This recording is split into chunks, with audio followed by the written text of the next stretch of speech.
For more than 100 centuries, the God Emperor has sat immobile upon the golden throne of Terra. He is the master of mankind, by the will of the gods, and master of 1,000,000 worlds, by the might of his inexhaustible armies.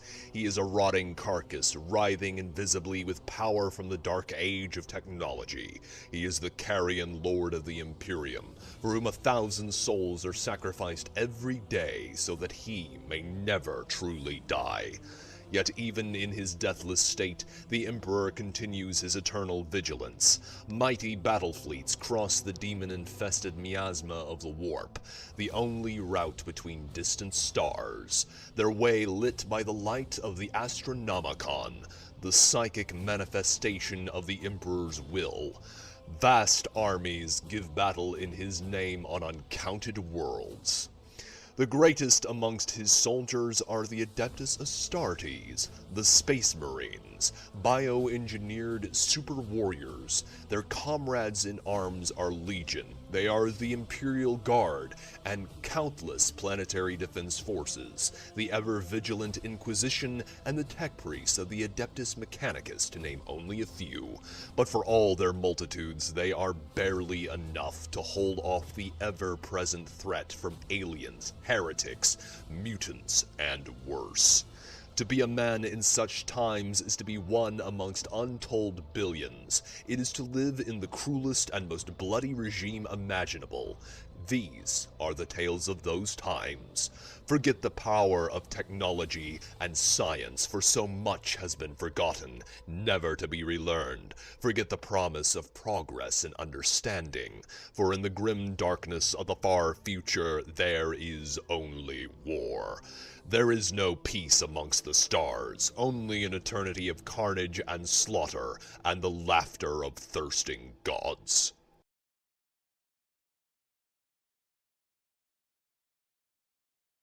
Oh dear. I guess it wouldn't be a heretical nerd stream without at least one fuck up. Okay, ladies and gentlemen, let me just there we go. Okay. Okay, there we go. Hopefully everything sounds good, audio is balanced, no issues. 2 people watching right now, thank you very much. And yes. So, last week we went and killed Urlan the Cruel. We dealt with all of our side quests in the main portion of the Expanse. We have handled pretty much everything you can handle in the main plot and in Void Shadows, I believe. And now we have gone through the Eldar Webway Gate and our, well, extra-dimensional portal, and are now spat out into the portion of the Coronis Expanse infested by Necrons. So, ladies and gentlemen, without further ado, yeah, I'm just gonna pop right in here. We have, I think the first thing we gotta deal with is Drukhari. And then we've got quite a bit to do after that. But thank you all very much for being here tonight. I have my, oh, uno momento, live chat. There we go. That way I can see everyone. I have my handy-dandy cup of coffee here, and yeah, and we're going to be drinking probably all of this tonight. Yay. I am still not in my usual environment, but that should happen by the next time you all see me. Well, no, actually, because we're changing the schedule, chat. We're doing streams on Sunday now, too. Saturday. Fuck. Brain is not braining. Okay. Alright. We did that. Let's do this. Yes, we are adding Monochrome 26. Coffee, I've got tea. Very based. Very based. What kind of tea, though? This will determine whether or not I consider you to be a good person or an irreparable reprobate. Let's not take him, actually. That would probably be less than wise. Cassia. Maybe Uralet. We're dealing with Eldar. That might be wise. Huh.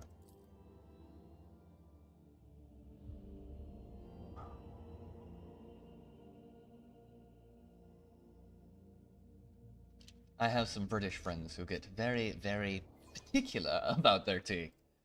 Yes. Oh, a bunch nice people, all things considered. Mortally effective. It's a mango black tea. Tastes alright. Nice!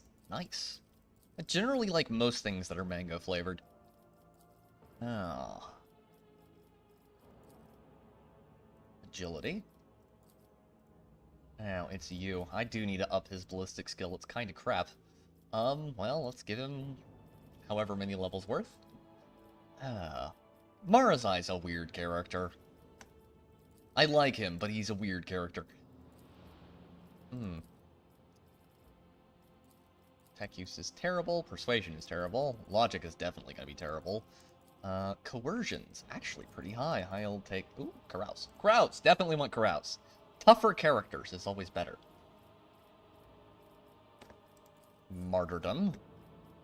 Very good skill in Darktide, and it just got buffed, chat. Which is awesome, because it was my favorite one, too. Living Shield. Yeah. That looks good. It's funny, I started out playing this game, and I was like, I'm gonna go through and read every single thing, and now I'm just kind of like, yeah, that looks good, eyeballs it. Yeah.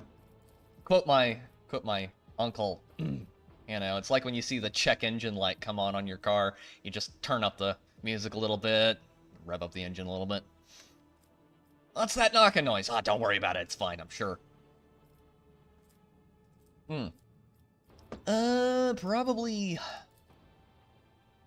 Probably buff his Xeno skill. Just cause I can, and let me make sure he's got all the right stuff as far as weapons go. I'm pretty sure I can't give him anything better than what he currently has. Yeah. You're stuck with what you got. Don't make me regret this. Oh. Follow my lead. I caught sight of something. Oh boy. What have we got here? Judging by the blood dripping from every crack in the broken armor, the Xenos inside practically exploded. The cause of this gruesome death is unclear. The destroyed xenotech gives off a repulsive chemical stench. Oh my. Anything we can glue off of his corpse? No, it doesn't look like it. Cut your eyelids for you to see better. But then I'd have blood in them, which would make me see worse. Rise to the occasion.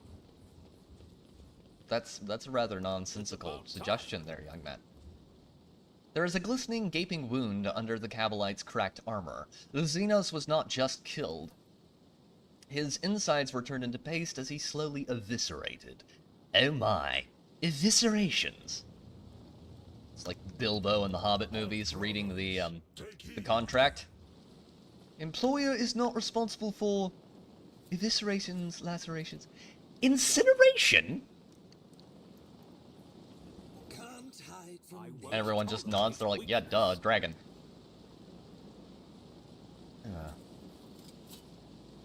Excellence. Those movies were not very good, but god, they were fun. Terrible adaptations, chat. Terrible. Just awful, but my god, they were fun. Kabalite warrior. The convulsing Xenos is dressed in reaving Tempest armor that has been pierced by weapons in several places.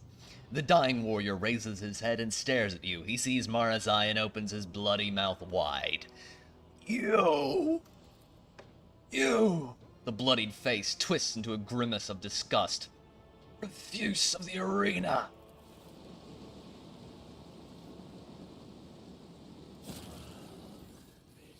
Marazai's movements are swift and precise, making the dying Drukhari gurgle and fall silent forever.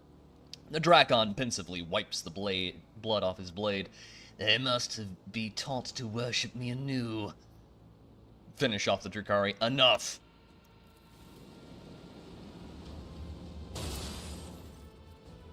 Marazai watches impassively as you dispatch the Xenos. Had enough fun yet? We need to move on, straight into the maw of those who think they can outwit us. They have been fighting for a long time. A heavy ordeal for Drukhari. Protracted battles in real space require particular dedication and ferocity. Marazai gazes around the battlefield with a look of confusion on his face. Strange. Oh, greetings and salutations. Yeah, that scene is very good. The whole scene where they're figuring out the contract is really good in the Hobbit movies. What is happening on this planet? Carnage, killing each other, killing enemies or each other, it does not matter. They suffer as I have suffered, driven insane by the voice of silent thresh. In real space, it can only be drowned out by the whistling of blades and the moans of the dying. What is strange? You cannot see it, Drake, but the very battlefield is strange. Clashes between cabals are very different from raids on Monkeye worlds. I can draw attack vectors in my head as much as I want, picture the squad locations and so on. But it does not make sense. Nothing about this makes sense. The Xenos flexes his fingers in obvious irritation. What if the cabal of the Reaving Tempest is not feuding with the Black Heart, which tracked my cabal down here? What if they joined forces, for reasons that currently elude me? Then everything points to the fact that these warriors from my cabal were not killed in a battle, but butchered like cattle after being brought to the front lines. Marazai looks around and grimaces. It is time for us to go. Indeed. My weapons have been sheathed for far too long. And he had a absolutely normal splinter rifle. That's sad. That saddens me. Then again, I don't have to worry about loot too much at this point because, well, we're past the point where we can sell shit. So, on the one hand, yay, loot. On the other hand, but I can't buy stuff with it anymore. It's very sad. Very, very sad, chat. Ew. Ambush. But then again, chat, is it really an ambush if you're expecting it? I don't think so. I think it's only an ambush if you're not expecting it. It's more like... What is that? Oh, never mind. Not important. Okay. Okay, I forgot about this fight. Right, chat, we're going in. We're going in raw. Also, hail to my glorious mod, Eridale. Thank you very much for being down there, good sir. Your constant service keeps us very much functional around here, so thank you. Oh, I forgot. I put the beaky helmet on Ulfar. Beaky helmets are cute, chat. The Jukari look foreign against the background of the gorge, long black figures that brandish their weapons when you approach. An angry whisper runs through the ranks of the Xenos. It seems they can barely restrain themselves from lunging at you. Of course they can't, they're hungry. And, I brought a Craft Worlder, and another Jukari, and a bunch of humans. Oh, and a Space Marine. And that suffering would be very tasty. Marazai answers the unkind rumblings with contemptuous laughter. Excellent! I expected nothing less. Do you hear how much anger my mere appearance provokes? Oh, how I will cherish this slaughter. Archon Nazarekai. You know the Xenos in the split golden mask, the figure who presided over your fake inquisitorial trial, emerges from the haze of anguished memory, shrouded in the parasite-induced gloom. Nazarekai, Archon of the Black Heart in the flesh. What a surprise. Marazai's voice is deliberately calm, but you catch a note of genuine surprise, even amazement. This is the last thing he was expecting. Urilet almost recoils under Nazareki's gaze, either out of fear or disgust. I remember him. It was him that I answered in that trial in Comera. She trails off and grimaces in anger. Hail, Bendova! How are you, good sir? It's good to see you. Yes, chat, we are. It's good to see you. Oh, fuck, my brain is not working properly. You came here, foolish whelp. The mere sound of Nazareke's voice gives you an itchy feeling in your head where the brain-eating maggot was once nestled. Kariel was not lying when he claimed you would be stupid enough or brazen enough to show yourself before the Reaving Tempest again. Or rather, before the new ranks of the Black Heart. Nod towards the female Drukari next to Nazareki. And who is that? Sinistoria, the last succubus from the cult of the Fatal Thirst that ruled the arena. Marazai responds without taking his eyes off his kin. It was she who suggested I join the blood-stained proselytes instead of decorating her chambers with my innards. My rebellious toy. Sinistoria's voice rings with every imaginable shade of cruelty. You did not honestly think your ridiculous escape from the cult that had graciously given you refuge would be forgiven, did you? Impressive, Marazai. They sent an entire cavalcade of highborn Xenos after you. Good to hear, Ben. Good to hear, my dude. Well spotted, Drake. An entire cavalcade. What happened, Nazareki?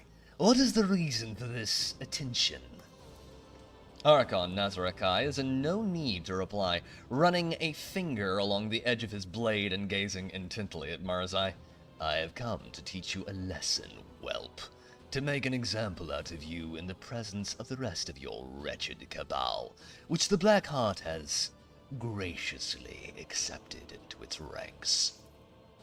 Awareness test succeeded. There is something familiar about Nazareki's face and movements. Until you understand, you have seen the same lurching gestures, the same twitching in Marazai after he withered and was driven insane by the unceasing whisperings of the warp. It seems the Archon has spent too long in real space. So, the invitation was a trap after all. By the stars, you Drukari are so predictable. Marazai shrugs, clearly mimicking the human gesture. So neither of us had any doubt about what was going to happen here. So, the remains of the Reaving Tempest have joined a different cabal. Your Monkai Masters does not even let you speak without permission, whelp. Nazareke's voice drips with venom. You are pathetic, Marazai. Perhaps you should think of your impending doom as deliverance. The succubus next to Nazareki looks at you. The Aziriash betrayed and offended their cabal, one by her weakness and irreverence, the other by his pathetic performance at the Obsidian Court and an alliance with the Monkai. To call oneself of the Reaving Tempest these days is to be dishonored. Its former members may pass into death or into servitude to a different master. Archon Nazareki granted his favor to the scum who once served the Aziriash. I gave them the privilege of joining the Black Heart, the greatest cabal of glorious Comorra, but only if they tracked down and brought back the last surviving member of the former Archon's line, the last surviving Aziriash. Your former warriors have done their part, though not without assistance from the witches of the Final Thirst. But that is no reason to deny them credit. You hear the creaking of gloves as Marazai's hands clutch his blade grips, a telltale sign that he is not merely annoyed, but beside himself with fury. Look at Marazai. Marazai's face is a complex mask of emotions, rage, astonishment, and realization. He begins to speak, his voice unusually hoarse and quiet, the words meant only for Nazareke's ears. You were not planning to overthrow Eurymeris. You did not plan to make me the new Archon of the Reaving Tempest. From the beginning, you only wanted to destroy my cabal. The Reaving Tempest, such a grand name for a pile of rubbish led by a haughty bitch.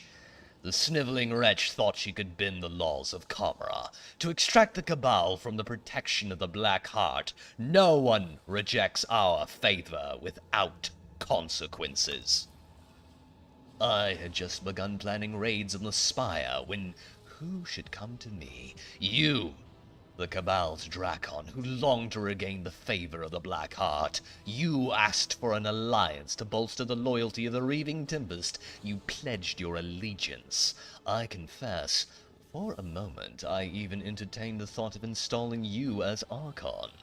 But that moment melted away at the thought of tearing the Reaving Tempest apart from the inside without having to lift a finger.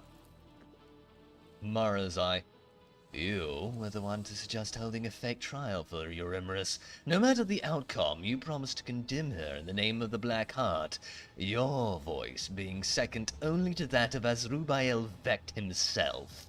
You let me set the stage with my own hands. Marazai's voice trembles with admiration and rage. And then you delivered the verdict, stripping the Reaving Tempest of its Drakon and showing the others that the Cabal had made a mistake and grown weak. Abelard rubs his temple.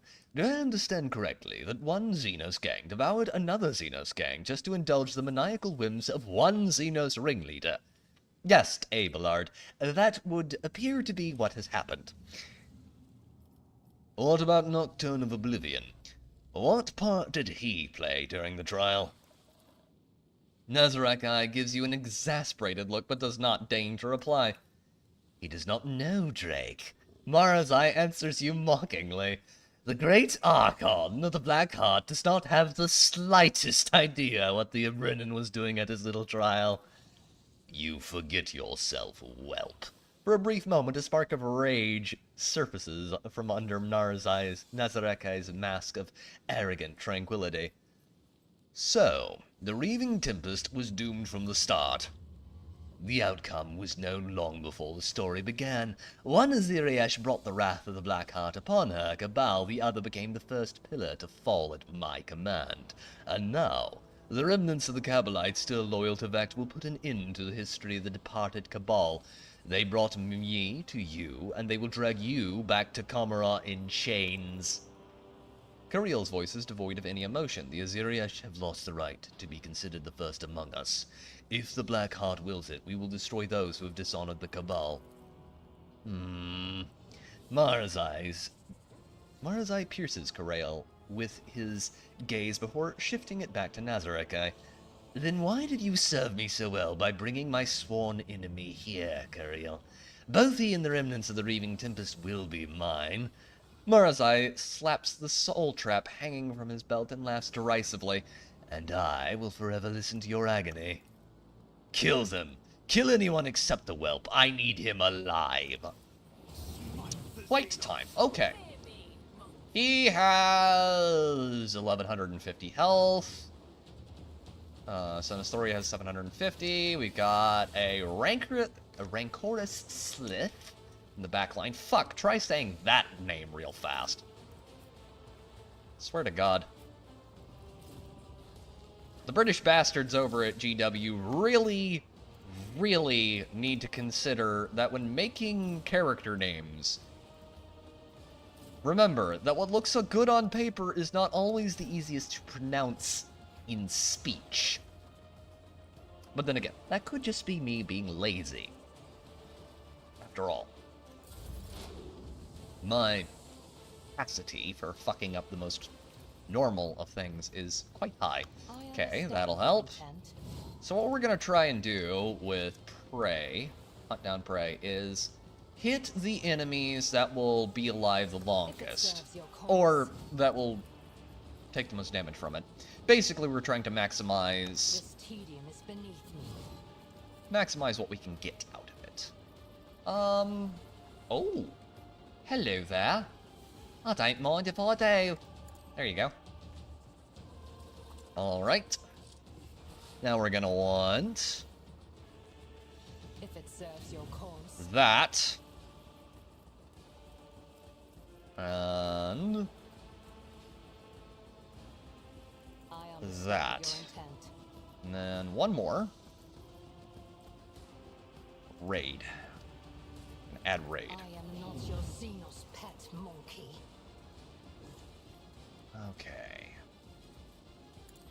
Deal death with my Ooh. hands. Oh, that's good.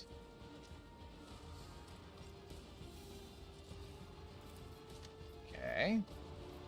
Sinistoria. Let's hit her with that.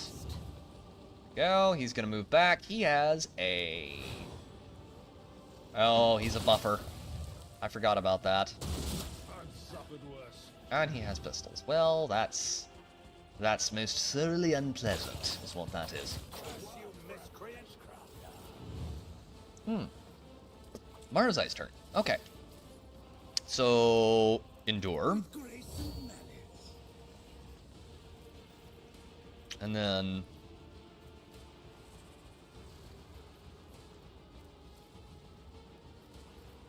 we're gonna do... that first. That'll make it where we can get around behind characters without... Don't distract me. without hurting ourselves. Okay. Now we're gonna go with... that. Actually, let me see. Good stuff. Okay. And we'll put on Elusive Shadow. Probably should have done that before I made that attack, quite honestly, but... 'tis what it is. Walk over there. The Drukhari are not my least favorite enemy type to fight in this game. That would probably be the Tyranids, especially if you're underleveled. The Tyranids are the worst, because they have Webbers, and Webbers are very, very broken. Oh, wait, hold on. I have an Astartes Flamer. And run and gun. Does he have close quarters training? He does have close quarters training. Yes, memory is coming. It's all coming back to me now. Can I burn... can't burn all of them without hitting my own dudes. You know what? Maybe. Maybe we switch out for this. But I hope you all have been having an excellent, excellent week so far. I've been heavily considering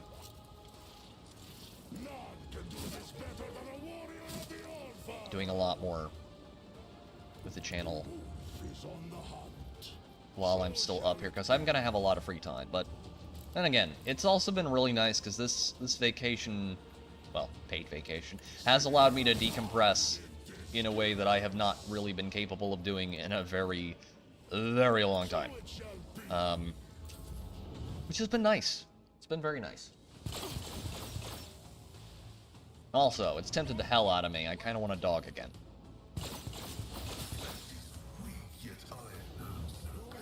Come on, move. Perfect.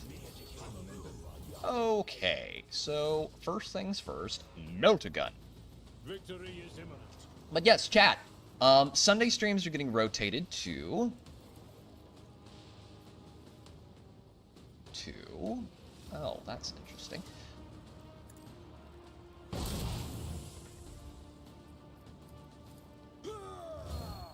Saturday. We're adding a stream on Monday. That will rotate between being...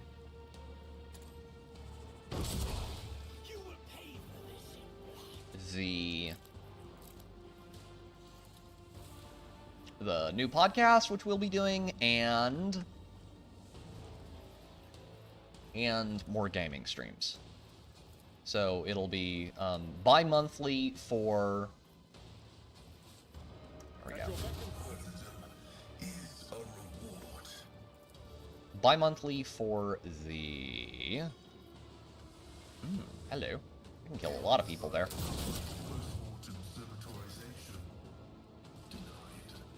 Very nice.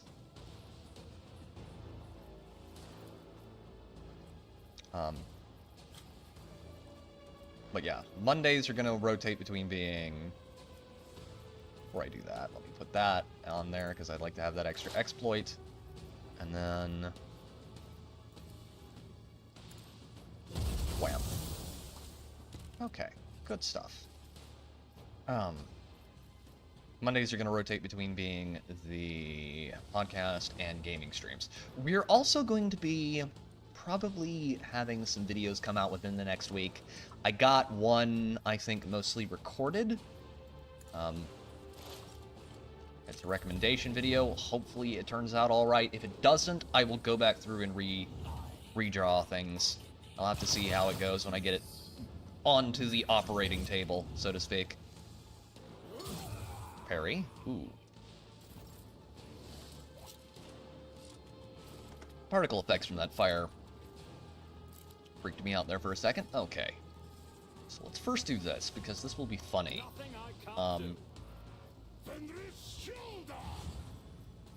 That, and then...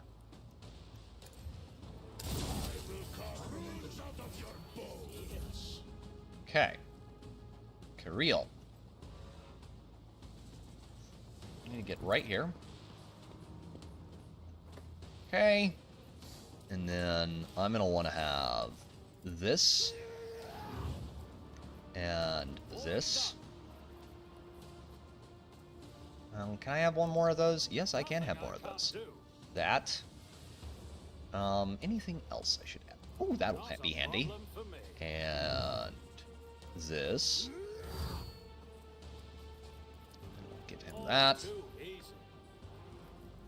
I've got all those buffs applied. We're gonna do this number. Oh, you blocked that. Well, that's a little rough.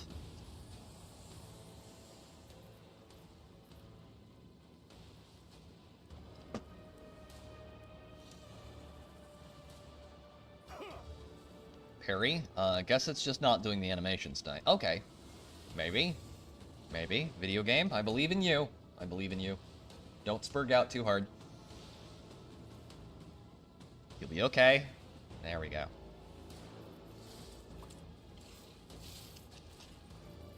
Are you bugged? It's showing him parrying stuff, but the animation is not playing.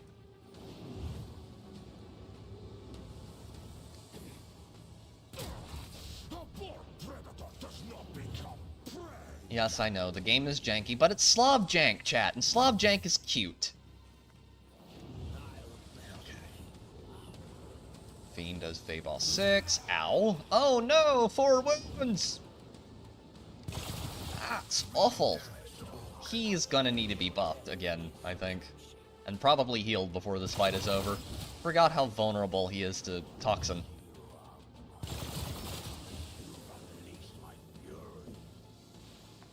You're back there. Okay.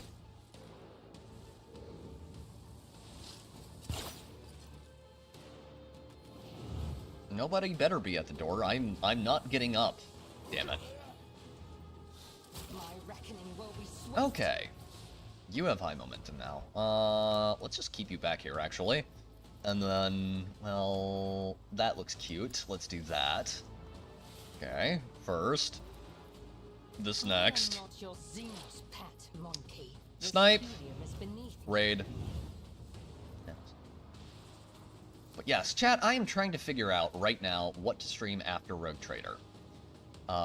Because I think, if all goes well tonight, we should finish up the game. But... well, that went well. But, I'm not sure, quite honestly. I think we'll probably... I'll probably have it figured out by next Wednesday, but... I'd like something similar to this with a lot of text. Because I like being able to... well, flex my voice acting muscles. When possible. I quite like it. Doing voices is fun. Okay. That sharpshooter needs to go, so... run over here. By the way, Ben, I think I got LURPs fixed, but I make no promises there. It would be beneath me to even attempt it. Okay, well, if you're very sure. Oh, he hit both of them. That's cute. Okay, well. That's actually quite nice. Let's do this. Run him back up there. Ooh, that looks painful. Very painful. Now...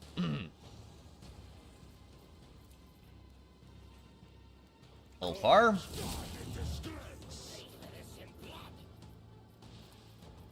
Space Wolves are very good boys. It says you're a heretic!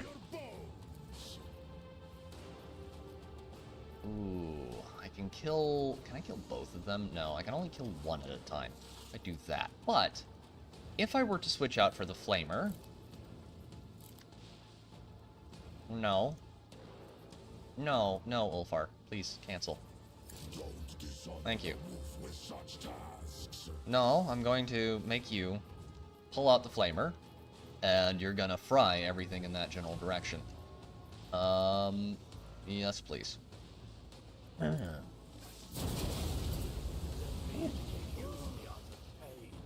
Kareel's just like, oh no! About to get hit a lot! Yeah, that's gonna be painful, ain't it, buddy? Who the fuck is pinging me? YouTube, go away! It's fine! It's fine, I can see the stream, YouTube. Relax. It's okay. Take a deep breath.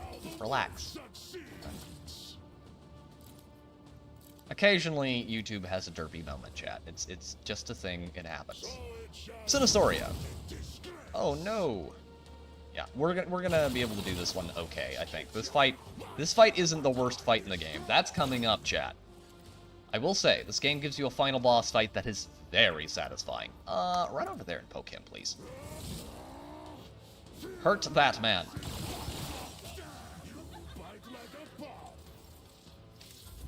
Pass that to her. Have her move over here. Cabalite shooter, Witch Guardian. We kill him next. 6 people watching right now. Thank you all very much. Do please consider saying hello. I would like to say hello back. Reaches down, grabs him.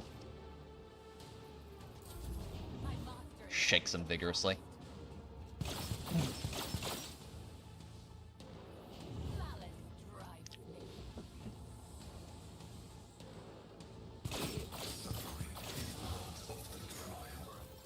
Chad, do you like 40K? And Chad's just like, no, we hate it.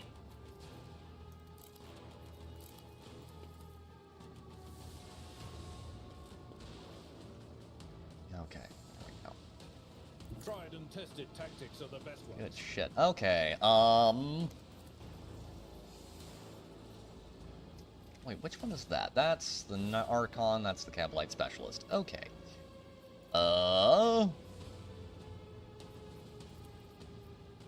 Indeed. Pop that one first.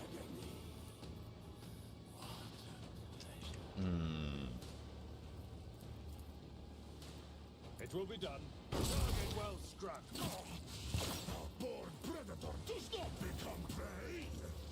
Okay, it's not gonna tell me. I wondered what that Drukhari just said, because he think that voice line. I will do my duty. I have questions, sir.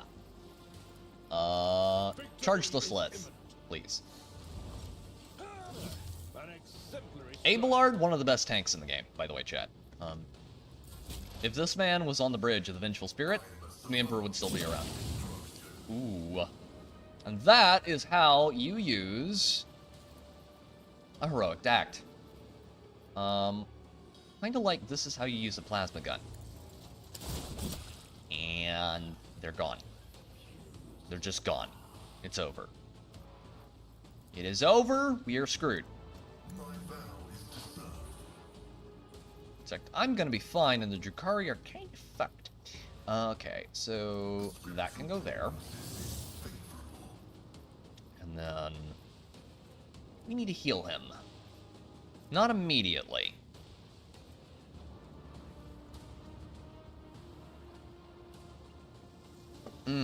That'll be handy. Throw that on there.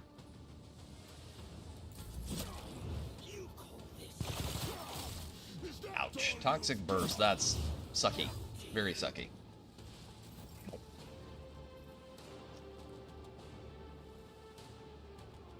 Hate it when that happens. Okay, let's do that first. Incubus Guardian. You have Bleeding and Toxin and Fire. Okay. So, Terrifying Strike. Not a problem for me. Suits my purpose. That. Very good. And then, let's do this. Too easy. And then, that. My purposes. very good. Switch out for this. Nothing I can't do. And let's see if that kills him. Yes! Perfect. Okay. Alright. Oh, he actually knocked them over for a second. But no one became immobilized, which is good. And she healed. I forget which ability does that, but it's handy. I remember picking it, though. I forget the name of that ability, but I do not remember but I do not forget that I remembered that I picked it. Fuck me. Words are hard tonight. Words are very hard tonight. Okay, this. If I must. This. And that. Now, should be able to make this work. Shoot that man. Good hit. Okay.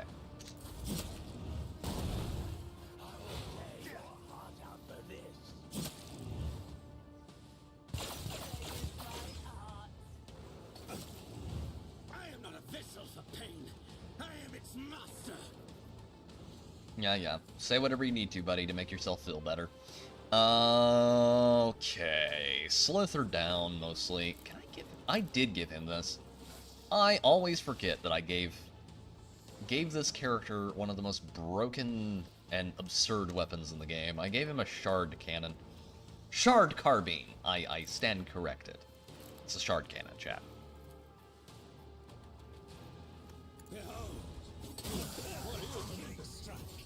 Okay, and I forgot that he has the bullshit make everything around him bleed ability. Get him up there. Pull out the shard carbine. Shoot that man, please.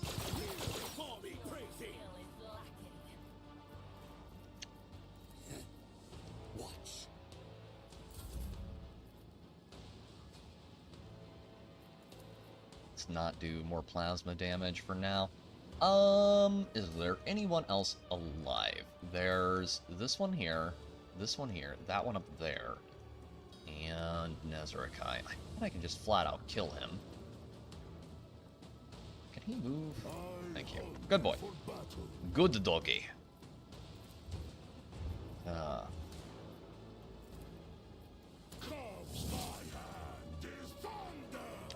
So, out of curiosity, if anyone does like Warhammer down in the audience, have you tried out, and if you like co-op games, have you tried out Dark Tide's new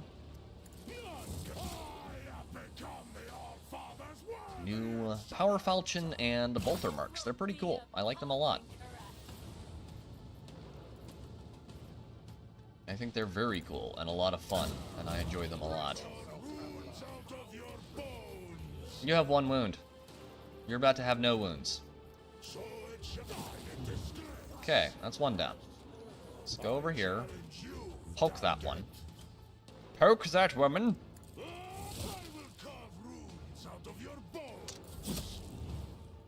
Now we have two. And now there were two. Soon there will be one. And there will be none.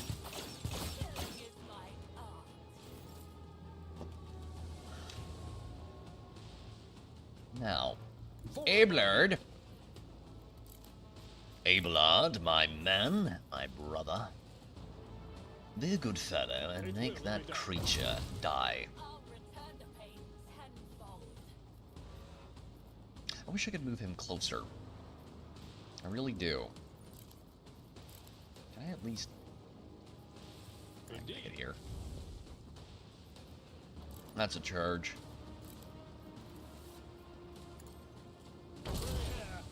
118, that's better. Free. Hit on Wildfire, and... boink.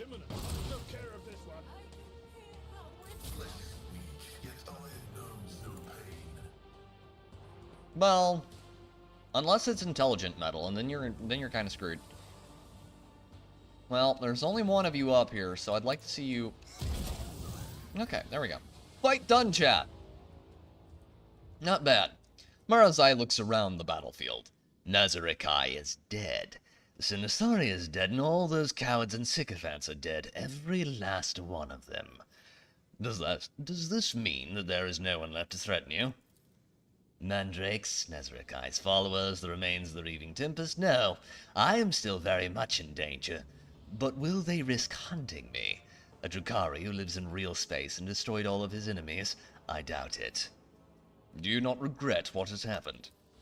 I have no need of spineless, disloyal scum who were tested by circumstances and found wanting. The ones who cast me down I have ground to dust. What is there to regret? His gaze is directed somewhere else, past you, past the bloody remains beneath your feet, towards something only he can see. I will find a purpose for myself. I will find whoever is pursuing me, even if that means tracking them here and not in the webway. The fun is over. It is time for us to return.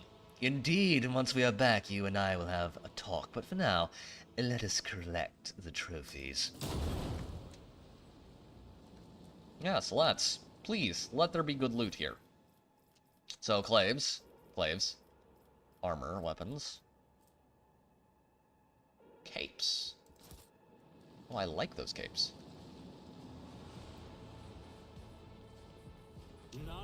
Inventory. So, reinforced Cabalite armor, weaponry. Do we pick up anything really good here? I'm hoping no. Just more venom blades and incubi claves. Yuck. Yuck. I do not like those weapons. That is one thing this game could do with a little bit of polish in the right direction on leveled loot. Not too much, just a little bit, chat. Claws of the Black Hunt. Whenever the wearer performs a melee attack on an enemy, that attack inflicts +1 stacks of the Black Hunt effect. If an enemy has at least 1 stack of Black Hunt, each attack from an ally on that enemy inflicts 1 more stack of Black Hunt. Each stack of Black Hunt grants +1 critical hit chance and +1% critical hit damage to all attacks against that creature. That's quite good. Quite good indeed. A new challenge for me. I do wish the loot was a little bit better from big fights like this. Because as it is, it just feels kind of underwhelming. Like, I just defeated a massive Archon. He should drop at least 1 sword that's fucking busted as hell. But I don't see one. I don't see one at all. Raise 'em and sink 'em and let's have another. To quote Gregor Eisenhorn. It's about time. Can we get... Guess our best option is gonna be to go over here. Is there anything in here we can hit? Oh. Okay, what is this? This is a Cabalite shooter. A dead Cabalite shooter. Where is he? Where's his corpse? Please, God, tell me. Tell me you didn't do it again, yes, they did the thing. The corpse was hidden under the ground, because of course it was.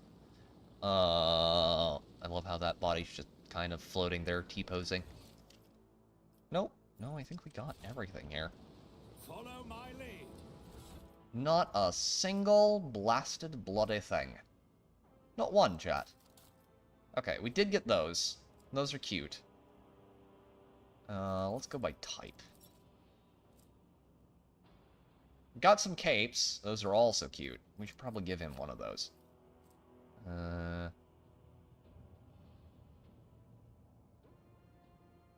Oh, actually, no. We're gonna keep him with that. That's pretty good. That's very good. Whose innards need take leave of their gods? Only the heretics, please.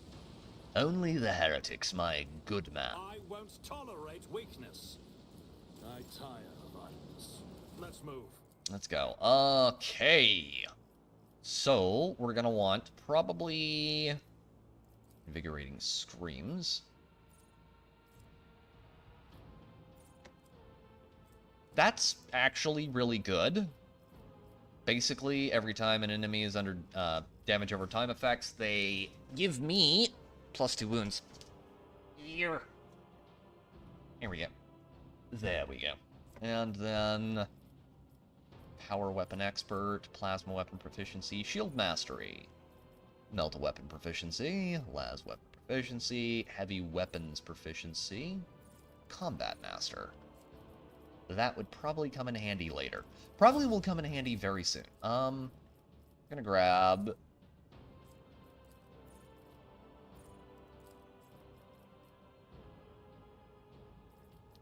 enough bullets for everyone.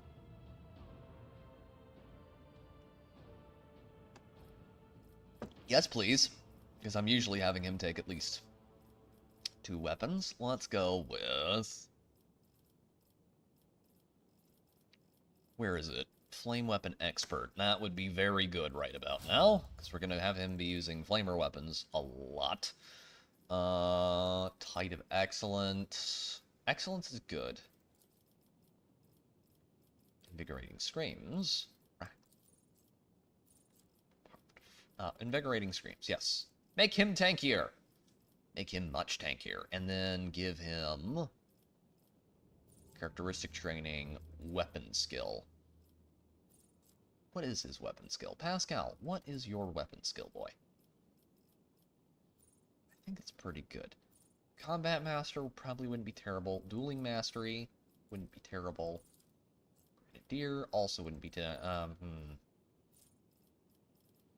Intelligence. Give him a +5 to intelligence. Or, no, wait, hold on. Hold up there. Tech use. Why do you want to have that much tech use on that character? Because I can, and because it will make him very, very, very OP. Or just enough powered. 217. You think I got enough points in that, chat? I think I got enough points in that. Okay. Not No Heresy, because that would suck. Enrage. Epicenter of Slaughter.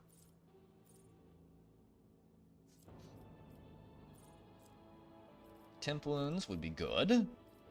And then... Scatter. Leave that where it is. Bolt Weapon Expert. Chain Weapon Expert. Combat Master. Dueling Mastery. Flame Weapon Proficiency. Instant Retribution. Ooh. You will learn to obey me, follow protocol, like and stay that. focused at all times. I like that a word. lot, since we have Focused? Field right now. That's Yeah, with very your good. accent, Very, very good. I wouldn't use it that much. All right. Professional acumen. Mortally effective. Leave no witness. Lethal concentration. Esquive. Feeling... That's a weird word. That doesn't sound like a real word. Each successful dodge grants the assassin +5 damage for the next successful attack. That's not terrible, considering he's an extremely high dodge character. And let's give him breaking point characteristic drill. Flame weapon proficiency, las weapon expert, melt weapon proficiency, power armor proficiency. Where is... Oh, there we go. That's what I wanted. Something to buff his heavy weapons ability. Skills. Because that is what we have him mostly using in the next fight, I hope. Yes, I think... Yes. Yes. No, no, no. Also no. There we go. Power weapon expert, overpower.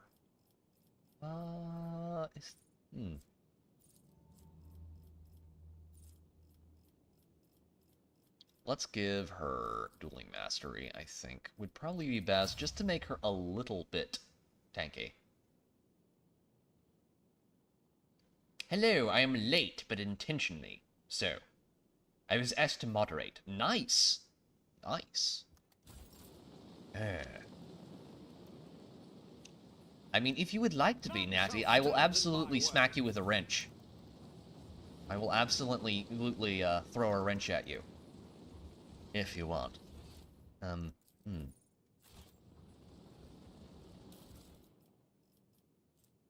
Virulent Slicer. Nice. Tearblade Gloves. Also nice. I'll take that.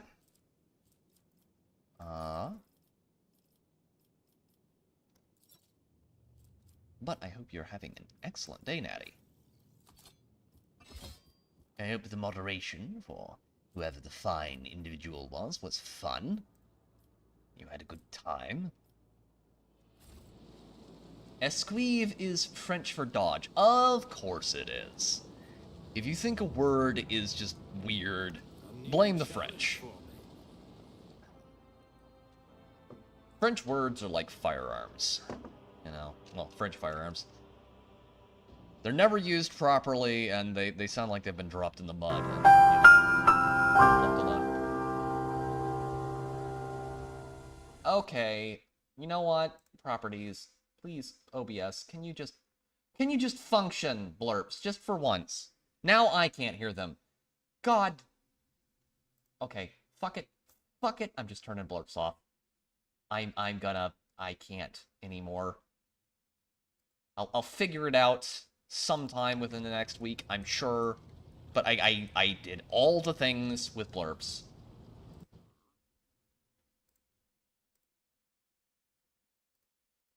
And it's just not working.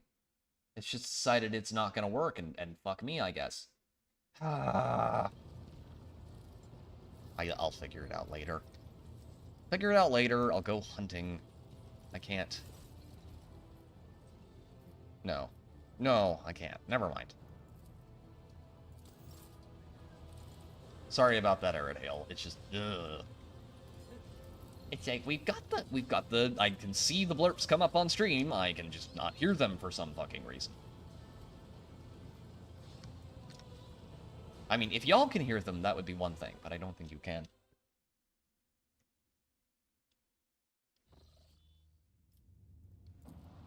Okay, that arid world is clear.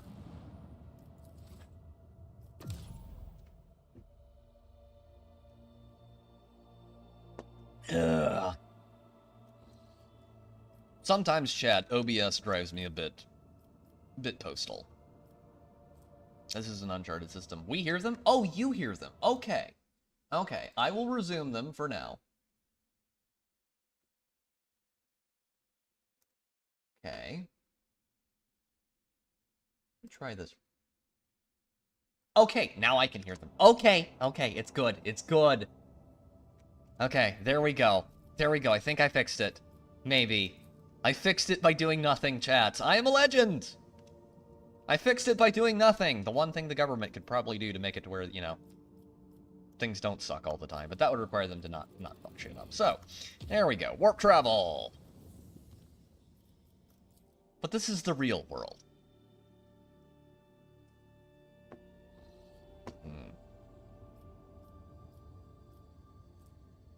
Wait, why did it say Uncharted System? I've already been here. Oh, Owlcat. You are adorable. King under the mountain is dead. I took his throne. I ate his people like a wolf among... Why are they not coming through? Okay. I guess I can't. Let me try and fix this. Audio. God.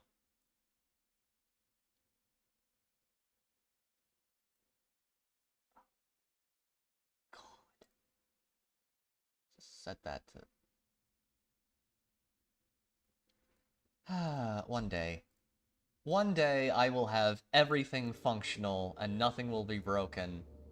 And it'll just be fine. Okay.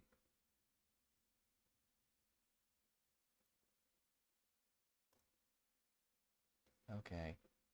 Gotta feed the hamster wheel. Good lord.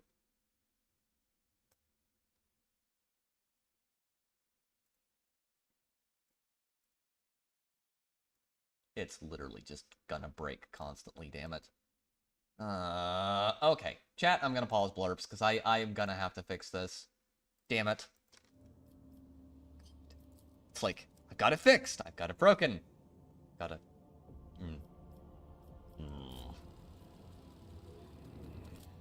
Okay. Been everywhere in that system. Been everywhere in this system. Which it lied. Liar! The steady rhythm of life aboard the vessel was disrupted when, on the fourth watch of the voyage, the lower decks... Why is that still visible? Make that go away. Make that go away. Hamster, I thought it was a weasel. Potentially. Potentially. If it tries to eat my PC through the rear end, you know, you'll know it's a weasel. The steady rhythm of life aboard the vessel was disrupted when, on the fourth watch of the voyage, the lower decks had their gravity reversed. The stunned denizens of the afflicted sectors were woken up by being torn from their assigned beds and tossed onto the ceiling. Numerous injuries and fatalities reported. The difficulties in performing regular duties due to the gravitational reversal continued until the end of the journey. After the ship exited the warp, the gravity returned to the accepted norm, an event that once again was accompanied by deaths and injuries among the crew. Considering how big some of the rooms in that void ship are, there were a lot of splattered crew. That's nasty. That is very nasty. Oh! We are currently doing the, currently finishing up Rogue Trader. Nerd Takes. And how are you doing, Jay? Long time no see, man. How's the family? How's it all going for you? It's good to see you, man. Yeah, all right. I hope you're doing well, my dude. Got a Necron Tomb World here. How's the channel? I haven't checked recently, and YouTube stopped sending me notifications for most of the stuff I'm subscribed to. I'll need to check and see if you put up any new videos. And chat. Subscribe to Nerd Takes. Nerd Takes. Jay, plug your shit right now. Do it. Do it. Under thin clouds, as if shredded by a careless blades, sway vast steps, carpeted by pale gold deadwood. The rogue trader's attentive eye distinguishes a region among the endless grasses that does not fit into the general landscape. The scouts from the shuttle see signs of intelligent life, judging by the trampled soil and tent frames. Someone made camp here. Distant silhouettes form a tangle of paths and obstacles, a maze. The outer walls are supplemented by a multitude of spikes and blades and decorated with scraps of leather, and withered crucified prisoners. It does not take an expert in xenoculture to reason that the Drukhari have been here. I am currently on vacation, and thus the very, very strange background. Paid vacation, but vacation nonetheless. I'm doing good. Doing very good.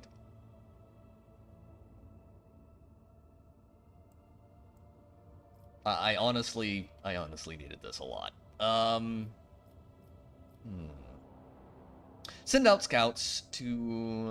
a squad of scouts to search the camp. As they comb over the tracks left around the Drukhari structures, the scouts find items of Imperium make, blood-soaked clothes, an Aquila patch, and a data slate cracked in half. Gothic letters and the symbol of the Inquisition are frozen on its bottom half. Now what could that be, chat? The sentience fragments make up part of an exploration report. The servants of Von Valentius find a rough illustration of the camp in the pocket of a filthy coat. On it are marked two locations. The first is shown with a sword, and highlights are...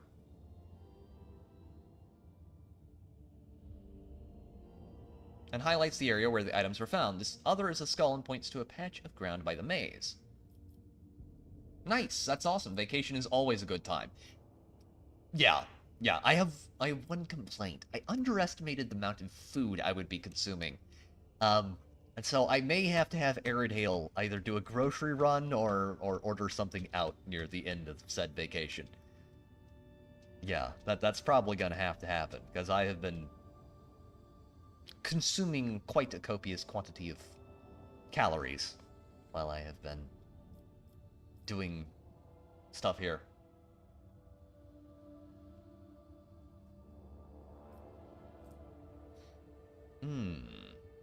Perception. Find out what is in the place marked by the skull. Perception test succeeded.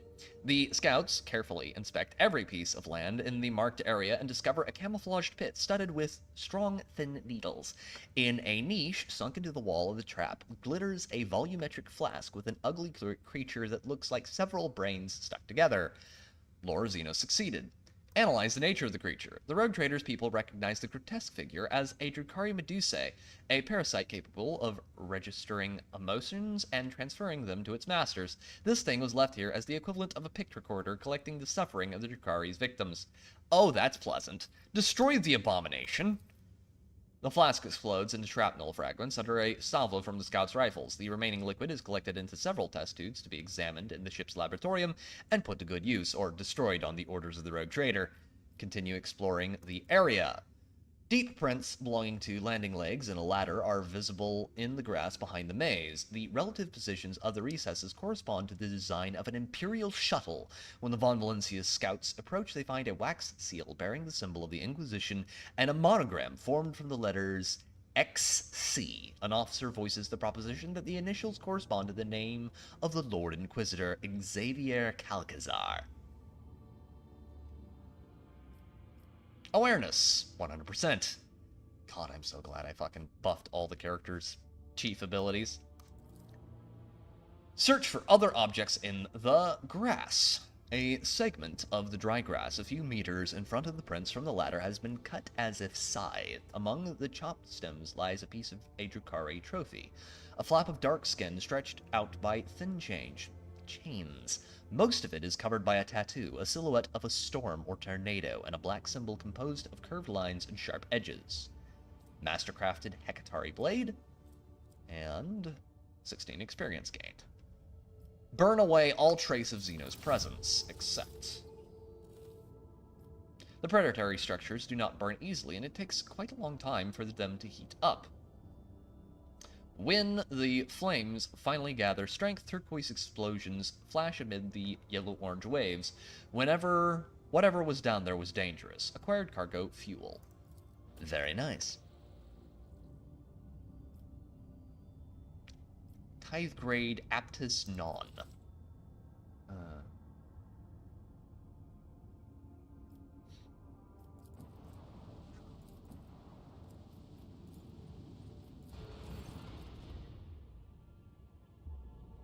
Lord Captain, there was an incident on the flight deck. The planet we discovered is located at the coordinates of interest to the Honorable Ulfar, Angel of the Emperor. The moment he learned about this, he chose to abandon ship. He ordered a shuttle to be provided to him and directed it to the world before us. We do not know where exactly he wishes to go, but the augurs have tracked the shuttle to its landing site. He stole the shuttle? How did this happen? Lord Ulfar simply showed up at the deck, drove the enforcers away, and demanded he be granted clearance for takeoff. Your servants became frightened and dared not disobey his orders. Oh, that's fucking wholesome, Jay. Very wholesome, sir. I get to be an uncle again soon, twice. Now, because of, sister and brother-in-law. My siblings have been busy.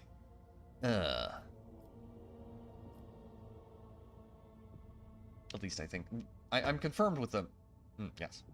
No, sister and sister-in-law. Fuck, brain, not functioning. Damn. I'm gonna need a lot more coffee tonight, chat. I'm gonna say a lot of dumb shit. I do apologize. Do forgive me. In advance.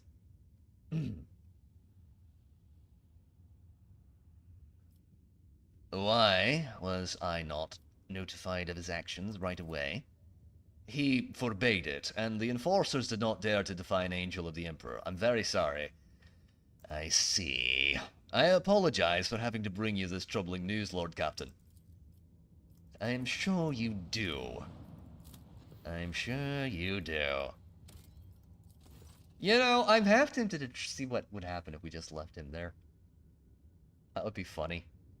A scouting party led by the rogue trader himself makes planetfall on the frozen world. The shuttle on which Ulfar Thunderlung departed the ship has been designated the starting point for the search. Continue. Said shuttle is found at the landing site intact and undamaged. Scout the area or examine the stolen shuttle. Examine the stolen shuttle. The machine spirit is in fine form and is ready to ascend from the world's surface. No clues have been found as to Ulfar Thunderlung's intended destination, but a keen-eyed scout sights several disturbed snowdrifts that may indicate the route taken by the Space Wolf. Scout the area. The scouts discover numerous structures, burial grounds, and obelisks of the Xeno race that once ruled these star systems, all of which are now encased in ice and solemn sepulchral stillness. No signs of activity by potentially hostile Xenos have been detected. Follow the trail. The group bravely ventures onward into the realm of blinding white and crackling frost. The sky is soon blanketed with snow, clouds that block out the star's light. The wind, howling like a pack of hungry spirits, sweeps away all traces and whips up a furious storm. Awareness test succeeded. The path is full of dangers. A treacherous crevasse hidden under the snow's crust suddenly opens wide underneath the enforcer's feet. It is only the vigilance of the Lord Captain and his companions who hear the telltale crack in time that saved the soldiers from certain death.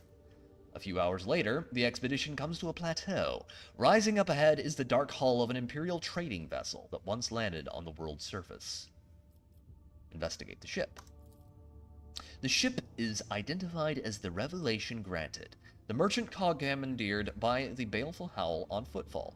No signs of struggle or other misfortune are found aboard, only some useful cargo in the hold.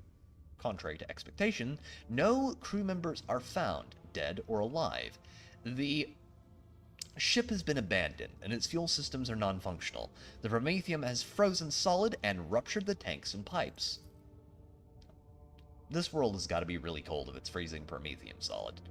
The escalating storm sweeps over the group as if trying to bury them in darkness, snow, and obliterating whirlwinds. Look for signs of Ulfar. Fresh tracks in the snow leading to the ship's airlocks indicate that he was here and recently. Awareness tests succeeded, however, he was not alone. The scouts find strange dips in the snowdrifts surrounding the ship. It seems that someone was watching the ship from a position buried in the snow, around the same time that Ulfar Thunderlung was searching it. Now, chat, what could that possibly be, I wonder? Considering that we were hearing about a certain group of Volfen earlier.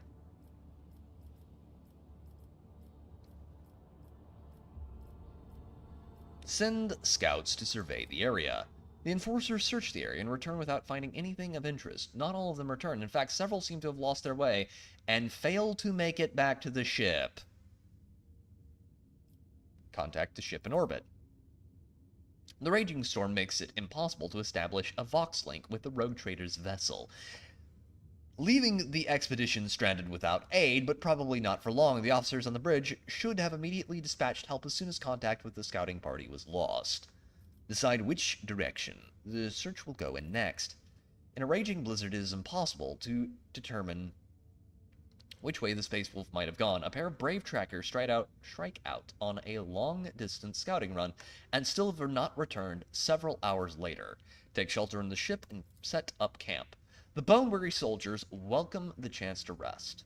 Watchful sentries stand guard while the more fortunate comrades stuff themselves with the now-frozen rations of the ship's vanished crew. Carouse test succeeded. The temperature inexorably plummets, but the brave enforcers, following the Lord Captain's example, staunchly endure the trial and do not lose heart. One of the sentries delivers an anxious report to the Lord Captain. He has seen a massive shadow in the darkness, and it was definitely not Ulfar Thunderlung.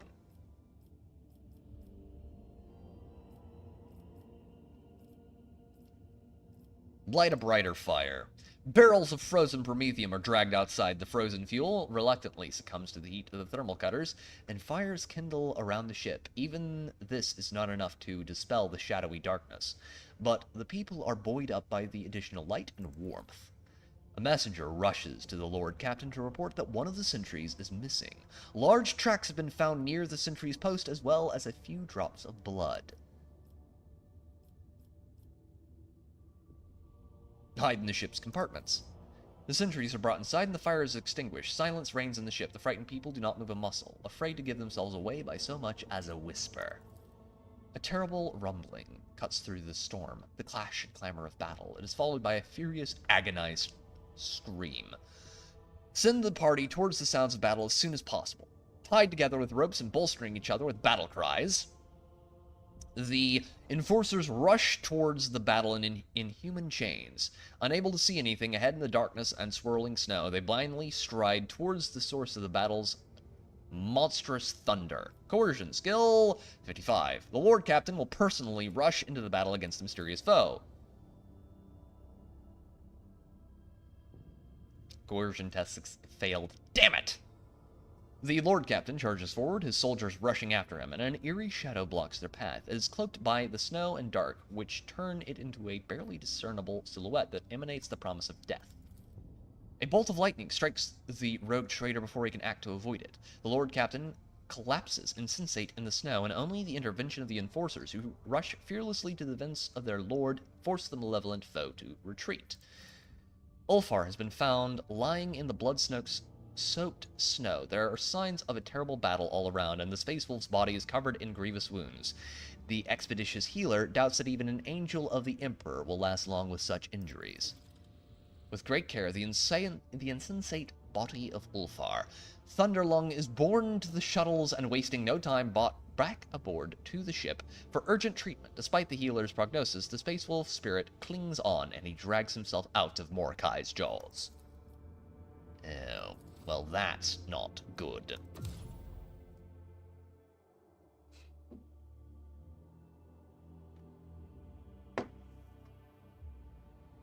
The dog has just crashed back there.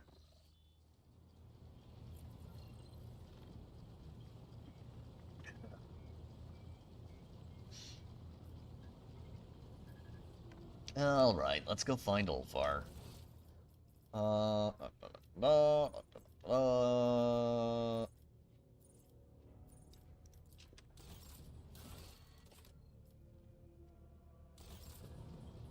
Let us find our old man. Hopefully, he is still alive and mostly functional. You. Perhaps, actually. Will that be better? Yes, that would be better than Liliath's Fury.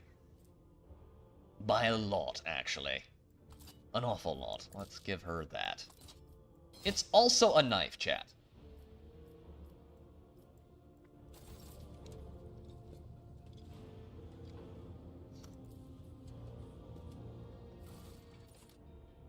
Okay.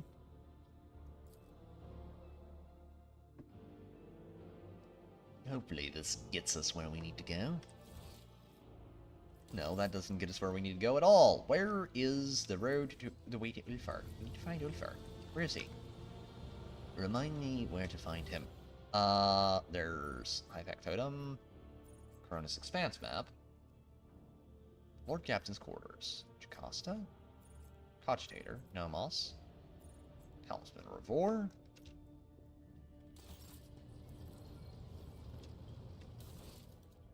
Shipboard Chapel. Shipboard Chapel.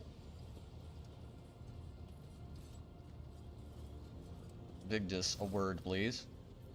Have a servant escort me to Ulfar's quarters.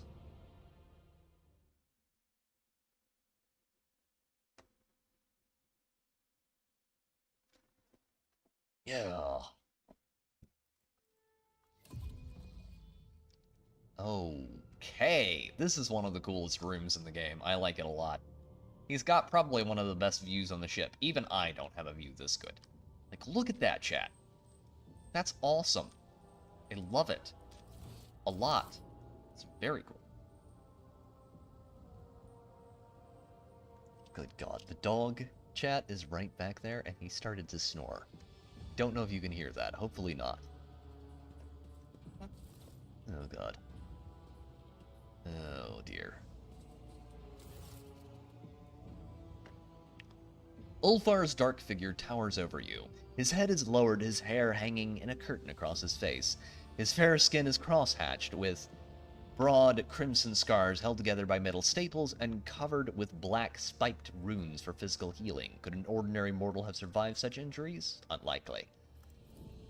With a twitch of his fingers, Ulfar bids the two servants in attendance to step away so as not to intrude on your conversation. They silently retreat. Eitvater, I must thank you for saving me. I had a difficult battle.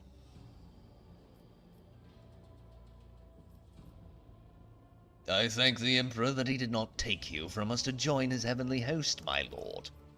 I always survive. Why did you decide to go to that world alone? After a few moments of silence, Ulfar says quietly, So I did not have to bury your body in the snow, Eitvater. It is not out of arrogance that wolves do not allow mortals into our affairs, but because the burden of those deeds is heavy, and they reek of death. Just consider what kind of threat you could have been facing in a place where an entire pack of Astartes has disappeared. If I had risked you for the sake of fulfilling my vows, would that have been worthy of me?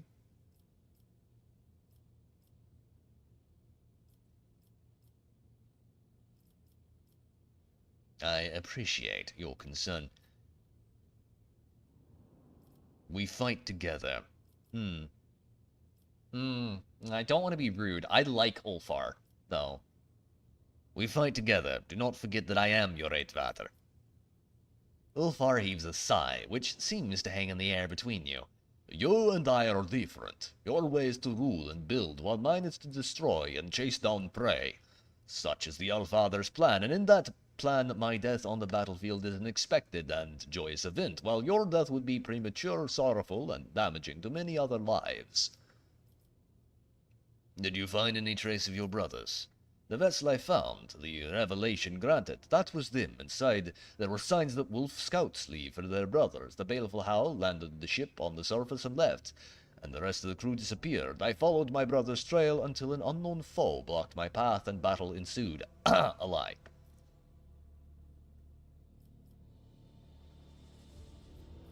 I see. What foe is capable of besting you in combat? Your wounds were truly terrifying. An evil spirit.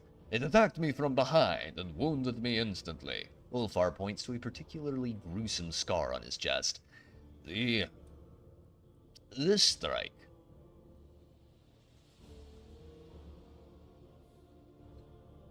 Clearly intended for one of the wolf's two hearts, the wound gives off a strong medicinal smell, but it is not one you recognize, probably a Fenrisian balm brewed by Ulfar himself. Your healers would faint after one whiff of such a potion. The snow covered my eyes, and I could only make out the shadow, but it moved fast and it was strong.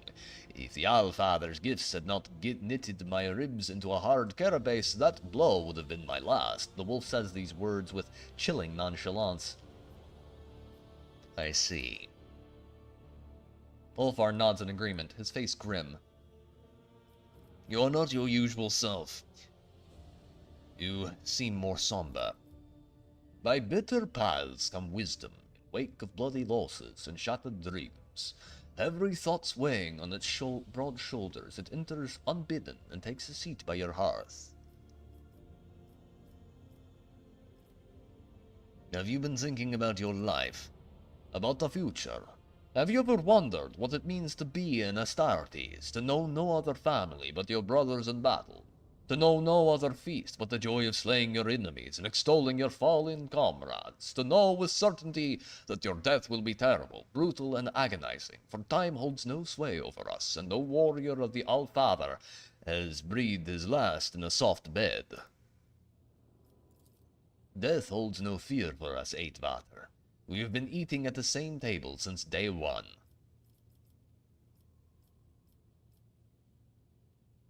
Tell me, why are there no rhymes in your songs?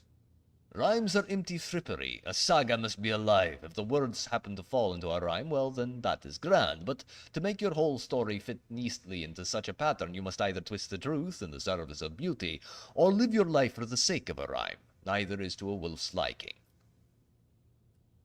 Well, that's unfathomably based. Our sagas are voices sounding through eternity. When we hear them, we do not hear stories. We hear the tellers speaking their words to us now. Do you still believe you will find your brothers? I will find them. Probably not alive, but I will find them. Thank you for your answers. Perhaps something good awaits you in the future. Listen, Eighth-Vater, when the wolf priest tested me, I went to the gate of Morkai, a dark space where real space and the thoughts of the great wolves intertwine like the tentacles of a kraken. Everyone who appears before the gate is granted a vision, and mine was a dark omen. I saw myself in two guises, one as white as the moon, the other as black as the lowering sky, and the two were locked in combat. As for which me emerged victorious, that was hidden from my sight, but that is not what frightened me. The Black Wolf's gaze was fearsome, full of more pain than he could ever inflict himself. It drove him mad, turning him into a monster, and as dark as he appears, I recognized myself in him. After all, I was made for destruction, torment, and annihilation. I am the more agile monster. Does that mean, by the Allfather's design, I must drink the cup of pain to the bottom in order to fulfill his plan? I do not know. Ulfar looks at you, his expression inscrutable. Thank you for your answers. What will you do now? You have a right to them. I must return. My foe awaits me, and it would be dishonorable to retreat from this battle, but I will need help in the fighting. You can count on me. I know, Eighth-Vater. Ulfar nods to the servants, and in low voices they begin a guttural prayer. Shadows leap across the walls, twisting together in a majestic and savage dance. In the flickering candlelight, the sacred rite is performed. The angel of the Emperor is clothed in the armor of an unwavering faith and his wrath.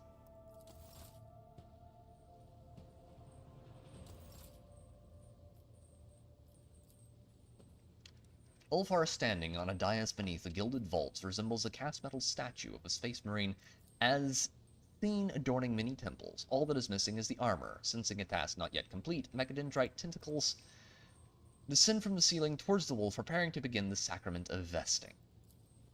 If you want to know what that looks like, chat, go watch the Armoring of Space Marine video. The backpack in the repository is a repository of the mighty machine spirit that supplies the Space Marine's armor with a motive force. Its efforts ensure that the heavy armor does not burden the wearer, but rather multiplies his strength and endurance 100-fold. The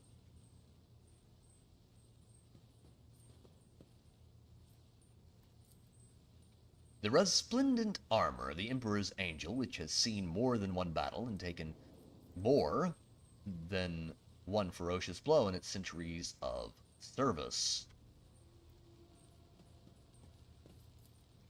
The skin of the wild beast conjures up images of bloody battle between the one who now wears it and the creature from which it was taken.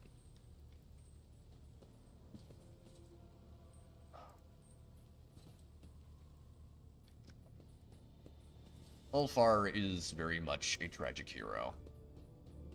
I do appreciate that they kept his story sufficiently grimdark. 1 second. Without going grimderp with it. Like, they didn't make it retarded, like, oh, he has to fall to chaos or some such shit. That always bothers me. Yeah. Right then, chat.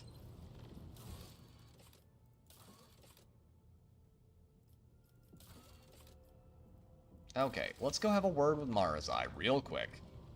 Let's go talk to our degenerate sweat goblin. God, I hate the Drakari.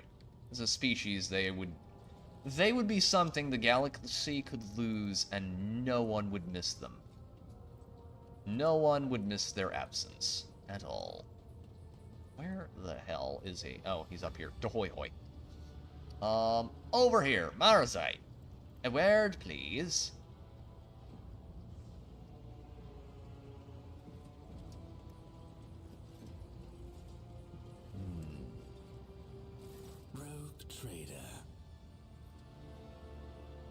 I received a report that you were attacked by some creatures from the shadows. I have some recollection. What is it to you? It just occurred to me. The Drakari narrows his eyes at you, but says nothing in response. You have finally dealt with your last enemy. What is next for you?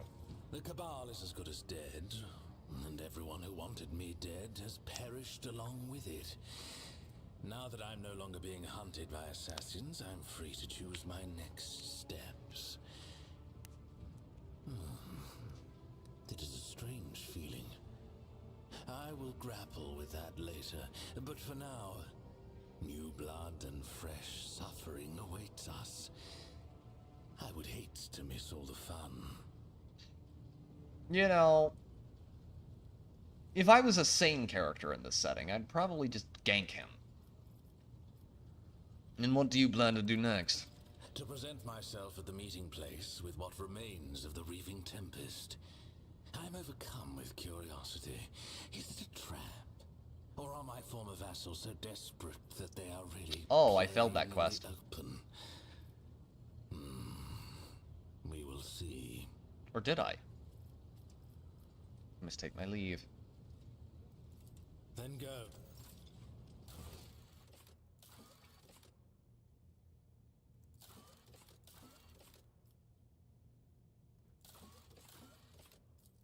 Did I? I think I did. Well, shit. Okay. Let's go land on that planet. That is one of the problems with this game. You do occasionally wind up missing things by complete accident.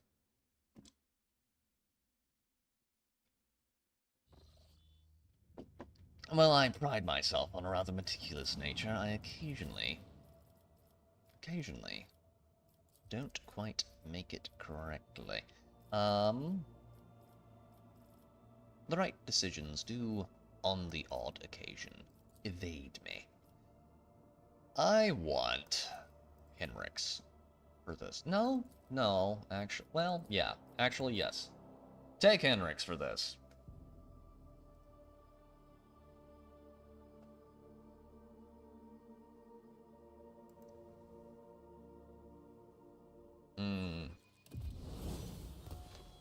Okay. Buff your abilities. Okay, we've got all of her navigator abilities. Comfort and conformity. Logistical superiority. Take that. So we're going to be using a lot of items from now on out. And we will take...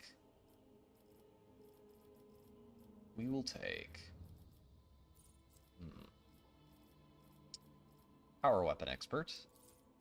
Complete. You're gonna get...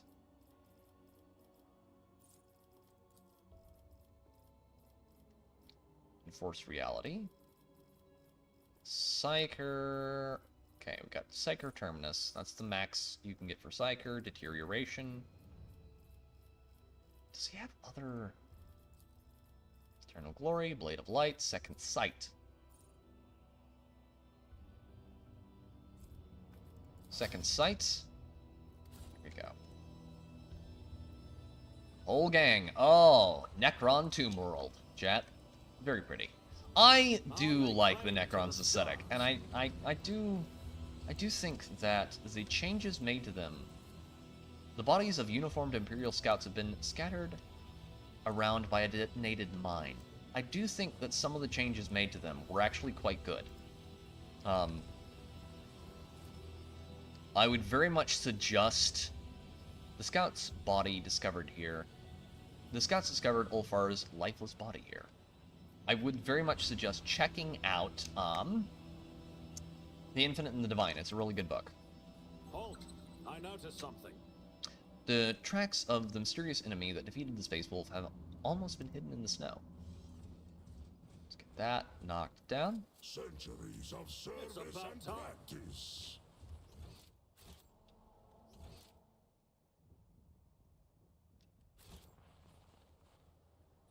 Something of interest. Down there, take that athletics. Space Wolf never fails in their duty. Who dares to ping me at this ungodly hour? Oh, that's who.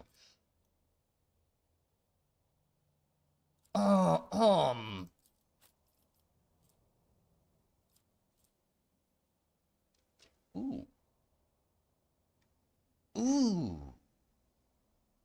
You know, I bet if I gave him Astartes Power Sword, Virtuous Vindication, Can he use that? Well, who can use that? He can. Oh yeah, we're giving him that. Collect all. Let's check this real quick. Ulfar, power sword. Astartes power sword. Ooh, that's pretty. That's very pretty. I like it. I like it a lot. Keep him with that for now. After we level him up, we'll give him a power weapon buff after the next one, I think. Like power weapon expert or something like that. See if it makes him stronger. You, however, are getting that right now. And as far as weapons, you've got a pretty good one there. Okay.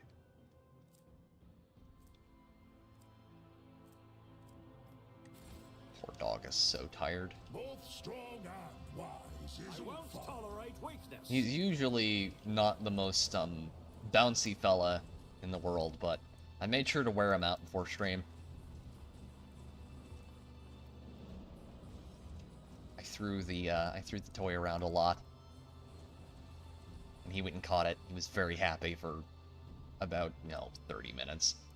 Thank Russ for my sharp senses. Yes, indeed. What the?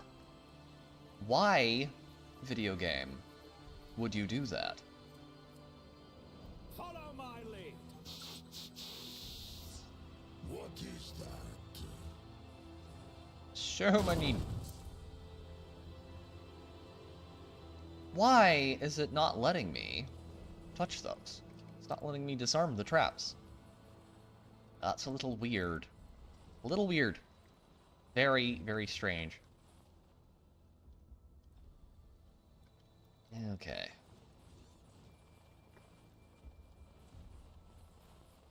Alright. I wish they would, like, give you really...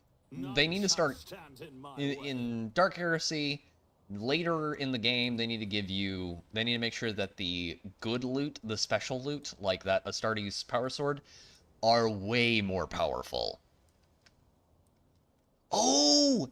These are Firstborn Marines. So chat, all the Dead Space Marines here. These guys. The helmets, those are Firstborn. Oh, I miss that armor. I miss that armor. Look, chat, I didn't really get into 40K until after that armor was kind of done away with in favor of Primaris, but I prefer those models and the way they look, the way the art looks with these characters in it, to the modern Primaris. The Primaris looks a little too tactical. Alright. We're here. Let's just make sure everyone has all their stuff. Still, modern Space Marines look very cool. It's a matter of taste and flavor. I prefer... It's like being offered...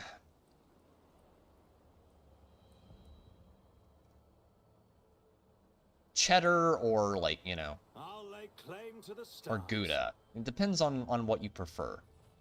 I can't stand Swiss, personally. Checks the corpses. Yeah, I know, buddy. I know. It's hard. You poor bastard. My brothers. Red brows furrow in anguish. Ulfar bows down over the bodies encased in ceramite and adamantine. Once again, fate has barred me as from traveling to the hall of the Allfather with my brothers. Who are they fighting? I smell no corruption on their bodies, and I see no trace of Xenos weapons. I think they did battle with humans here. Who do you think they were looking for here? I do not know what they were seeking, but they certainly found someone here. Otherwise, this crime would not have been committed.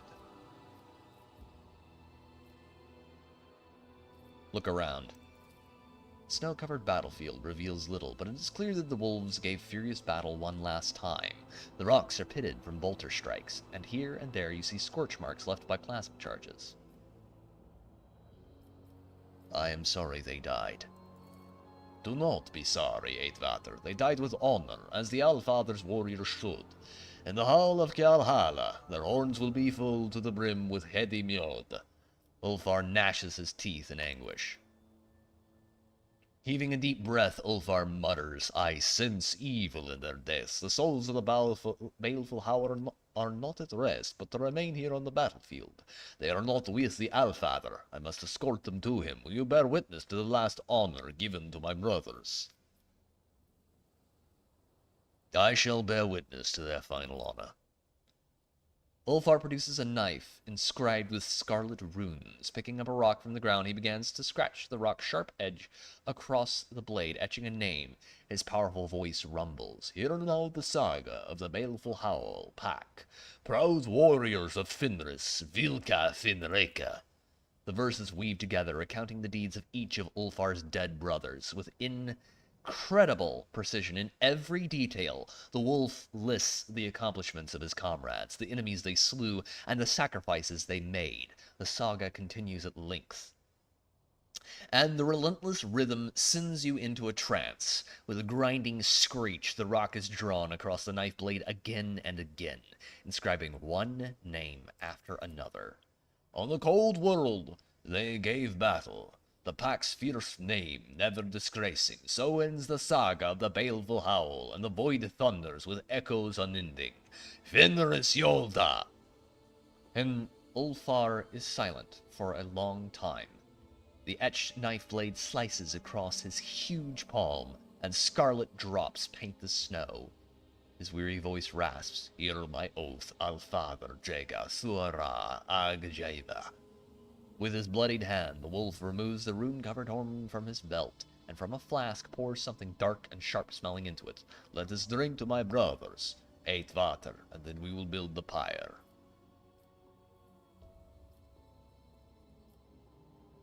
What oath did you just swear?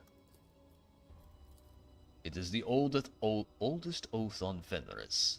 It translates to, I will avenge, or I will be forsaken.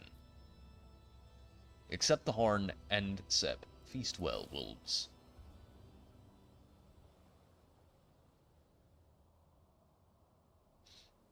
Mead horn.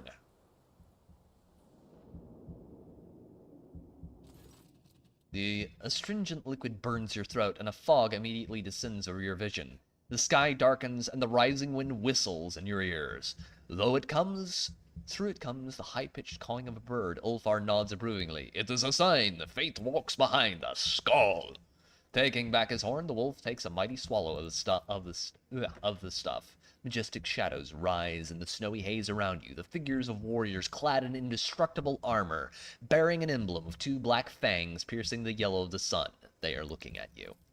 The brothers bear witness, which means it is time for us to meet my last comrade. What comrade? There is one missing among the dead, and now I know who I was fighting before. It was Brother Ignilf.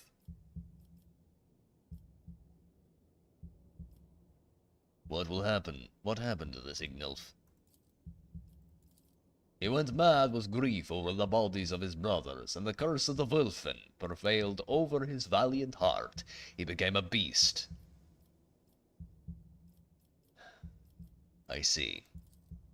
The wolf moon raises its head and howls, then it turns its wise, piercing gaze on you, and blood rains down from its snow-white fangs onto the frozen world. Let's do it. Ulfar lets out a belligerent howl, whipping up snowdrifts into frightened whirlwinds. You hear a terrible cracking sound. Someone's feet, no paws, are breaking through the crust of snow on the ground. The beast now comes, and its cruel howl awakens the fallen warriors of Fenris. Fenris thirsts for vengeance.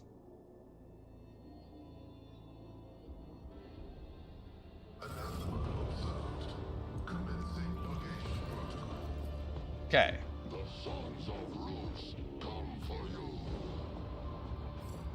Right here for Ulfar. Drake goes there. Henrix. There, my good fellow. And then Abelard back here with his big-ass melt-a-gun. No, there. Thank you. Pascal can go over there.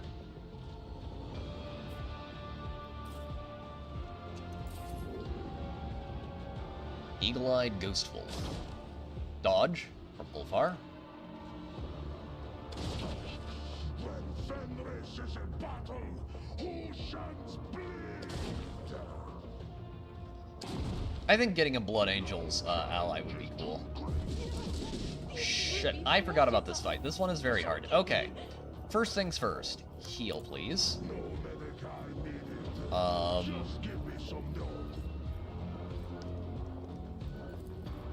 Let's do this first.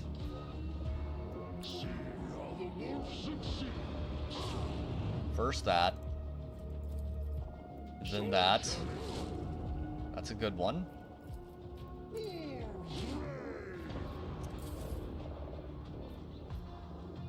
Okay, we want fire, I think. Maybe? No?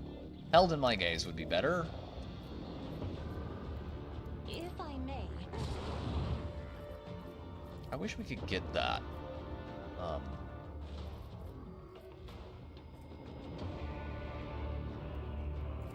Enemy becomes cursed until end of combat.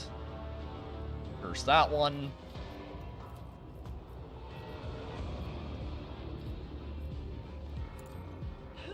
Abelard.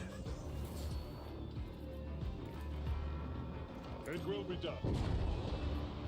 For Von Valancius. See, only one person had to drink the drugs, and I still have access to my entire party. Only one dude had to drink the drugs so that we could, you know, see the dead. I'm not accustomed to being ordered around. Strong point.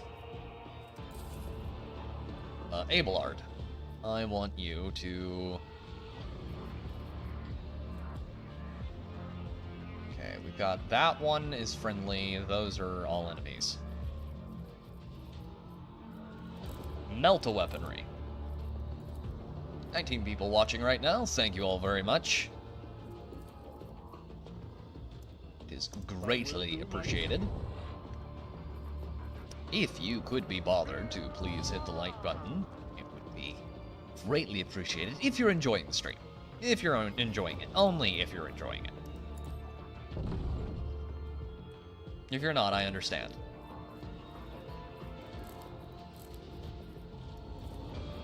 Alright. Someone else can do this. Well, no, I don't think they can, actually.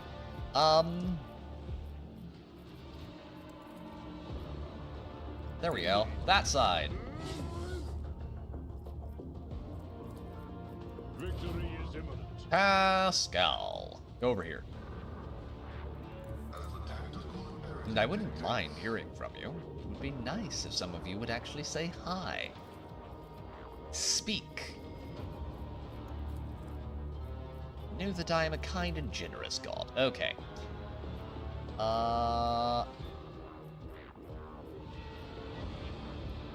That's good.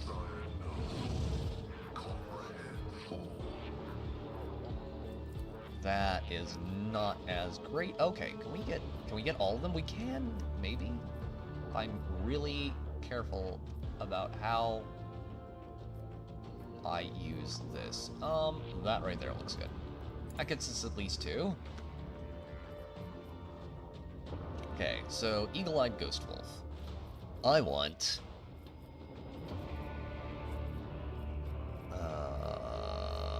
Terrifying Strike.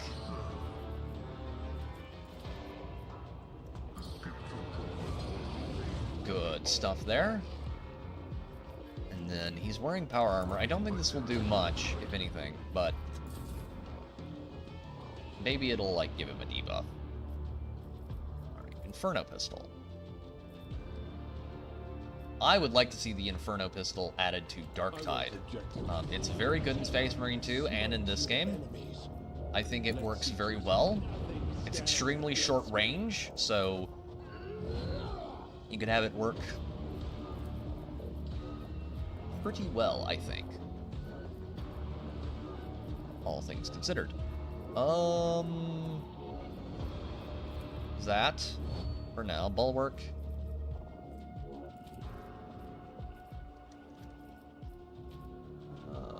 That might be best.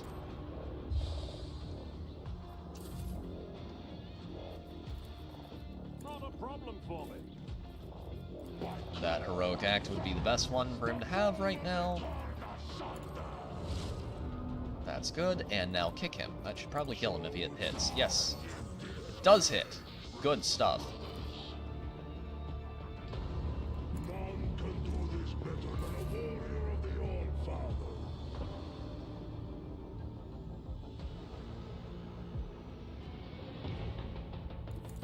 Okay.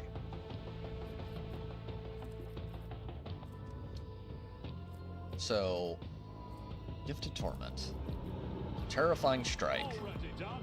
and this. All too easy. Suits my purposes. That nearly killed him completely. Nothing I can't.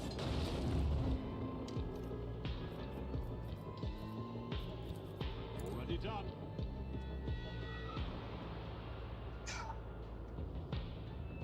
Suits my purposes.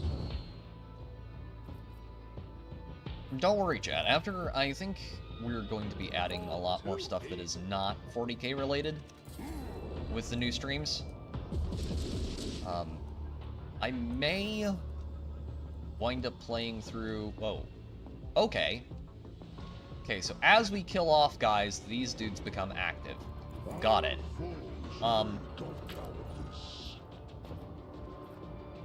Actually, I shouldn't have done that. That was a waste. I have a bunch of different games I'd like to play on stream. I'd like to play through probably some of the Elder Scrolls games. I don't think we'll do Daggerfall as much as I love that game, because Daggerfall's dungeon generation system tends to lead to some proper fuckery in regards to the way it builds dungeons. Because of the procedural generation, you can occasionally get dungeons that just exist outside of the map, which it wouldn't be fun if I'm constantly having to type in console commands to actually be able to complete quests.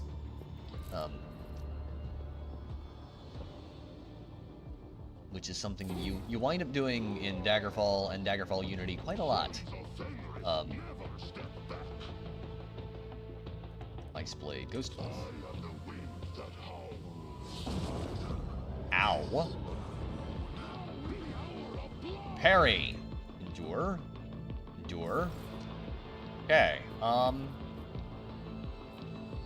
Pascal. Paint your death in colors.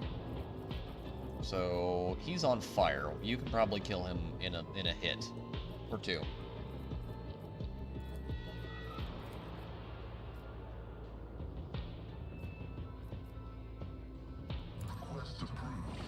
Everyone who matters just got buffed or debuffed. Okay, let's see how many of them we can get. That's all of them again.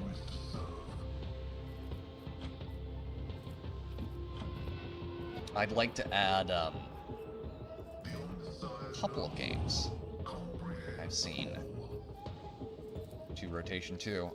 We're probably gonna pick up and start playing Jump Ship at some point in the very near future, because that game was a ton of fun in early access. I'd love to see what it's like at full release. I saw that you could get a full extra ship, so consider me intrigued.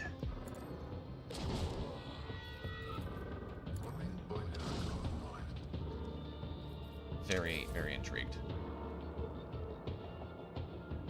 Emperor, give me strength.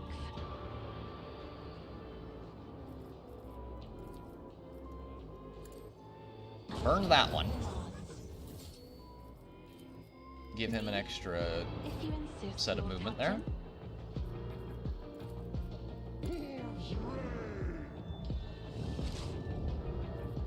And then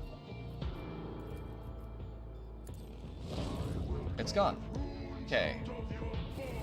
Fight complete. Alrighty then. Reckless Strike, Taunting.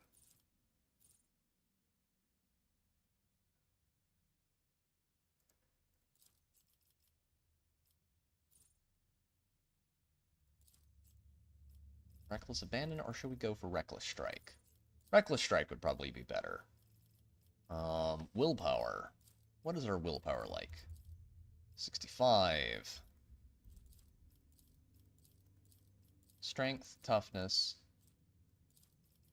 intelligence, perception, fellowship, agility. Willpower is going to get buffed, because that is something we really lack at the moment.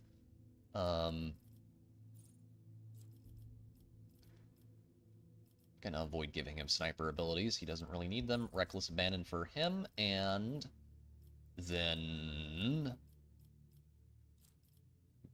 No. Weapon skill, ballistic skill, toughness. Buff his toughness.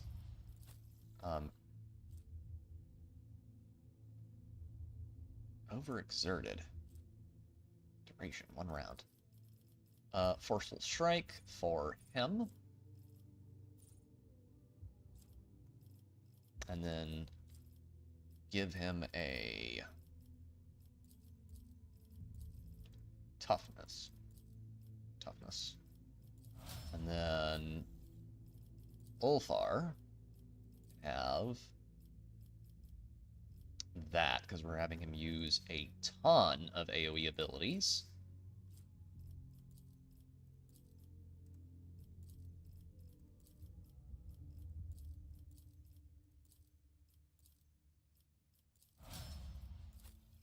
I have my concerns currently with 40K.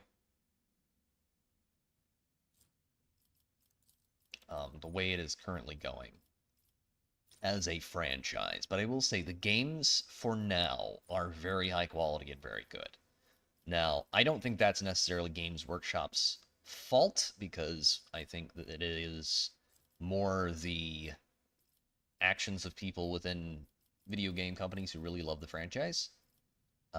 But hopefully, it's buffer weapon skill.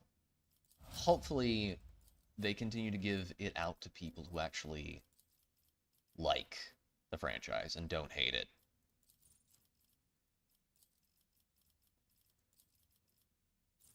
Because right now, it's pretty... It's pretty cool, and I like the games that are out at the moment. I like Space Marine 2, I like Darktide, I like this game a ton. I've heard good and terrible things about the...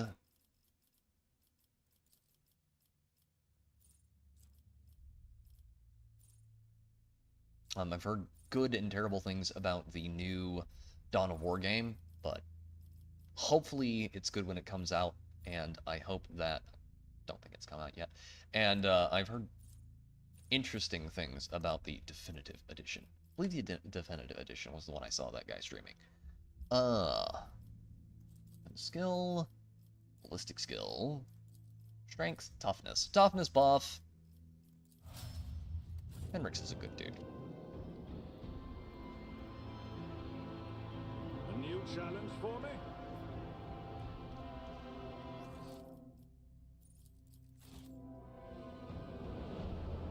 Ah, there we go. Now I can loot bodies. Okay. Grin of the Iron Wolf.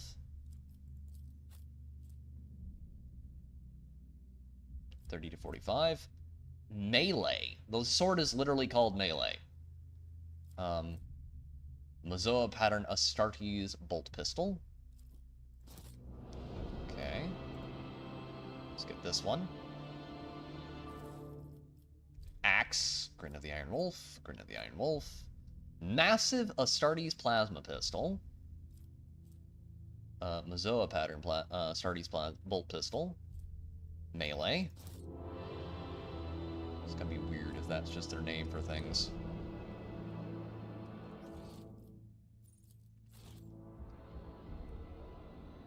Let's get this off him. Let's see what we got here. 21 people watching right now. Thank you all very much. It is greatly appreciated. Eagle-eyed. Yep, all the bodies are below the map. That's a little bothersome. Ulfar. Yes. 35 to 52.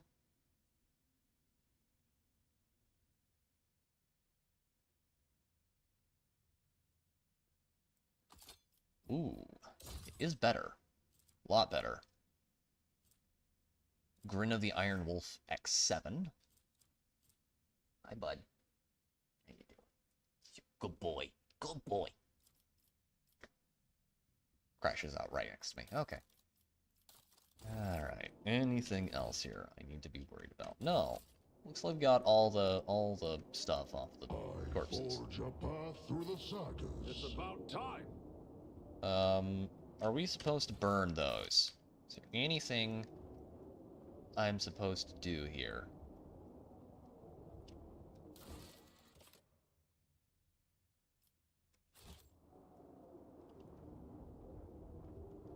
I'm gonna save. Gonna save. It didn't show me. Did not show me. Way to burn them. Killed everything.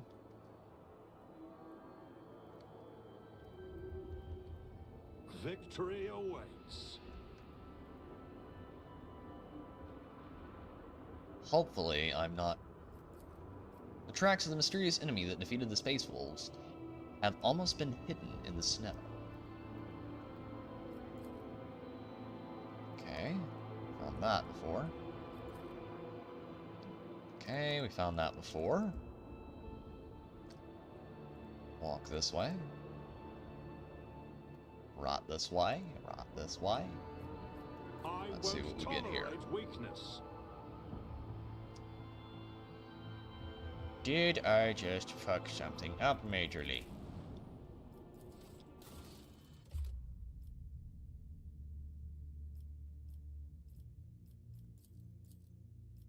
Defeat the vengeful spirits.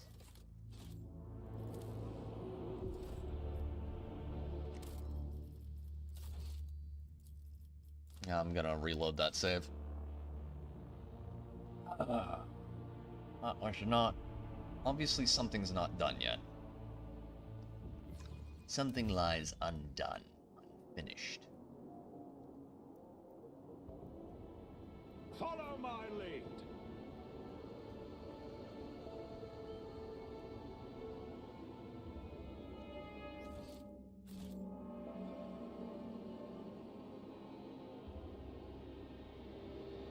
But what is it?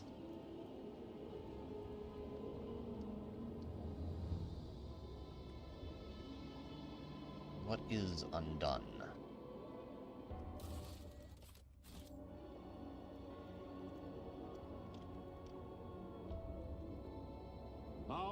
Need to, I'll look for a fucking...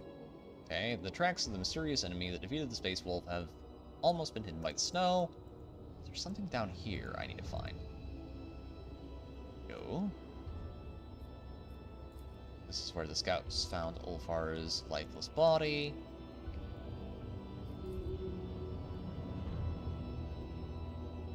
There's something on this planet. Centuries of service and practice. There's something here I am missing. Very important.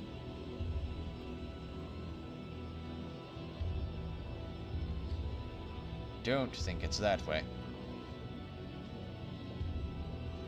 It's acting like the fight isn't over. It's not letting me complete things, so... Hopefully, this isn't majorly broken.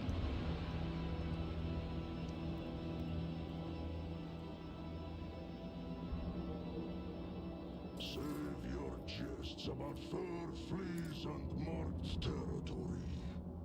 I heard enough of them back on Fenris. Okay. It's about time. Strange. Very strange. Quest. Lay the fierce wolves to rest. We killed all the vengeful spirits.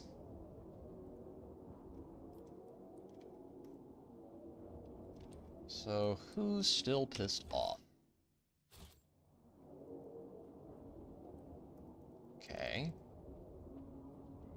keep that save where it is, and I'm gonna try and go back to the ship and talk to Ulfar.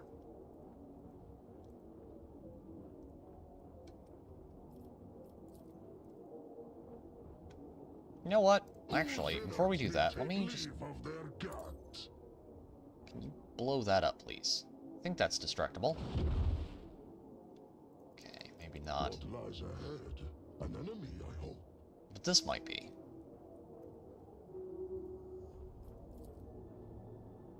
Hopefully this isn't a bugged out questline.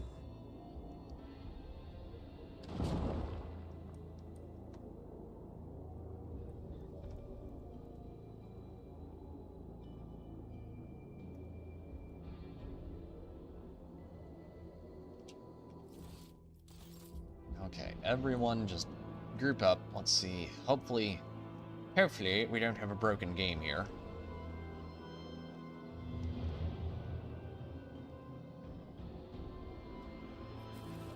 Follow my lead.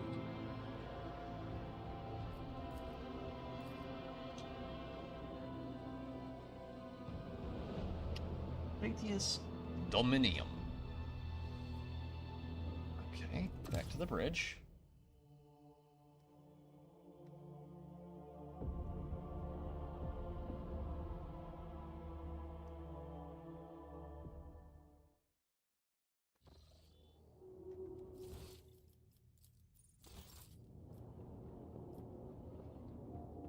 A word, Ulfar. Let us raise our cups at Vatar, in honor of deeds accomplished and in expectation of those yet to come.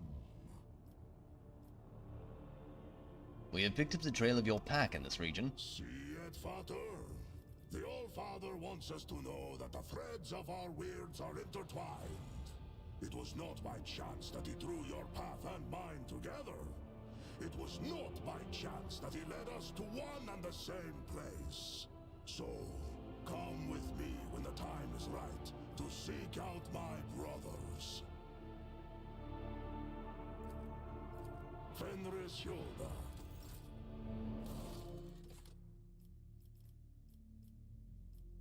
I have a feeling that quest is bugged. I have a feeling that that quest is very broken.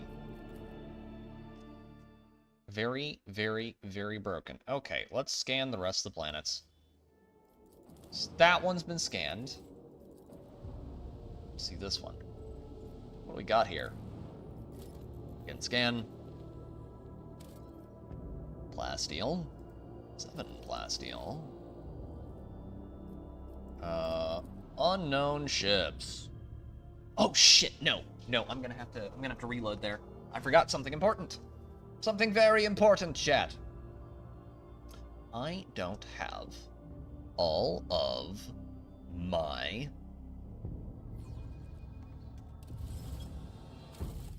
load game. Load here. No, right here. Load here. Except, there's something I need to do on this planet.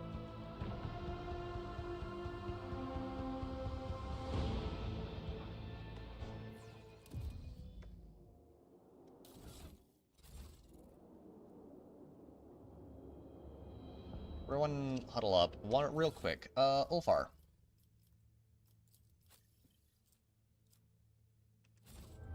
Ship. Ship. Posts. Posts. Posts. Posts. Master Cannoneer is empty. Argentia. Take that, please. Take that position. No, Ulfar. Ulfar's better than her. Maybe. No, just leave it there. She has expeditious reload. Maybe try giving him the axe. Giving him the axe do anything different? I won't tolerate weakness. No, it doesn't appear that it will. I really hope that this quest isn't bugged. I think it's bugged.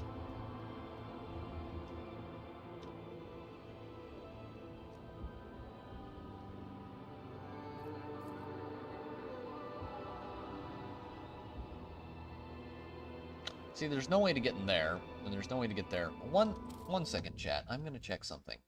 Give me a moment here.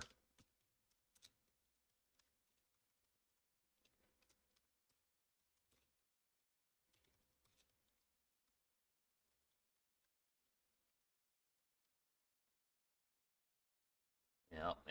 That one. Okay, there we go. 1 second. Uh-huh. Uh-huh.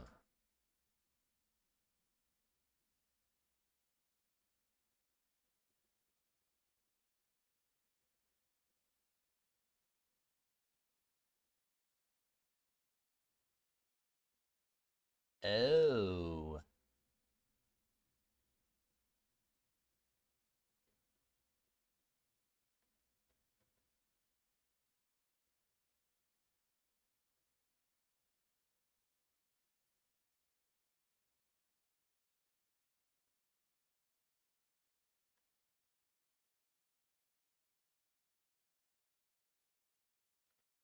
Ice World Reef.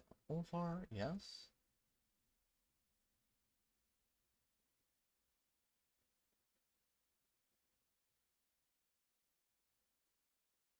Oh. I think this may actually be broken. Victory awaits.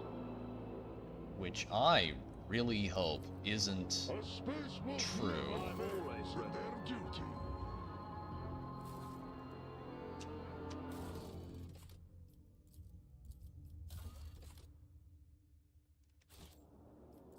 Both strong and wise is Ulfar.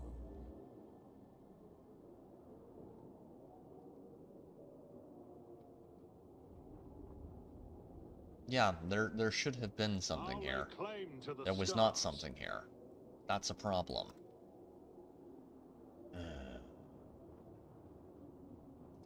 Don't like it. I don't like it. I'm not racist. I just don't like it. It bothers me. Deeply. God, I love this game, but sometimes, man. Sometimes. Wag's tail in sleep.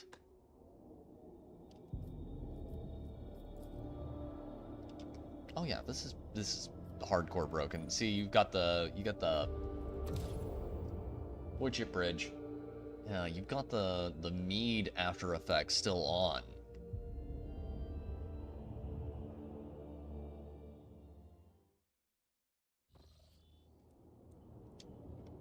I think I broke it even worse than before.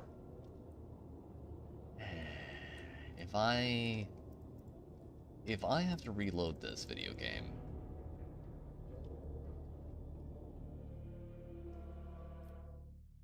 we'll do this later. Where is he? Ulfar, a word, please. Let us raise our cups at Vater. See at Vater. The old Father wants us to know that the threads of our... This is the name given on Fenris to our pack father. Be worthy of it. And it is wise to hide one's past from a stranger. I enjoy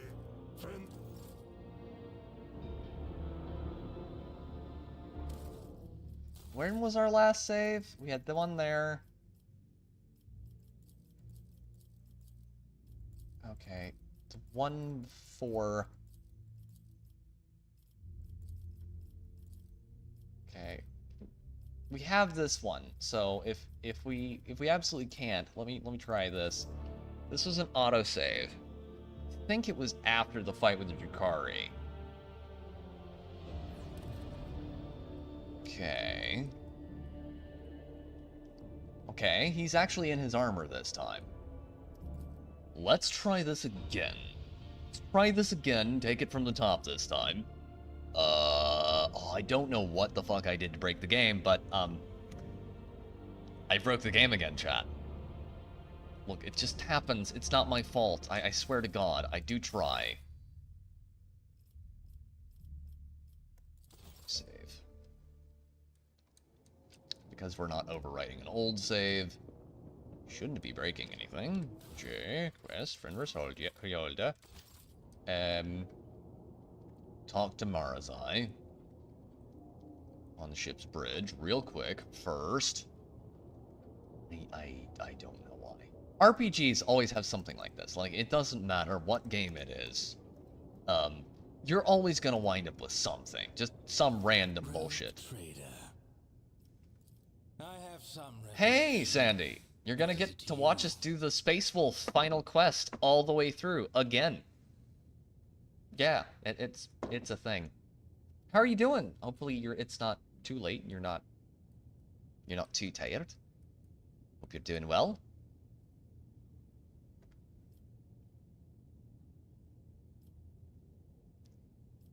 It just occurred to me. The Drakari narrows his eyes at you but says nothing in response. The Cabal is as good as dead, and everyone who wanted me dead has perished along with it. Now that I'm no longer being hunted by assassins, I'm free to choose my next steps. It is a strange feeling. I will grapple with that later, but for now, new blood and fresh suffering awaits us. I would hate to miss all the fun. I am doing fabulous, Sandy. Absolutely fantastic. What do you plan to do next? To present myself at the meeting place with what remains of the Reaving Tempest. I'm overcome with curiosity. Is it a trap? Or are my former vassals so desperate that they are really playing in the open? We will see. Then go. I will find something to amuse myself with. It's been a long, very enjoyable day. I am currently dog sitting for some friends, which is my current vacation, and it's pretty legit. He is very chill, very reasonable. He snores in his sleep. I like him a lot. Now we're gonna save here again because I'm now paranoid. Because the game has made me paranoid. Ulfar, let's dump him. We don't want to bring him along. Cassia, because she worked out well last time. Yeah.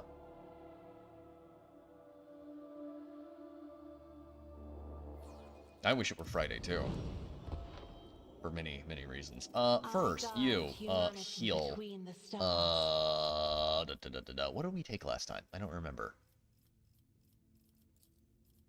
I think that one, and then, was it a Psyker Power, or...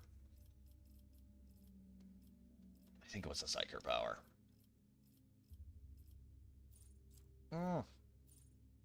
Oh, by the way, Sandy, do want to let you know, because you are a regular, we are changing the streaming schedule.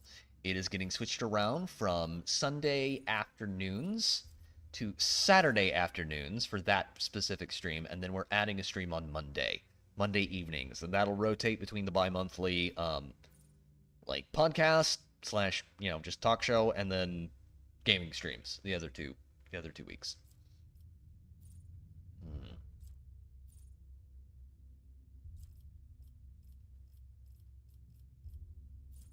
Yes, that is my current plan. Good. YouTube doesn't tend to send those out to people, so I just wanted to make sure you knew. Hopefully that helps things out with people. Hopefully it helps me out, because I've wanted to do more, but it's just I haven't been able with the current schedule. So hopefully that schedule improves things. If we need to, we'll change things further. But hopefully that won't be necessary. Toughness. Done. Okay. Hopefully that will be completely uncalled for. A new challenge for me? If all goes well and there are no disasters. Was that supposed to be a challenge? I did not mean to bring you. We'll make it work. We'll make it work. A space wolf never fails in their duty. The bodies of uniformed Imperial scouts have been scattered around by a detonated mine. The scouts discovered Ulfar's lifeless body here. The tracks of the mysterious enemy that had defeated the Space Wolf have almost been hidden by the snow. Centuries of service and practice. Nothing there. Shall stand in my way. Something nearby. Yeah, those are just proximity. There's nothing I can do about them. Or a trap.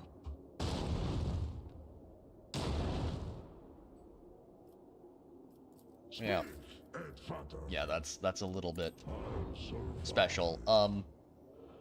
We shall Main character. need a little morale boost. A wound. There we go. I didn't notice. Hopefully you Follow my lead. won't notice too much of what I'm about to do either. Okay, there we go. Alright. We do this part again. And I'll read it anew for the new people.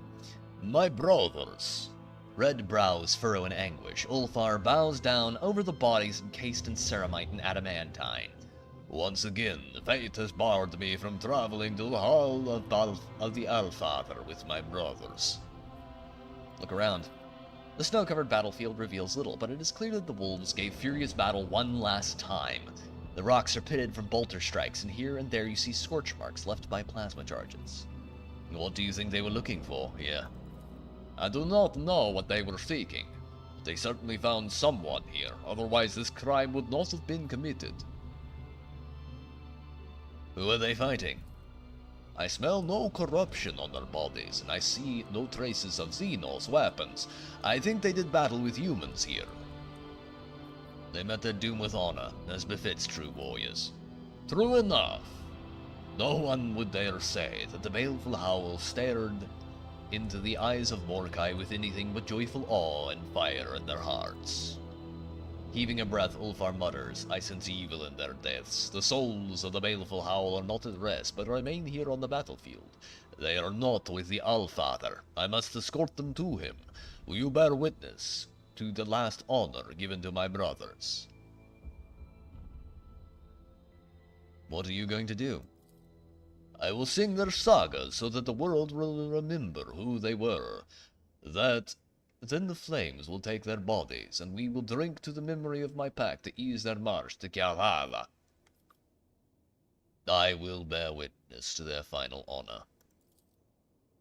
Ulfar produces a knife inscribed with scarlet runes. Picking up a rock from the ground, he begins to scratch the rock's sharp edges across the blade, etching a name. His powerful voice rumbles. Hear now the saga of the baleful Powell Pack, proud warriors of Fenris, Vilka Finrika. The verses weave together, recounting the deeds of each of Ulfar's dead brothers with incredible precision in every detail. The wolf lists the accomplishments of his comrades, the enemies they slew, and the sacrifices they made. The saga continues at length, and the relentless rhythm sends you into a trance. With a grinding screech, the rock is drawn across the knife blade again and again, inscribing one name after another. On the cold world, they gave battle, the pack's fierce name never disgracing. So ends the saga of the baleful howl, and the void thunders with echo unending. Fenris Yoda.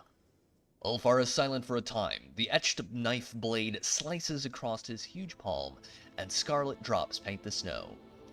His weary voice rasps, Hear my oath, Allfather, Jelga Thura, Agjemea. With his bloodied hand, the wolf removes the rune-covered horn from his belt, and from a flask pours something dark and sharp smelling into it. Let us drink to my brothers, Eitvatr, and then we will build the pyre. What oath did you just swear? It is the oldest oath on Fenris. It translates as, I will avenge, or I will be forsaken. Feast well, wolves.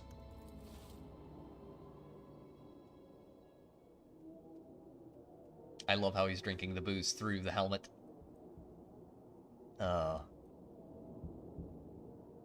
now that we have done the space drugs mead, the astringent liquid burns your throat, and a fog immediately descends over your vision. The sky darkens, and the rising wind whistles in your ears, though through it comes the high-pitched cawing of a bird. Ulfar nods approvingly. It is a sign. Fate walks beside us. Scowl. Taking back his horn, the wolf takes a mighty swallow of the stuff. Majestic shadows rise in the snowy haze around you. The figures of warriors clad in indestructible armor, bearing an emblem of 2 black fangs piercing the yellow of the sun. They are looking at you. The brothers bear witness, which means it is time for us to meet my last comrade. What comrade? There is one among the dead missing, and now I know who I was fighting before. It was Brother Ignolf. What happened to this Ignolf? He went mad with grief over the bodies of his brothers, and the curse of the Vilfen prevailed over his valiant heart. He became a beast. I see. The wolf moon raises its head and howls. Then it turns its wise, piercing gaze on you, and blood rains down from its snow-white fangs onto the frozen world. Let's do it. Ulfar lets out a belligerent howl, whipping up snowdrifts into frightened whirlwinds. You hear a terrible cracking sound. Someone's feet, no paws, are breaking through the crust of snow on the ground. The beast now comes, and its cruel howl awakens the fallen warriors of Fenris. Yeah, so, like, each of the Space Marine legions has a quirk, or curse. Blood Angels are vampires. Night Lords are psychopaths who can see the future. And they're all basically universally crazy.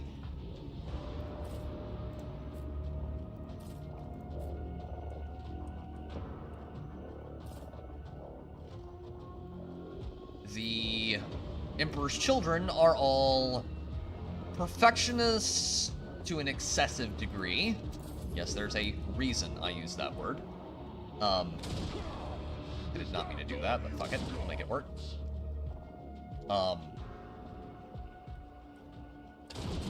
Those are just some examples. They really like the plasma a lot. I am not your Zeus pet monkey. Yeah, each of the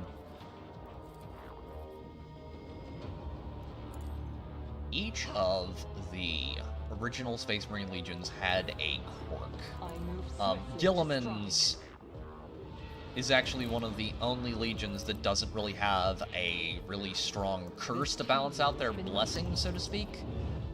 Theirs is... they're just really stable. And they're very, very, very analytical. That's basically the entirety of their shtick.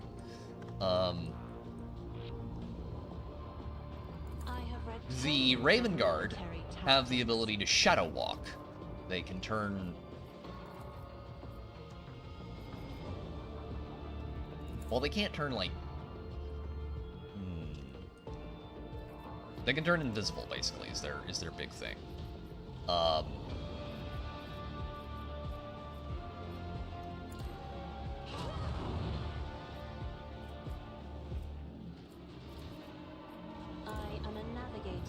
Not a servitor. In the name of House Orselio, I shall prevail. Okay. And, the Lion's ability, I don't know if any of his sons will get this, but the Lion has the ability right now to turn, himself... he has the ability to teleport himself around. And...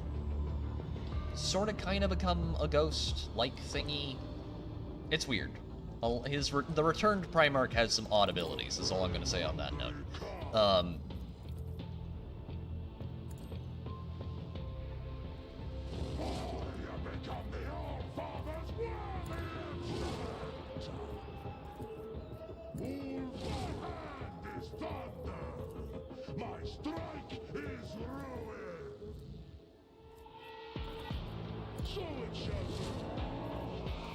Kick him. Okay. Now we're gonna do this because it will be funny. Alright.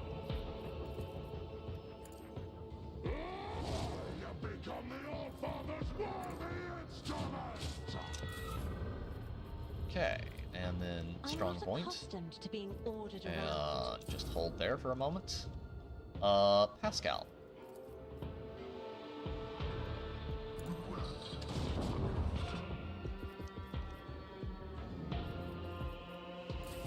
Hold up.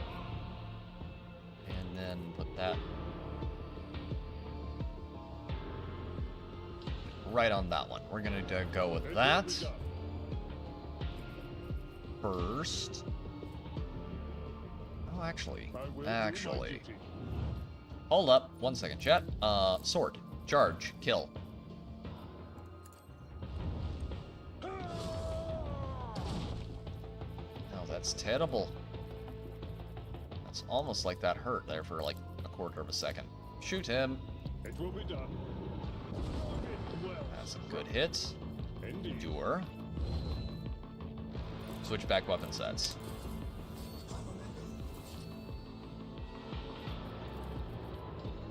Not a problem for me.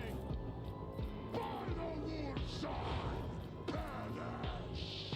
Come split in disgrace. Okay. Walk around here and stab that one. Suits my purposes.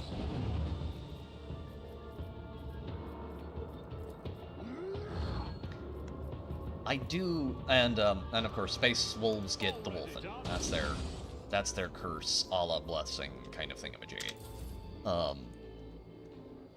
I prefer, of all the legions, like my favorite one, I've said this before on the channel, is Blood Angels, because they are very badass and very cool, and I just like them the most.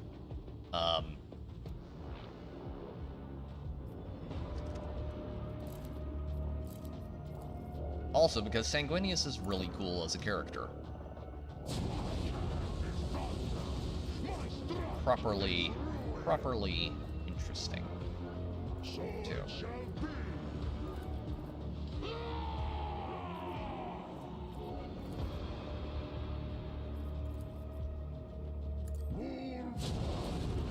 That's good. It's very good.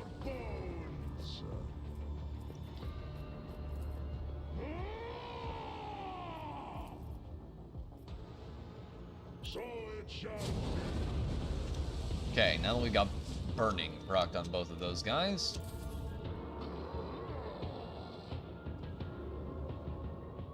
Making little puppy dog noises. Dare you?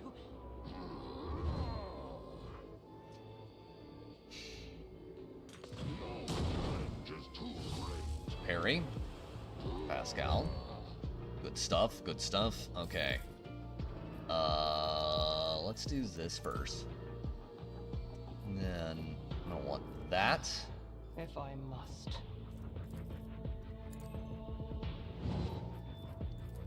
If it serves That. your cause. And then this. This team is beneath me. And shoot him, please. Okay.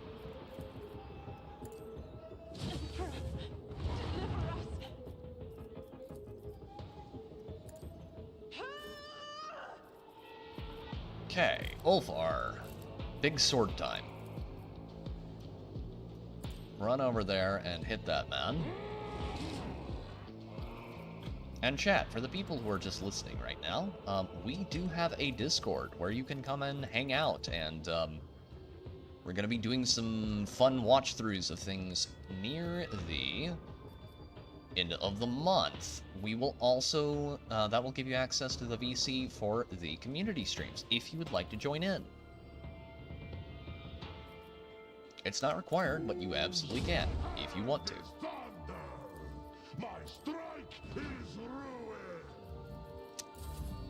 Those are open, they cost you nothing. Not to mention, I think most of the people in the audience are pretty cool, so... Lord Captain? Consider it. Consider it. You might have more fun than you think. Alright. That one's dead. Last one. Okay, this... this, and axe time.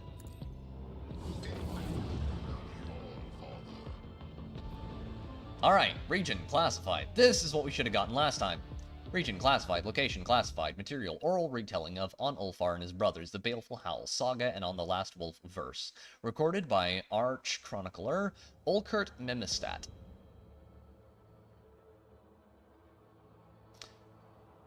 My verses you will hear, glorious brothers, of how the paths of Ulfar called Thunderlong from the first and the last. Wolf of the Baleful Howl were intertwined, over his brother's cold body standing, over the hard-armed proclaimed to the sky their glorious sagas, and his last homage paid to those warriors proud. As his witness taking his companion of the line von Valentius, the blizzard was raging, and the wind furiously howling, as under that terrible clawed paw the snow crunched, and in the dead light of a moon, strange to human eyes, a beast long fur bristling, of death reeking, into the circle stepped.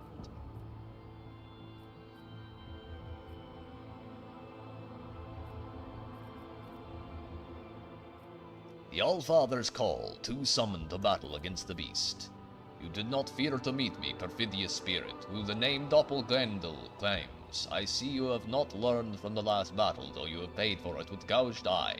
So spoke Ulfar Thunderlong, and the beast replied, of your spoils you boasted, to the priests in vain Ulfar ever lost. My body alone you wounded, but I your spirit maimed and your weird crippled. Then came the turn of the Eighth Father to speak.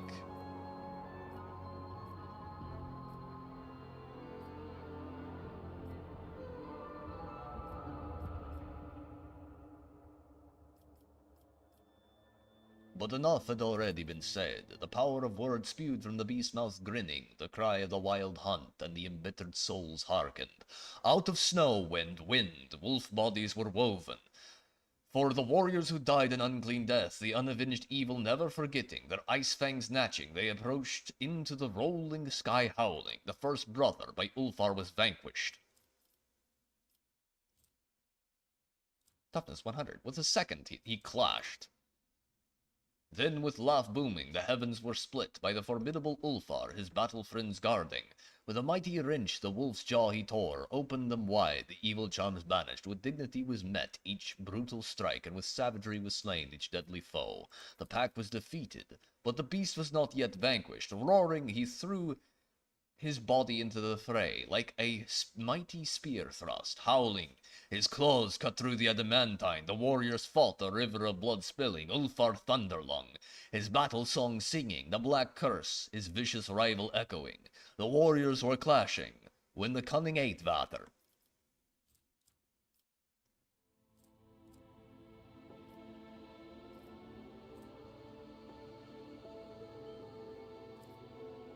(50-50, 68). Stepped back to his ally, granting breadth to strike. 1-on-1 the spirit and Ulfar warred, the flame of the mortal soul in the chill of the grave, but little by little the hot hearth began to dwindle. To Ulfar's battle strength granting, each the other's throat seizing, the warriors fought to the death, both were cunning, but of cunning the beast had enough yet in store. Upon the Eighth Vather fell the beast. By the power of icy Fenris, I do curse you. If you looked into the past, you shall see only deceit. If you look into the future, you shall see only treachery. The false friend's dagger shall open your breast. The arrow of deceit's wrought shall pierce your back. So spoke the spirit, born in sorrow. The Eighth Vather cursing, and in the bloody wound the Eighth Vather spied. His breast was cut, his heart was quieting. The Eighth Vather's death had caught him unawares. From the Eighth Vather's breath lips a daring song burst forth, death on the battlefield extolling. The heat of these words the Eighth Vather's heart inflamed, the spirit's fatal vision banishing. Glory to brave hearts that fear not death. So the dark beast lay in the snow, his chosen name the Doppelgrendel. And over his body standing, Ulfar said, before you die, answer me, evil spirit, who killed my brothers, the baleful howl? In its death rasp, The Doppelgrindel answered, "Brother, we were doomed, not by the archenemy's followers, nor by the despicable inhumans who did not touch our armor, nor with dark sorcery. No, it was the humans. Did the malefics defeat us? No, it was the humans, who oaths of friendship swore, that plunged the blade into our back, that treacherous plot in malice hatched." Said the spirit, and then it fell silent, forever the noble wolf's body fleeing, and peace to it bestowing.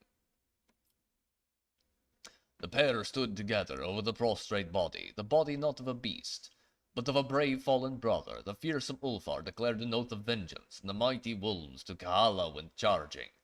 They went knowing that from their betrayers 3 times the blood price would be exacted, and in the Etvater also his peace spoke.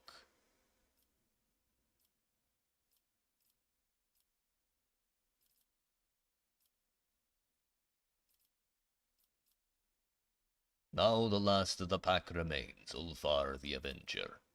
For the cursed wolf there is no other path, but to be the hand that punished meets out to his brother's slayers. The fire of their hearts by death are generously doused, but I cooled forever, always endure. So Ulfar's mighty word was spoken. A proud funeral dirge was sung. His brother's weary body, cursed by grief, from his carapace was freed and laid upon the pyre. The old spinners weave the weird thread cruelly, no inquiries or treaties accepting. Ulfar Thunderlung cast his gaze, and clearly he beheld the end of his trail. And so ended the saga of the baleful howl. May the Black Mane guide them to Gahala. Only one was not claimed by Morkai the Dark-Hearted. Ulfar Thunderlung stood stalwart upon the ground. Too stubborn for death was this rebellious wolf, too hot to be seized by the chill of the grave. His brothers praising, he raised his deadly axe. Fenris stands, so there will many yet to slay. Was there room in Ulfar's heart for sorrow? So it was, but anguish does not plague the warrior's soul. He knew one day his brothers he would meet again. Once the curse was broken, and his honorable death he claimed in battle. Glory to the fierce wolves, sons of Fenris. Let us remember the brothers, the baleful howl. Daring hunters, fierce hunters, and troublemakers without equal. Let us glorify their exploits, and glorify their fall. With honor have these wolves gone to Galala. Let us remember the mighty brother Ulfar, who did not abandon his pack in these snowy wastes. Let us remember the traitor of the von Valencius line, he whose name is known and honored on Fenris. Let us raise our cups and cry into the face of Hellwinter's gale, Father, we still live, Fenris Yolda. But I wanted to loot the corpses. No! Oh no! Aww. That's sad.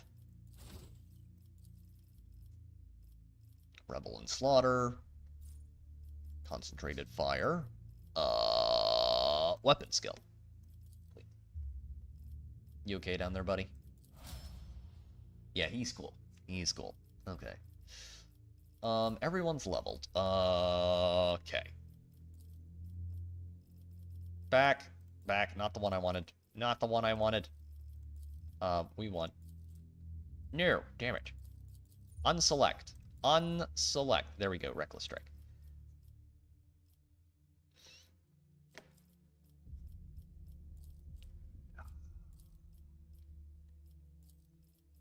Willpower.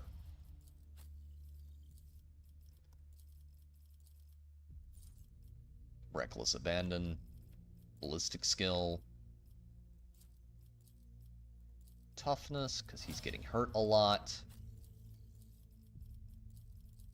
Forceful Strike.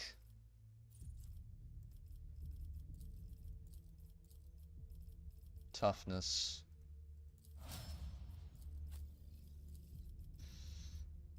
I think we will actually reach. We'll probably be able to do it tonight. It's only 8:43. It's not even 9 o'clock yet.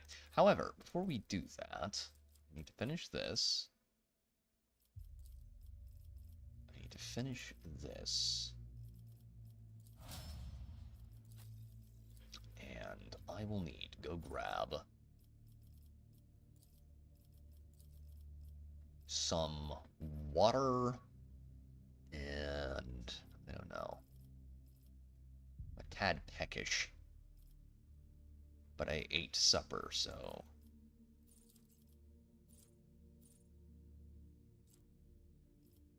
In reality... Toughness... Boost probably wouldn't go awry, but we'll go with weapon skill. And then you can have that. Blade of Light. No, we'll go with Thriving in Peril. Black Backdraft.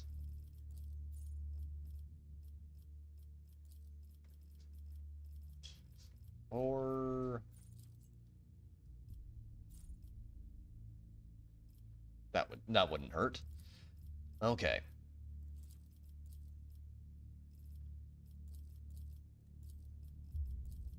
Perception's good.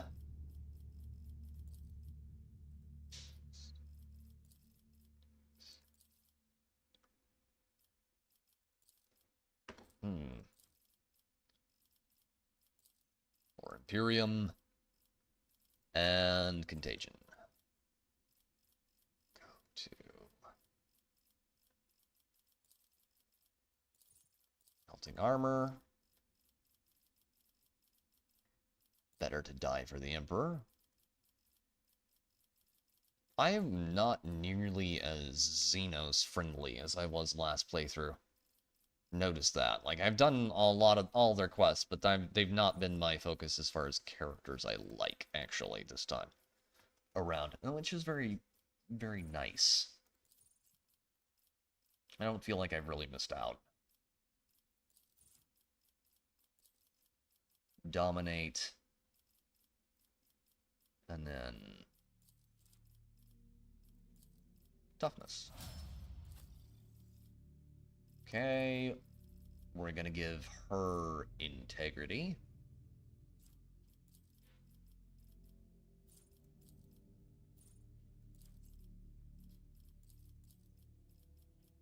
Predictable, doing my part. Litany of Hatred, Contempt for the Weak, Crippling Blast.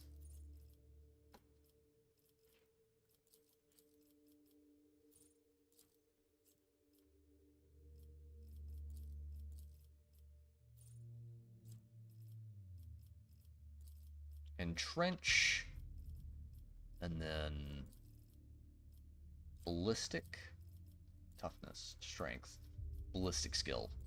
Okay, Ballistic Skill's good. Be Smart, Bloody Mess, Dance of Thorns, Open the Veins, Bringer of Doom, Weapon Skill, buff that up to that, put that there. Lower Imperium's pretty high. I'm not looking for that right now. I'd like to have Athletics, but we'll take Awareness. And then, where is it? Flesh Wounds.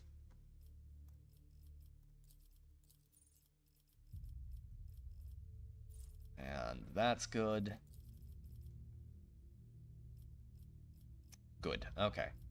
And then we're gonna go with Medicae. And that, and that, and then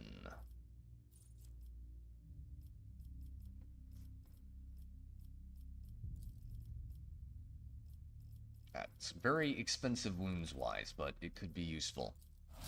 We're probably not going to be using her a whole lot because we're nearly to the final stage of things, so I'd like to start really focusing characters right now.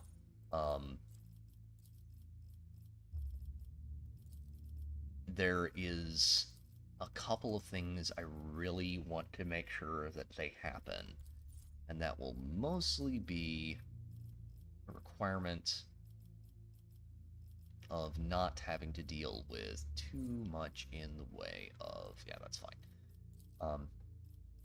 Not having to deal with characters going down, because there's going to be a fight ahead that will make things very difficult if we have to fight it without all of our characters.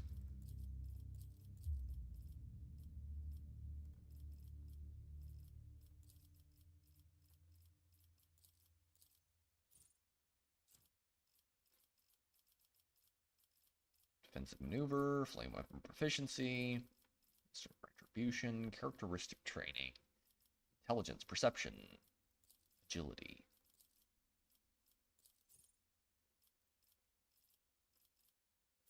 Inspire, and then we'll go with Fellowship. That's good. Okay. Last one. I swear to God, chat. Okay. Death Whisper and Agility. That was really, really easy. Let me make sure that we've assigned posts. We did not. Ulfar. Ulfar gets that. Quests. Okay. Now we just have to go here. Nearly there. Nearly there. Okay. Now, I am going to leave you all with a very nice bit of ship fighting, and I'm going to go grab some water real quick.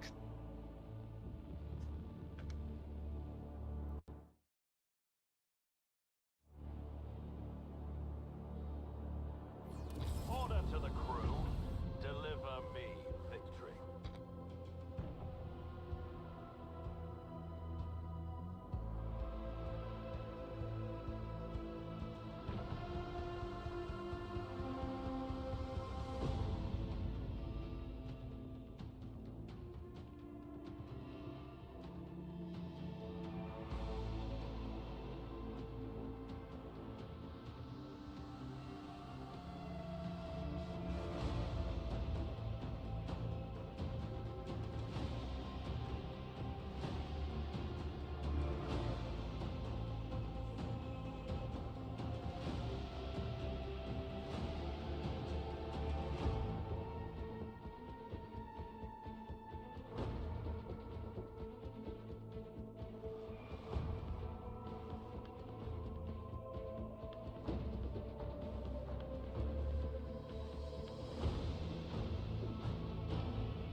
Alrighty then, ladies, gentlemen.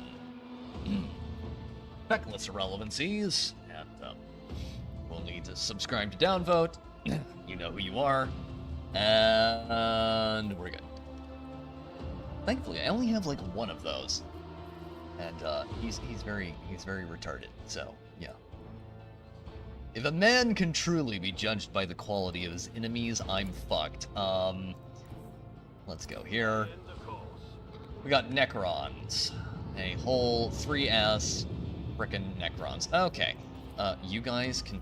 Well, first, hold up. There we go. That's better. So let's do that first.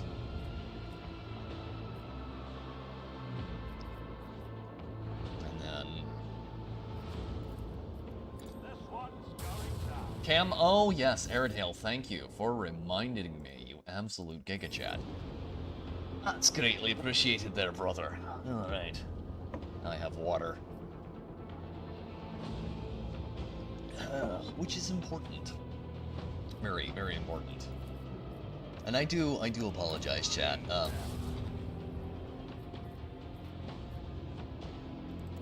for the quality of the video. It's probably not the best. Here we go. Let's do this right here. And the whole everything is not quite what I would prefer it to be, but you know, it happens. Yes, the absolute bullshit nature of the Necrons. Okay,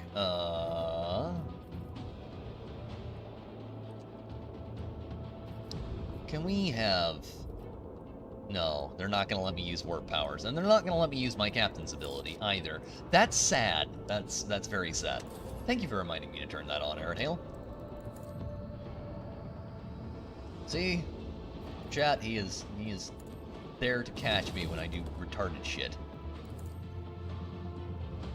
That did surprisingly little damage. That's... yeah. This, chat, this is my biggest mistake this entire playthrough. This thing. Viper class destroyer. Never, ever, ever pick that option. It's awful. God awful, in fact. That is the Fellowship of the Void ripping you off.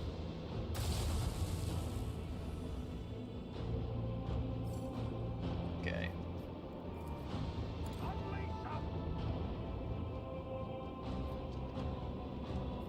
Okay, there's Starhawk bombers. We're good there.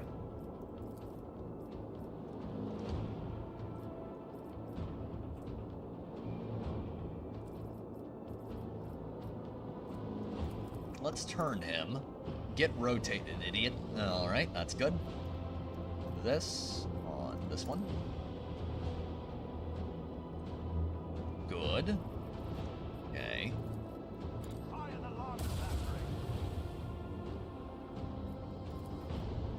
This one goes down.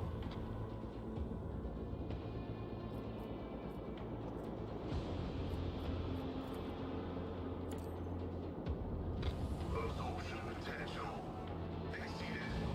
Void shield is non-functional. Another salvo. Good stuff. We're gonna strengthen the shield on that side. Basically non-existent now.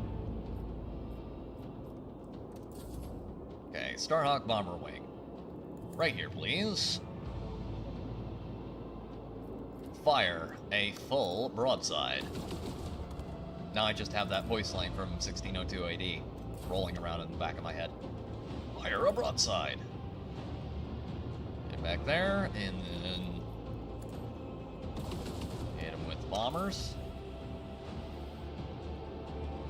Oh, and they heal. I forgot about that. That's annoying. That is properly annoying. Miss. Necrodermis, chat, is really, really hard to deal with because it's a restorative material that replaces its broken parts. It heals its broken bits because it's basically a nano composite material, if I remember correctly. And he's exploded. Okay, well, at least he was able to kill one of them. What do you want, a frickin' cookie? Okay, let's get that switched out. Let's launch those. Torpedoes.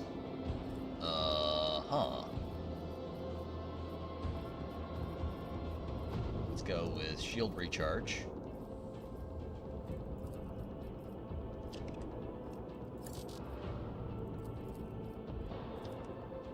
And then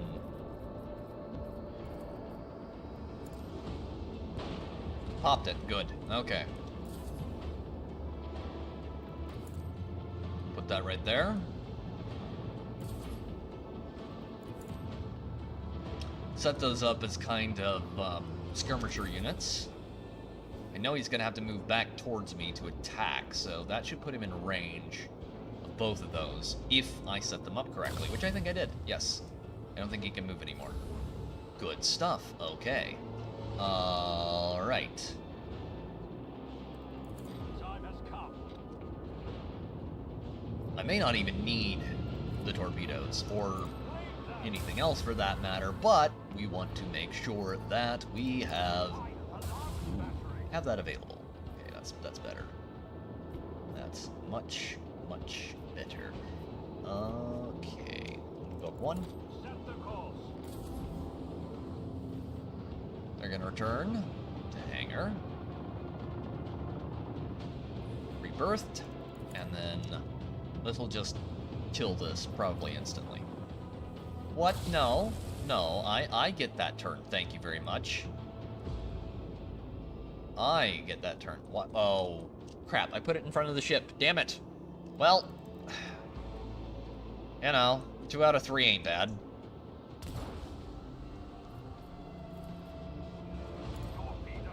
I have the ability to regenerate, and I have all the guns.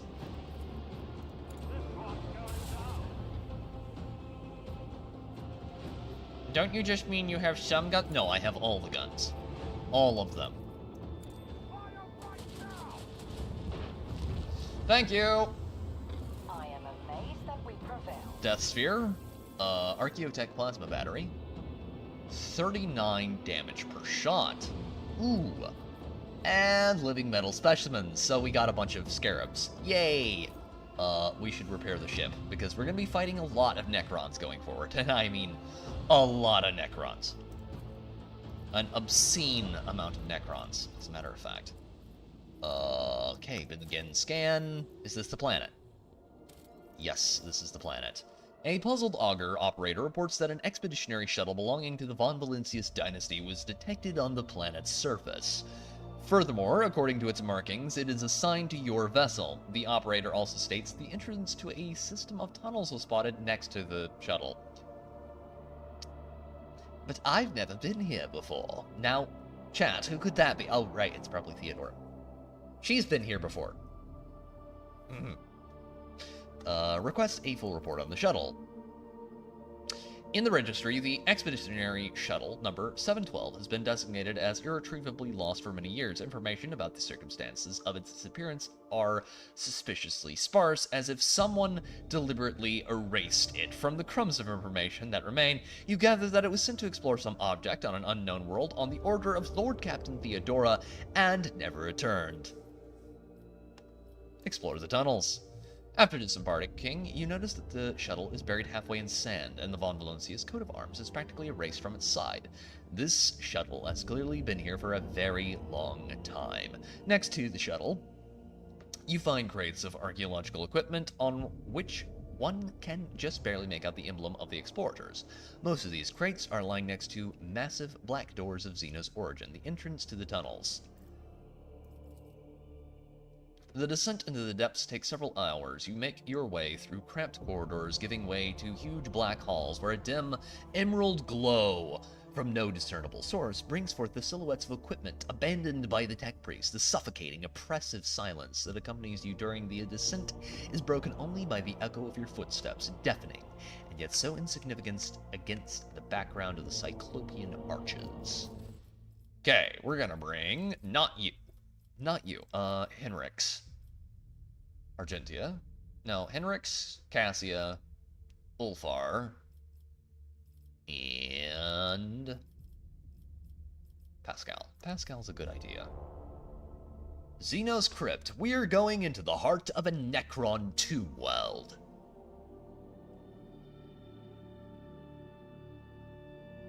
Oh, that voice. Yeah, doing the Ulfar voice is killing me, I'm pretty sure. It's about time. But Doc, it hurts when I do that. Then don't do that. Okay, what do we got over here? Goods.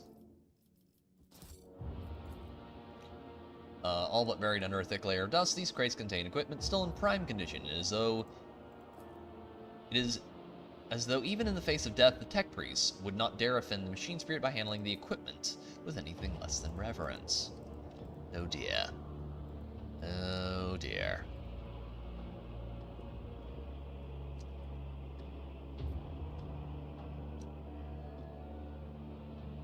Necrons have really good aesthetics. As a species, they have a very, very cool... Oh, yeah, it's this one. Okay. Victory awaits. targets. I am registering the extensive structural damage to the tomb and the expiry of the expedition team. Initiating investigation to determine if the cause was gross incompetence or extraordinary circumstances. That's a Necron warrior. That's a very dead tech priest. Another very dead tech priest. The edges of the platform are twisted and melted. It appears to have been deliberately damaged by a powerful explosive. Oh, that's not good.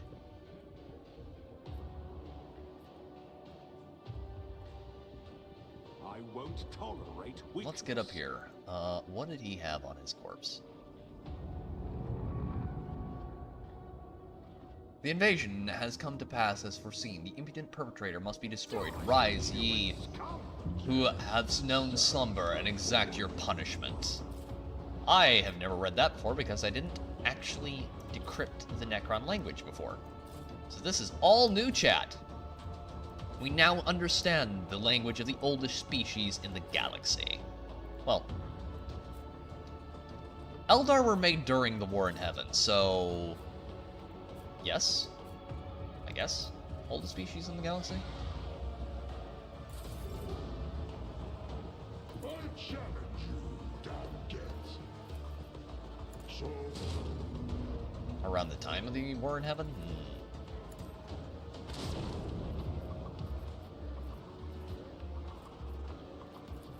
Take that, and then Necron Immortal.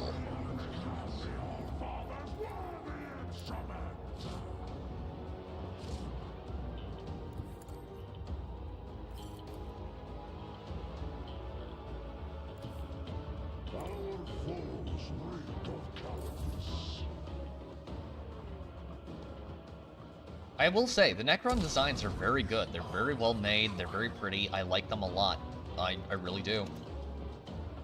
Where is he? Oh, he's over there. I will say, they are a little slow. A little bit slow. But they're Necrons. Basically looking at undead machines. Zombie machines, if you will. Yeah, so I think we're gonna do...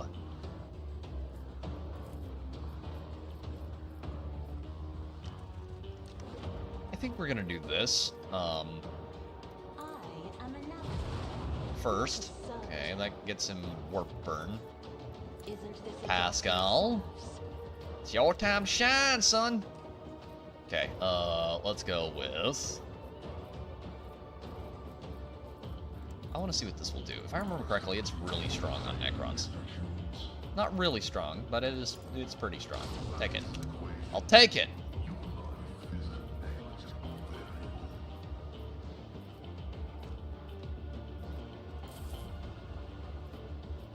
We're gonna go with Linchpin on Ulfar. Extra buff can't hurt nobody. And then that Necron Immortal really needs to die. Yeah, no need to increase Veil Degradation if we don't have to. I want you to get up right up here and just poke him with that power sword. Well, Force Sword. Force Sword Explosion in...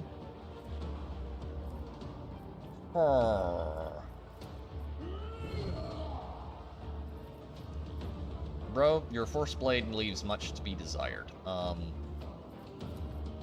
you down here.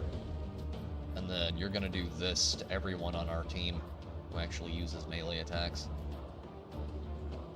Perfect. For the throne's glory.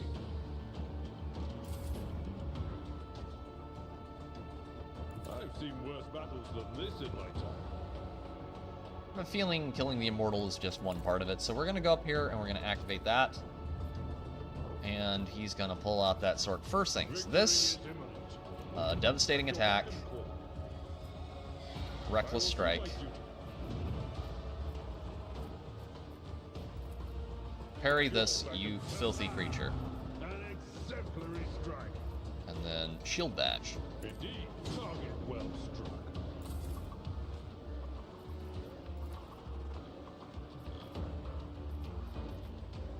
so walk over here. Hit that with this. Ah, he's trying to heal. That's very rude of him. No, I don't think you will be allowed to do that, young man.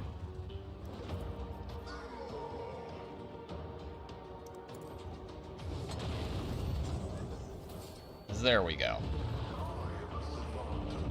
Now everyone gets to burn.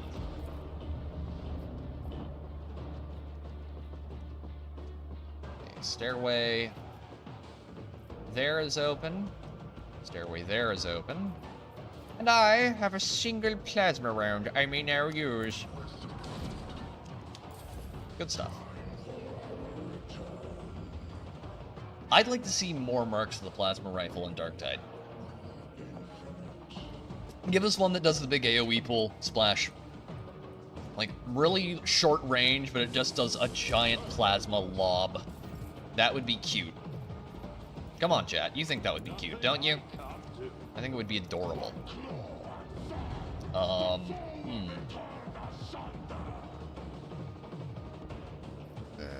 Well. Oh yeah, it's very silent. No.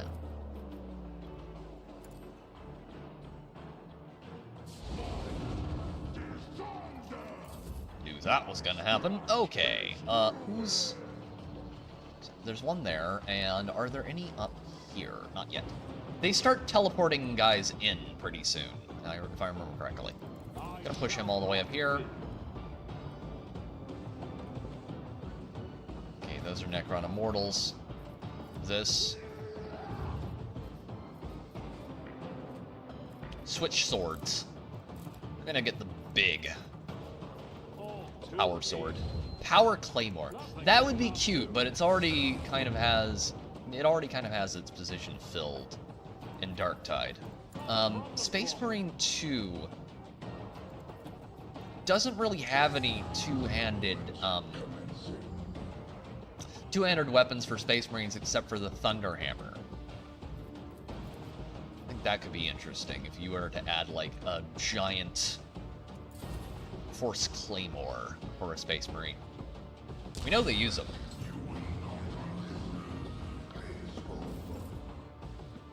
So I think that could be an interesting weapon. Would have to be strong though. Like you have to have something that makes up for it. Anytime you have a weapon that doesn't do something other weapons do, it has to make up for that. It can't just be, oh, we took this away and we gave you a shittier version of something that already exists. Like, that was the big problem I had with two-handed weapons in...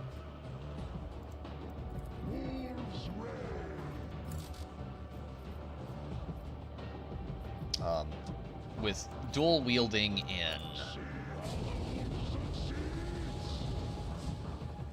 Skyrim, if you've ever played that game. The dual wielding there didn't make it where you were able to block while you had it out. So, you're basically just stuck using that first. Run and gun.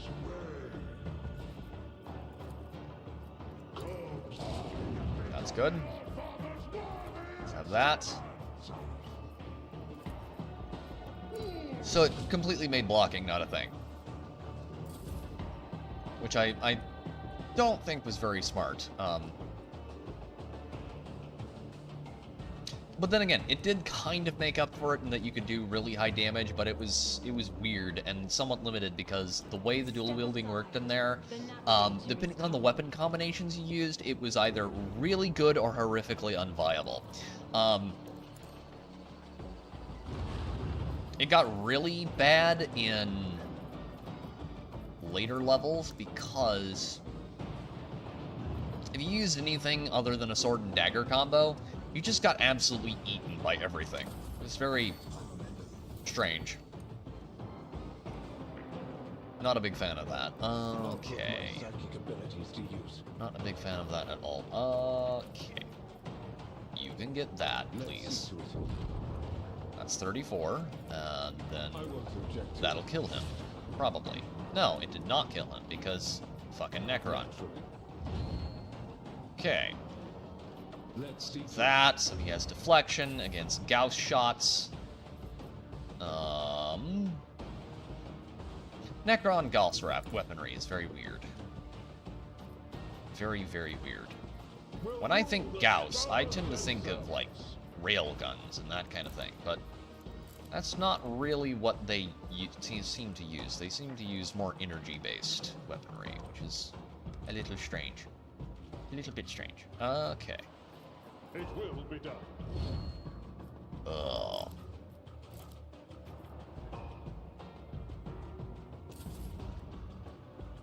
Move him closer. Alright, wait, is there anyone up here? No, no one here, no one there. He can shoot that guy from where he is, so let's have him do this. Well, that won't go over there, but this will. Shoot him, please. Video game, that is dirty pool, and you know it.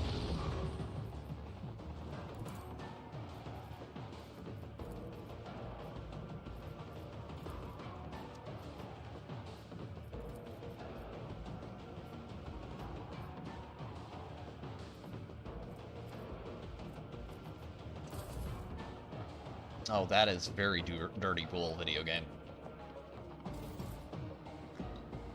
Okay.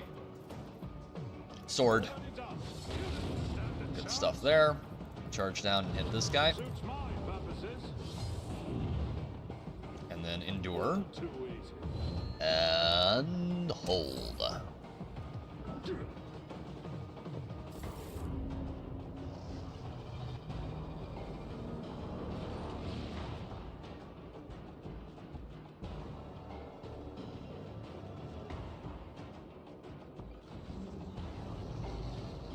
See, now they're starting to really pipe in stuff.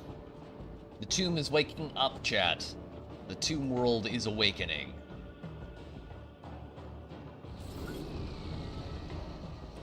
I'm not sure if it would ever happen, but it would be interesting if they ever make a sequel to this. If you could get a Necron companion. I know that's wildly unlikely, but I think it would be cool.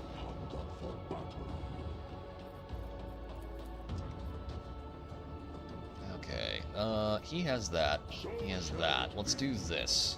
So chat, I just buffed the AoE and then pop both of those. Very important. Do not ever, and I mean ever, let the scarabs stay alive for too long, because the scarabs, yeah, they can just heal everything all the time. It is very bad. Everything in this planet's general life vicinity is gonna cease to exist soon. Anything that is biological and alive and not, you know, metallic is gonna be very, very dead. Oh shit, I forgot. Those are death marks. Thankfully, he's a really bad shot. But, yeah, death marks. So, chat, I should explain this. Death marks are... I don't know how to put this. They're basically like contract killers. Think of them as what would happen if John Wick was a Necron. That's a good way of putting it. That's basically their job. They're Necron killers that are given specific orders to go and take out a specific contract. They kill that individual or group, and then they go back. They're very cool. I like them a lot. They function in this game like snipers, so there's that.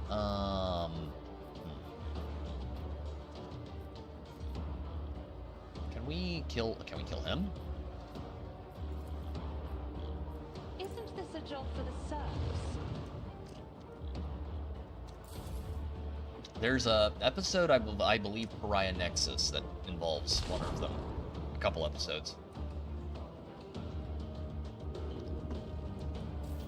And they have, like, upgraded Gauss weapons and stuff like that. Very cool. Very, very cool. As I know you do. Alas, yes.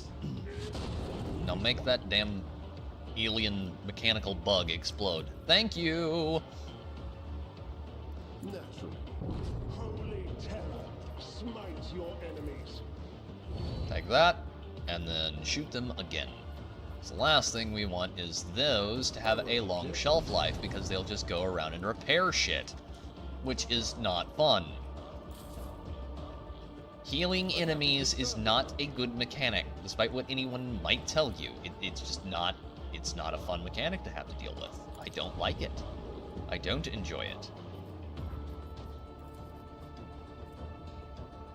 At your beck and call. However, it is nice when you are actually able to get them down relatively quickly, if you know what you're doing. Those kind of remind me of the zoanthropes. They function much the same way. If you don't know what you're doing, they'll just tank all your shells. Because they will just basically constantly restore health and... Okay, Necron Warrior Deathmark over there. This guy needs to go. This guy definitely needs to go. So let's pop him with that. Okay, good. And then... That's better. Plasma gun overcharge is nice. If you have a bunch of them up, it basically makes it impossible to actually win. But if you clear them out, you basically got any fight involving them in the bag at that point, which is good. I do appreciate that to an extent. Oh, bet I can reach him. Hi, buddy. How you doing? He's having a he's standing right behind me moment, isn't he?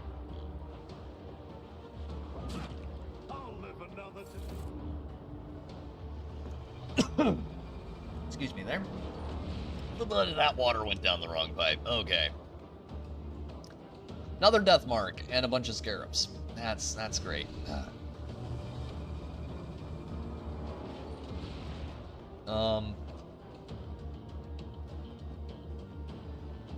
Question is, are they going to throw a destroyer at us? Not a destroyer, the tank unit, the one with the big scythe blades for arms. That one. Somebody knows what I'm talking about down there. I'm sure. Okay.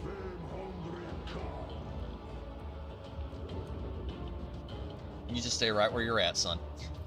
Crack grenade. Right there. Kill both of those. And then...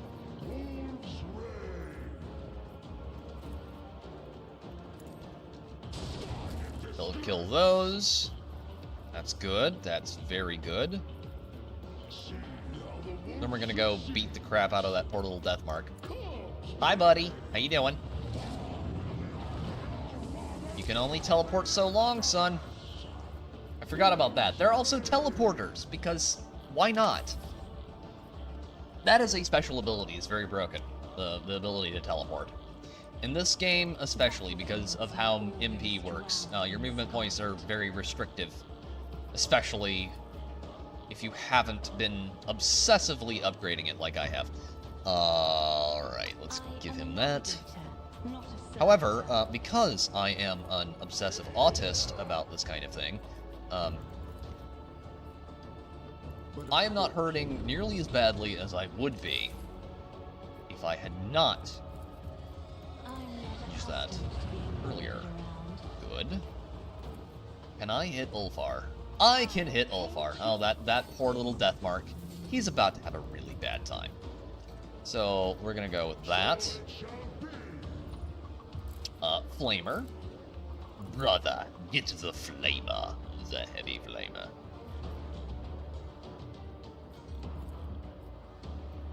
Burn. 152. I think he only teleports if hit with melee. Which, if that's the case, oh boy, do I have news for you. There we go. It's all coming back to me now.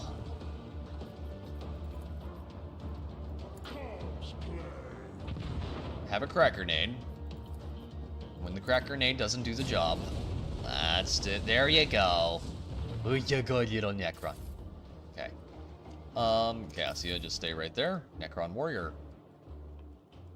I do like how well the modeling is. I am excited to see what they're going to do with the graphical updates they have made. I don't think we'll get to see Necrons, but God, it'll be cool if we do in Dark Heresy. The Emperor is on our side. Why did I do that? That was retarded. Actually, like really retarded. Okay.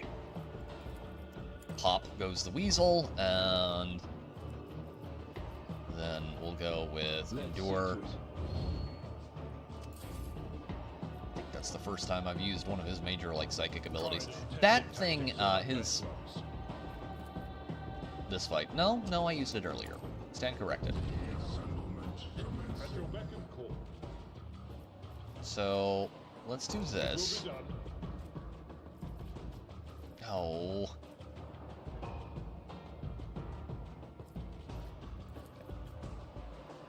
And Melt-A-Gun. Melt-A-Guns are very strong. Very, very strong. He's gone. He's still alive. You're a little too alive. Let me first move you here. Hit that. And then hit that. And then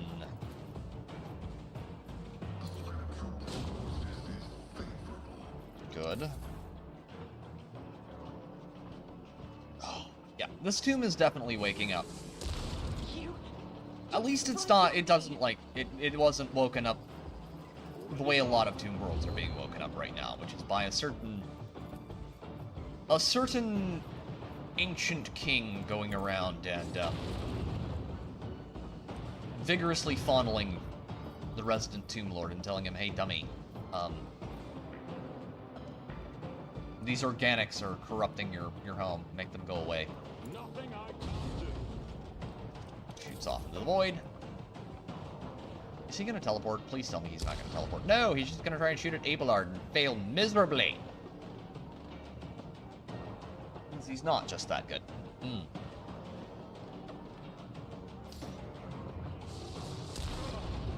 Oh. Healing is... regeneration is stupid. Really stupid. I don't like it. So shall it be. Should only work when I do it, damn it. Okay, there we go. You, sir. Large plasma round there. No, we're gonna dash forward so we have a little better range. There we go. Still pretty good for wounds right now. I am somewhat concerned, but not, like, majorly at the moment. I get run and gun on. Yes, I can get run and gun on. Flamer. Flamer would be good right now. Will it kill him in one hit? It'll probably knock him down to that stunned state. Yes, it did. Good. Try that, please. Okay, that's a Necron Warrior down. He's properly melted. Hold there. Cassia. Be a darling, if you would be so kind, and make that filthy creature explode. Mods, explode his dick. Okay, there we go. And yoink. 150. Good God. I forgot how utterly overpowered that is. It makes me happy. His Force Blade attacks are just absurdly strong. And he's gone. Now, if they were modeling this properly, all of their powers would be dampened, if I remember correctly. Unless that only happens when the pylons are actually on. because Blackstone Pylons, chat, nullify warp. Nullify the warp in the general area. It also makes humans' abilities to use psychic powers less powerful. If memory serves correctly. That's only half their health. That's a little gay. Blow that up, please. And he dodged. I don't want you to dodge anything ever again. I want you to eat that. Thank you. Now, pass out. Go forth, my minion. Minion?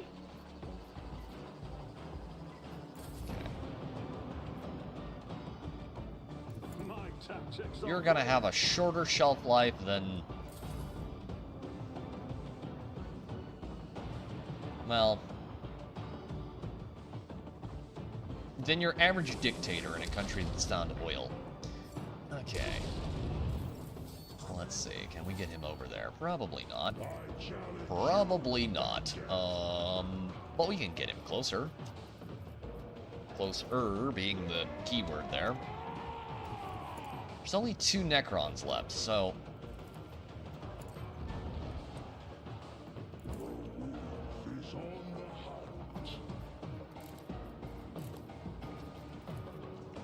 yeah, that's outside of Plasma Fire's max range. Have her do her thing over here.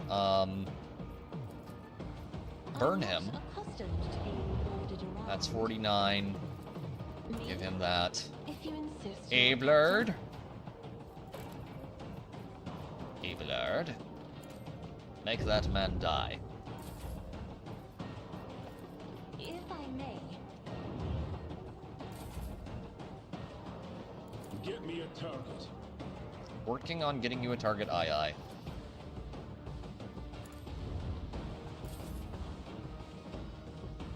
At your beck and call. Melt gun is coming up. I've seen worse battles than this in my time. Victory is imminent. Exemplary strength. 120. I will do my duty.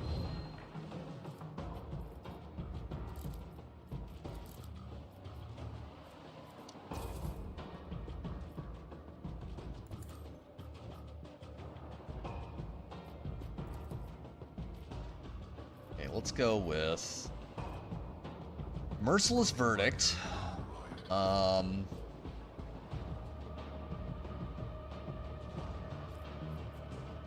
Merciless Verdict. That.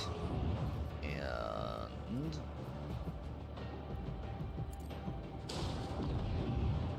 that is pretty darn good. I'll bring glory to my bloodline. Not perfect, but very, very acceptable for the moment. He is very hurt. Can he hit anyone from there? No, he can't. But they don't have a whole lot of moves left. We just have a death mark. There is this right here. Yeah. Okay, we're good. We're good, chat. We've got it. We've got it. Okay. That would be good. That would be better. That would be best. Please. Lord Ulfar. Be a fine gentleman and kill him, please. Make the death mark explode. Thank you.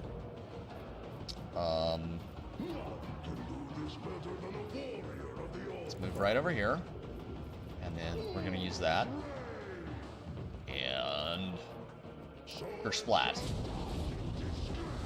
And so passes 1 Necron. This was the species that won the war in heaven. And yes, the Eldar fanboys in the audience would tell you that the Eldar won the war in heaven. Because they forced the Necrons into the big sleep. The Necrons were literally just waiting for the Eldar to murder fuck Slaanesh into existence, and then they literally had it planned out where they could just walk in and take shit over. And guess what? They basically are doing that right now. put my psychic abilities to use. Ask which species is nearly extinct. Let's see to it. Hint, it isn't the Necrons.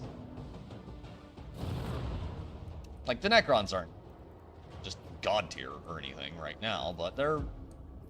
Well, actually, certain factions of them are. The obsidian smoothness of the enormous slab begins to ripple and roil. A set of mysterious symbols appear on it, as if impressed on its black surface by an invisible finger. The three brightest ones are symbols for Malefice, Pestilence, and Unraveling. They shimmer forebodingly, like a martyr gasping for air as life drains from them. I'm really glad I wasn't reading that a couple weeks ago. Okay. An inscription above them reads, "My lord who has known eternity, I heed my guiding words that I spoke at the dawn of the wrathful stars. He who is condemned to torture by imprisonment must languish forever in the labyrinth of many dimensions, lest their plagues befall us. A minute breach in the impossible prison would suffice for the spiteful will, the destructive thought incarnate in imperishable flesh to obliterate existence. I lay my hand upon the vessel of the past, and I am revealed that the door that awaits one who breaks the commandments."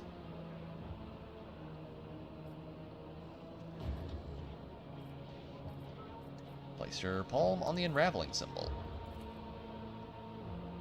The symbol you touch splits into three that are akin to it, similar and yet different from one another. A message materializes in front of you. "My lord, the third plague. The unraveling is beyond comprehension. Therefore I put myself the question before bearing clarity. This I ask myself, my lord. If my existence were to be reflected in myriad eternities, would they be the same? Your mind is now drowning in a flood of thoughts and memories, ancient, alien, and indomitable. With a titanic effort of will, you hold on to one of the images and vest it in the sound of borrowed words, and utter it in a strange voice that is not yours.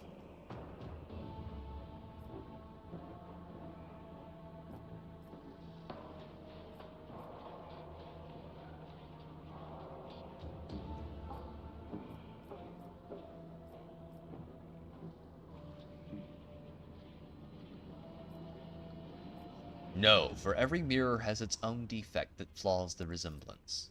My lord, I am revealed the nature of the unraveling, an interminable flow of unmanifested defects of my eternity incarnate. The world unknown to me is unidentical to the other worlds, nor is it one with them. The other manifestations, the unlikenesses, will wage war upon me, seeking to absorb and thus obliterate me. I dare not lose my way and doom my eternity to perdition. I am firm in my memory that mine alone is the true eternity, whose existence is rightful. I will shatter the mirrored unlikenesses."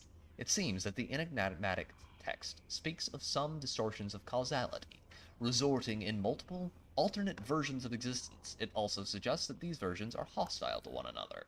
The symbols come together, again, underneath your palm and then vanish from the slab's unanimated metal. "Lord Captain, are you uninjured? Sound of mind. Why am I even asking? The answer has been obvious for a while now." The Seneschal mutters the last sentence under his breath. Wrinkling his nose in disgust, Ulfar asks, "Do you go poking your fingers in every kind of Xenos filth you encounter?" No, I haven't stuck them inside of Urla yet. Anyway, Eitvather. Or have you just taken a liking to this? Would you like me to chop off that hand before something happens? It will be quick and painless. We'll choose a nice augmetic for it, no? Place your hand on the Malefice symbol. One after another, new inscriptions appear on the slab's surface. They dash around maddeningly fast, overlapping each other. Amid this chaos, only one inscription latches onto your mind, causing it acute pain. "My lord, in my measureless eternity I remember their doom. I am revealed the first plague, the Malefice, a wormhole that invades the very essence of thought." Your vision goes dark. Reality cuts through the darkness of eternal sleep like a cold blade. You sense wrongness and gain a clear understanding of the nature of that wrongness. Your engrams have been tampered with and damaged. You try to move, but in vain. You are buried alive in the metal crypt of your own body. Some of your fellows are faced with the same fate. Almost as soon as they emerge from their stasis sarcophagi, they freeze like mangled statues, tilt sideways, and collapse, crashing to the floor. Maddened legions march mindlessly past them towards a gaping chasm and tumble obediently into its merciless maw. Willpower test succeeded. Even while being flooded with Xenos visions, your mind remains sound enough to analyze the incoming information. Now you grasp the nature of the pernicious Maleface. Someone powerful on the outside is broadcasting insidious interferences that disrupt the Xenos awakening from their stasis sleep. Madness is the nearest human equivalent of the effect this has on them. Forever frozen in a silent scream, you feel the haze of approaching madness cloud your mind as it is overrun by rows of distorted emerald green symbols. As soon as their glow becomes unbearable, they go out once more, and you find yourself standing beside the black slab again. Right under your hand, the symbol for Maleface vanishes from the smooth black surface. Place your hand on the pestilence symbol. Clan Pestilence. I can't wait for a giant, bloated, disease-ridden rat to come up to me and start trying to offer me the gifts of the Great Horned Rat. As soon as your palm touches the symbol, the slab's metal pulls it in, enveloping it like water. The text transforms. My lord, I dare not divert my gaze from the guarding words. I am revealed the second plague, the pestilence. It is not enough to merely behold it. I comprehend it as my own lifeless shell learns the truth of its doom. The symbols begin to change at a frenzied pace. Their light burns your eyes, and their rapid flickering makes you nauseous. You are struck by a splitting headache, like an alien entity squeezing your mind out of shape, as if it were soft clay, refashioning it after its own image. You see an image of a void ship, a black crescent shape, its plating veined with green lines. Right before your eyes, its various parts start crumbling and flaking away, as though gnawed at by invisible termites. Tech blight! It is being consumed by tech blight. When only a lifeless carcass is left, you feel a searing pain in your hand, as if the pestilence has spread to your flesh and is now consuming it. Toughness, bear the pain. You clench your teeth and press your palm harder into the slab. The pain is but an illusion.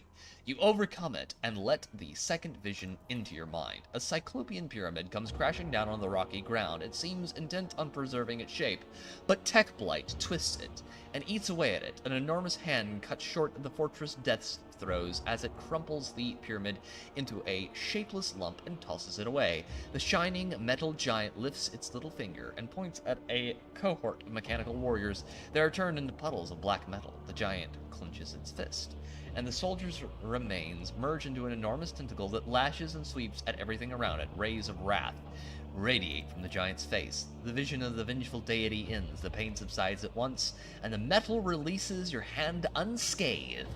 The flickering symbols freeze instantly and slowly begin to fade. The symbol for pestilence is the last to disappear, for the slab's surface forever. Step away from the slab. A giant metal entity that can command technological constructs. I wonder who that could be. Loot, please. Loot. Loot, please. Okay, we've got a dead tech priest we can lift.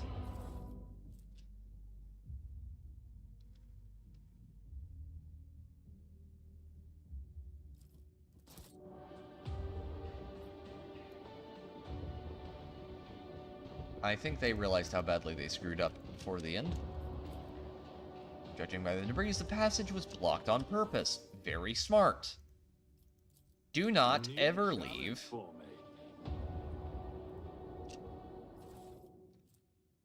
Gaze of the Void. Las weapon, two-handed. Dark light blast. Oh, I like it. Cloaking field emitter. Ooh. Ooh.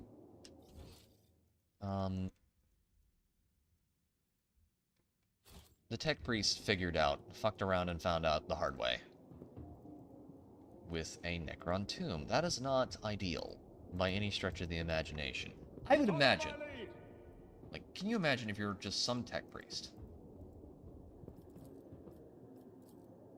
My success is an irrefutable certainty.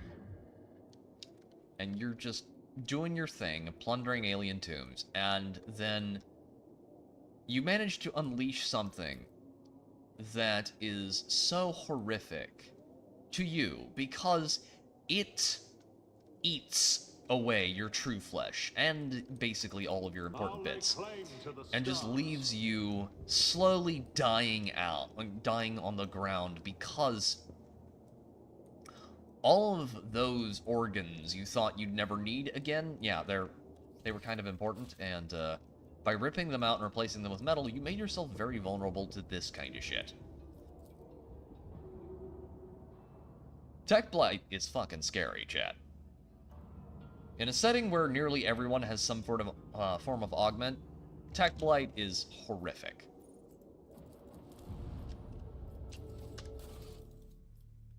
Track down Calcazar. Already explored, already explored, already explored. We're gonna do it, chat. We're reaching the end game. Tonight. End game tonight. I need... not that. This. Been here, been here, been here. Here. Save game.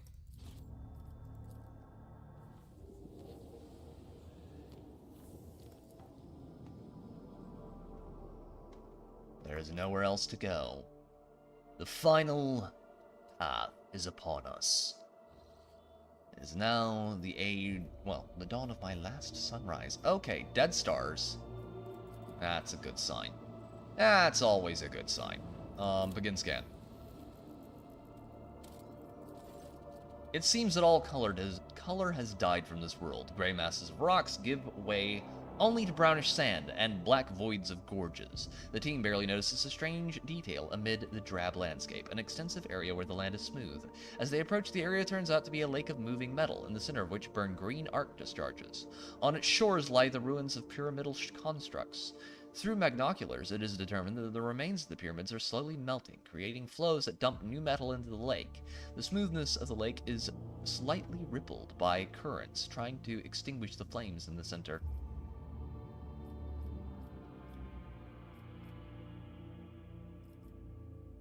Send an exploratory shuttle to the surface.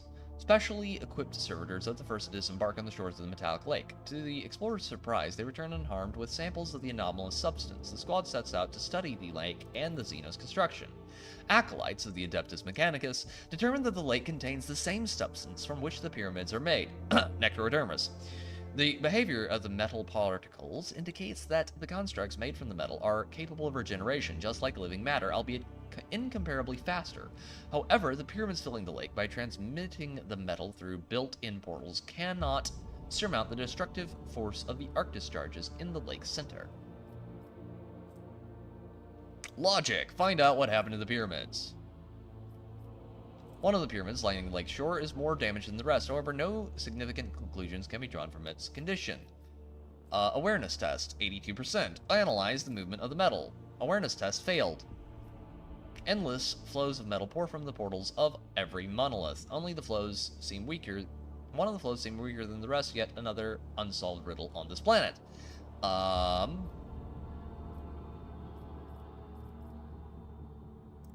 There is something wistful about this site, an unhealing wound on the body of some mysterious technology. I don't want to get blown up by whatever the fuck that is. Dying star. Judging by the orbital trajectories, this is the parent star of the system. If the Lumino reader is right, back in the day, it used to be huge and angry with a bite to it, not this half-dead firefly. And what happened to it? I can't imagine what could have drained a deadly beast like that. The Lumino reader swears that the rays of this star would have continued withering all life in this system for millions of years. More, it was too young to have faded like this. It's like it was gnawed out. Eaten, one might even say. It was attacked suddenly and fiercely. A hungry predator bit into its magnetic field and drank as much of its energy as it could. The predator was starving and would have surely devoured the star whole had it had more time. Nomos, where did you get this information from? I do not know, but I can read the traces of what was committed here, as if I have seen it happen 100 times. We're done here.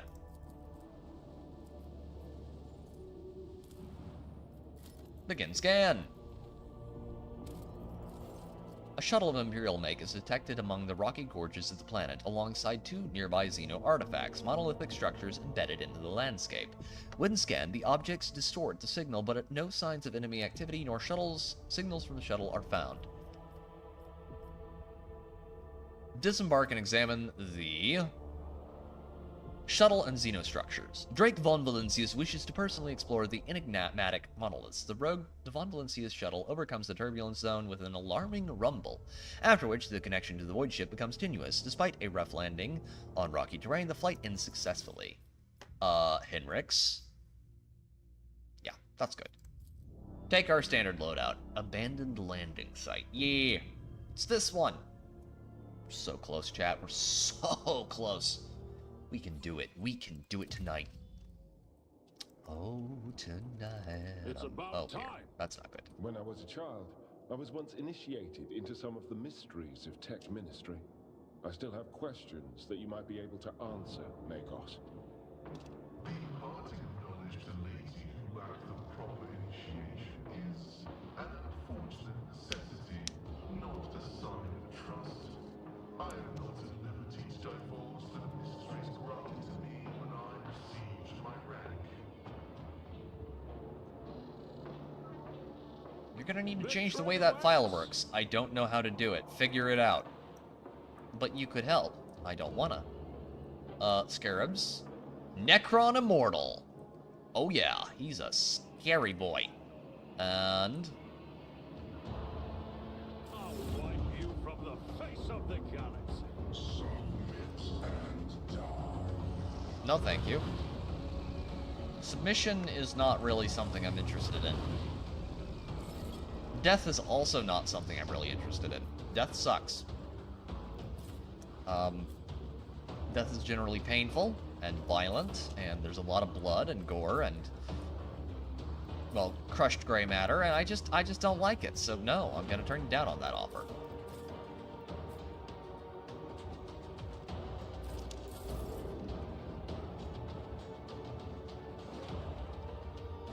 I have read tomes of military tactics. I'm sure you have, dear. Now, I'm not be a good accustomed girl to and being blow that up. ordered around. Thank you. Don't Me? care. If you insist, Didn't my ask. Captain. Shoot that teleportation matrix. You know, if you could find a way to reverse engineer that, Pascal, you'd probably be a very happy camper. The Triarch is eternal.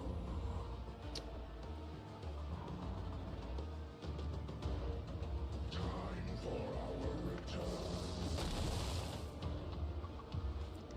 Techno-ocular targeting. It's getting colder in here. That's interesting. Okay. Now that that's gone, go here.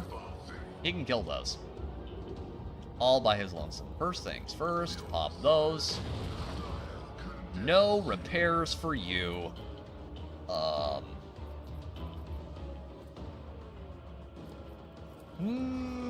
There we go. Terrifying strike, and wham. I haven't used that in a while. Manipulator push. I cast knife.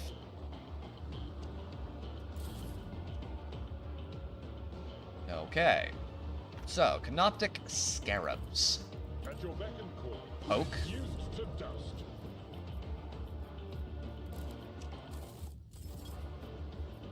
Okay, that's not going to be available for now.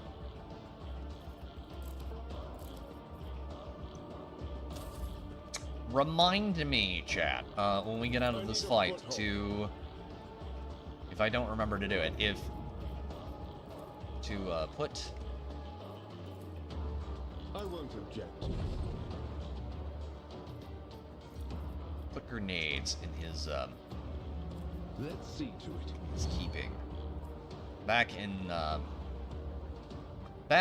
Ulfar's inventory. He needs them. More grenades would be good. Okay. You can go kill the immortal, please. But if you can kill him, would he be immortal? Shut up, Timmy. Okay.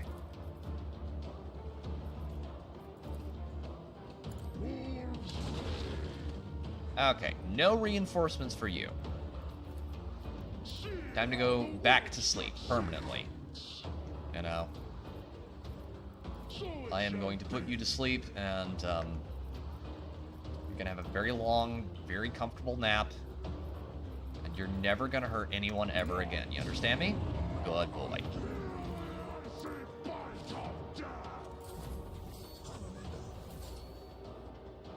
Finally, my turn.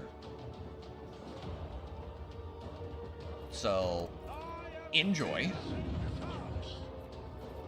And Ulfar, because I am a kind and generous Lord Rogue Trader, I'm gonna give you that. Chop him. Kick him in the nuts from behind again. Finally, he's down. Prone. Good. Stop. Okay. Because he's prone, I'm gonna do something mean. Where's the Venom Blade? Okay, Venom Blade, this, and this, and that. Very good. Suits my purpose.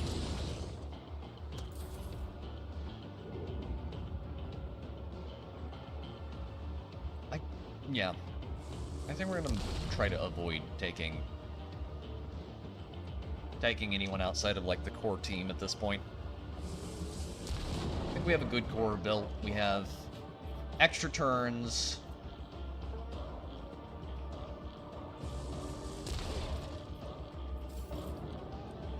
We have good DPS. Everything seems to be about where I want it to be for the final boss fight. This is a good place to test that out.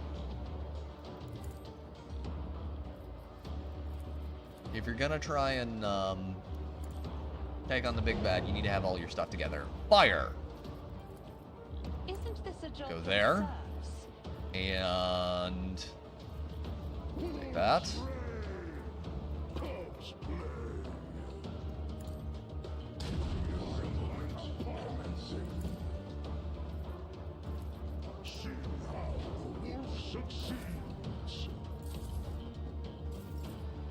Okay.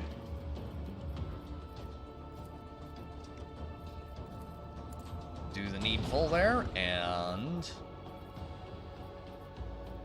very large axe time.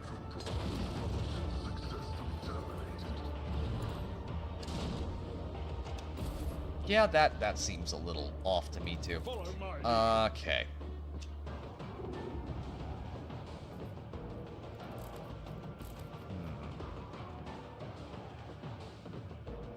You all have very large health pools, you know that? I don't really appreciate that, you know.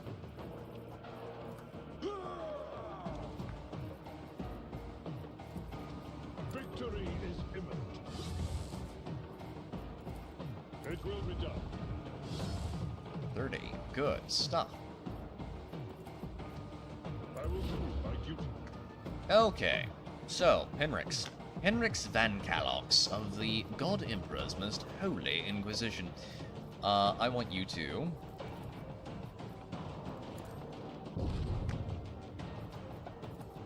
But of course, Lord Captain. do that. Hold. Hold up. Perfect. Good. Okay. Necron Immortal is back up. Necron Warrior is still down for the moment. Shoot him. That's a little painful, but not that bad, all things considered.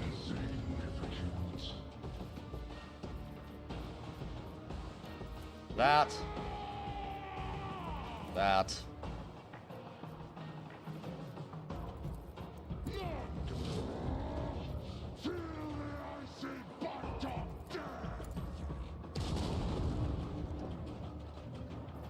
Not bad. Not bad at all. Okay. Venom Blade. And then Nothing I can't do. range attack. Not a problem for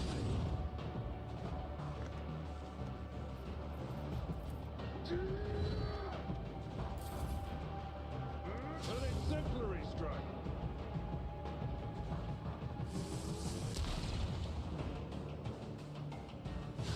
I will admit, I have been tempted by the Pathfinder games. I've heard Wrath of the Righteous is better than Kingmaker, I think.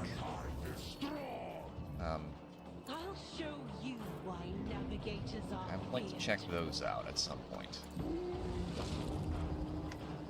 So they're by Owlcat Games. They're fairly similar, apparently. And if they're actually good, I'd like to try them out. I think that would be fun.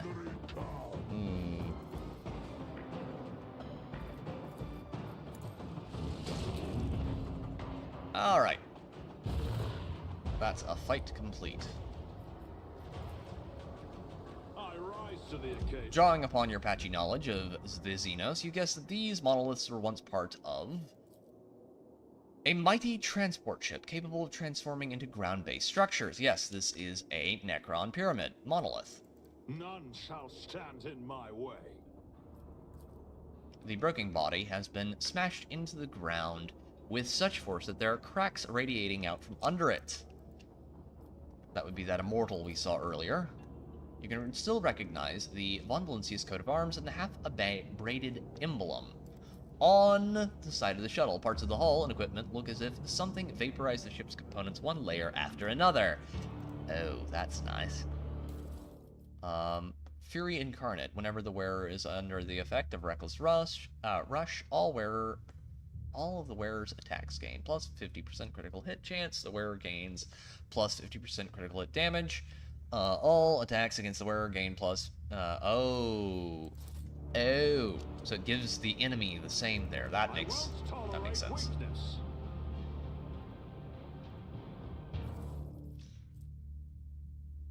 Heavy Void Suit. 85. Good. God have mercy. That's good armor. That's really good armor. They Shall Weep. 27 to 41. Bolt weapon. Very nice. See, that's more the kind of loot. But it's not quite there yet. Follow my lead. Still a tad anemic. It's a tad anemic in comparison to, Oh, that's nice. So's that Gloom Rifle. We need a proper sniper rifle in Darktide. We really do. And God, I'd love to see a Blade Dancer class added. Death Cultist, Blade Dancer, same thing, basically. Okay, 39 to 49, 45 to 55, we're gonna throw that in there.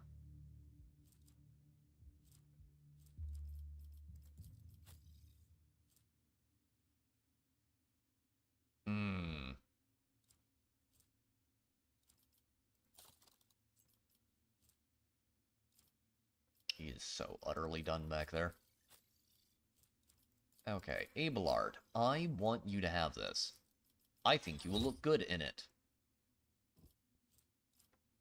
And while I'm at it, let's check and see something. Color scheme. Color scheme of this character cannot be changed. Interesting.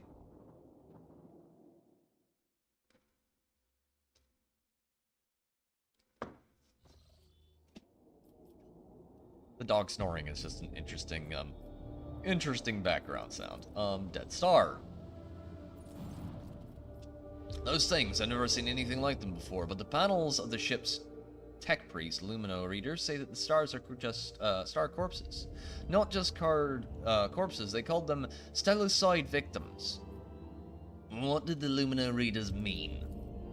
Who knows with those star sages? Apparently when a star dies a natural death, it's different. These look like they were murdered and plundered. All of their energy was siphoned, like when a spider sucks the innards out of a fly.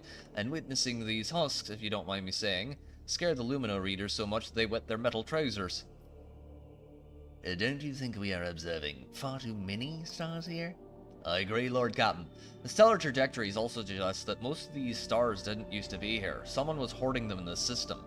And I wouldn't like to have been here at that time. The gravitational currents would have been pure chaos. Who could have pulled off something like that? Was it Drakari? Dragging stars around like they are their property is quite in character for those damn Xenos. as curious as all this may be, we still have a job to do. Well, at least we know what's going on. Tomb World of Epitaph.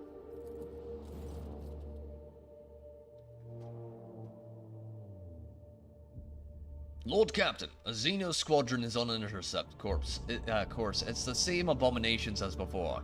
What has got them so riled up? I think they're guards. The ships took off from the surface of the planetoid as soon as we bathed it with the eye of our augurs. I'm not an expert on Xenos minds, but I know about void maneuvers, and I can tell you this, they are angry, and they are approaching on a direct and unambiguously aggressive trajectory. All decks prepare for battle. Orders received, Lord Captain. Glory to House von Valencius. Now we just have to go down to the Tomb World.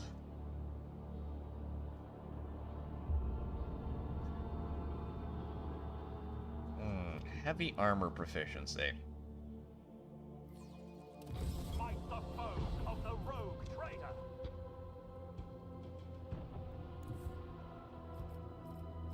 Okay, first things first. Launch. Okay, hull integrity is full. We're gonna get that up there. We're gonna launch torpedoes. Because I actually think we'll get to use them. And then boarding parties onto that Shroud class cruiser. Oh,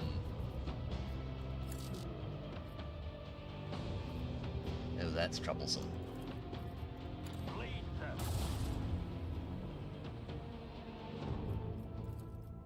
This one's going down.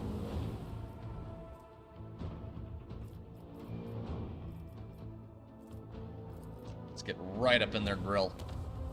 Okay, fire a broadside.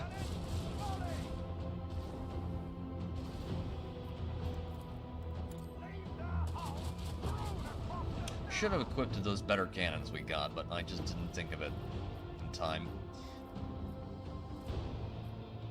And then we're just gonna go...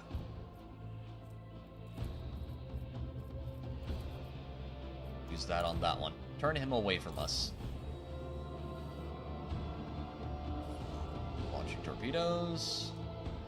Jackal class frigate. It's probably gonna kill that in like a hit. Max. No, it took more than a hit. Color me shocked. Rogue traders in the lore are an eclectic group. I keep thinking of the guy from Eisenhorn, which his name escapes me right now. I like him. It starts with an M, I believe.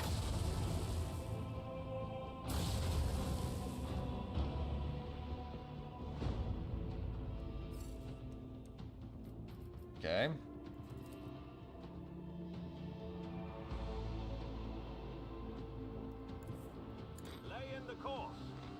And the half squat dude from Ravener is pretty cool too. Well, part squat.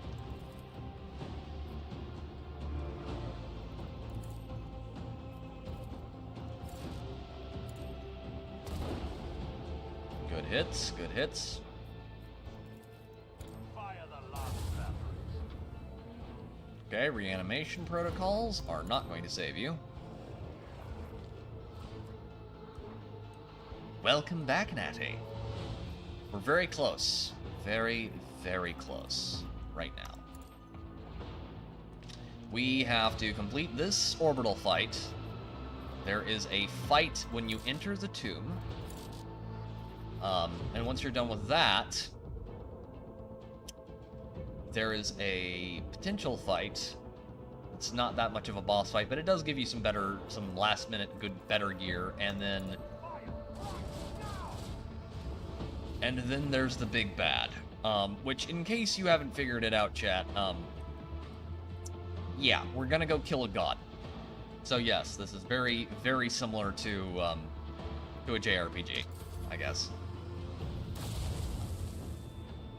Miss.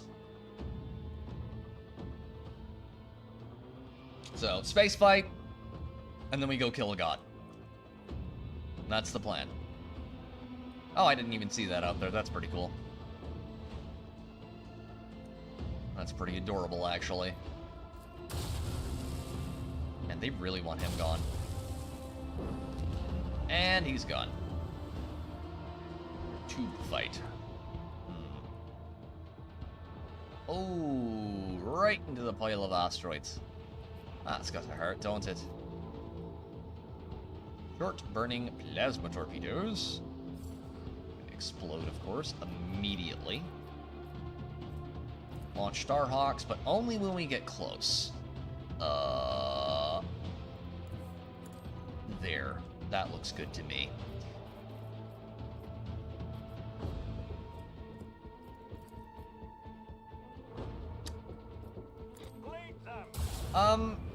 If I remember correctly, we're fighting if you choose to fight the Catan, this specific shard is a shard of the Void Dragon.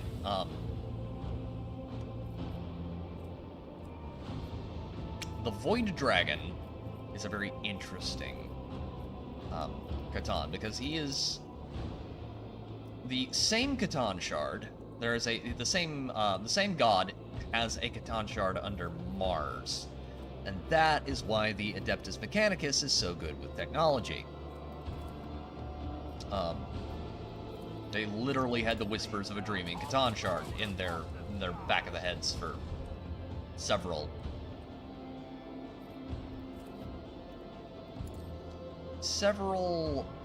thousand years.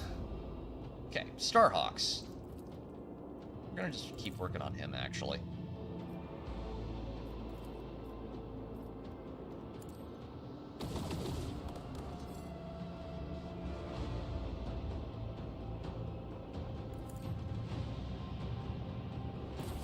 I forgot the Void Dragon in Minecraft was a thing, but now I'm having memories of a bygone age resurrected in my mind, and I don't like it.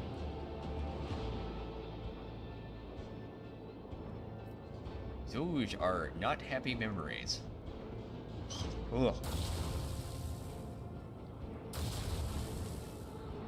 I can't remember if it's a quote from Zig Ziglar, but there's a quote from one guy who's like, yeah, the choice of who you marry determines 90% of your happiness or misery, and boy, can I tell you that is fucking true. I have watched people make those fun decisions all my life. Ugh.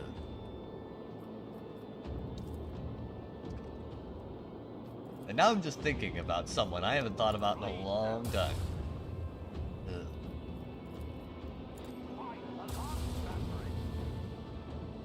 Lance Battery is doing some serious work there. Hi, little buddy. How'd you feel about... There you go. There you go. Come on, we all knew you wanted to. Say the line. Say the line, Necron. You know you're gonna. Reanimation protocol? Yeah. Thought you were gonna say that. Yeah, it's just it just brings back memories, Natty. It's not a problem. It's just very funny. Because I haven't thought about that in forever. Oh, man.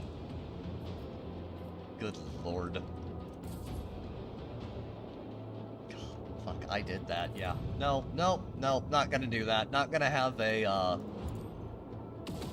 2 o'clock in the morning. Oh, that was really fucking stupid, that thing I did 20 years ago. Not trauma, the person directly associated with it. Minecraft is fine.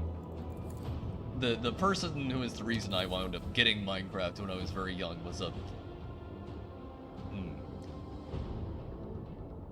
an ex of one of my brothers, and not Aridhale. Aridhale is fine. One of my other brothers, tends to make interesting life decisions, let's just put it that way.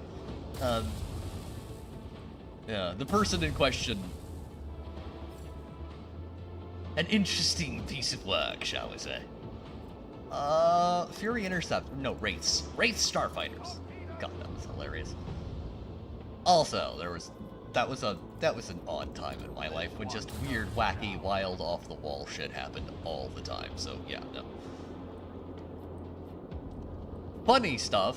Funny in hindsight. Not funny at the time, but very funny in hindsight.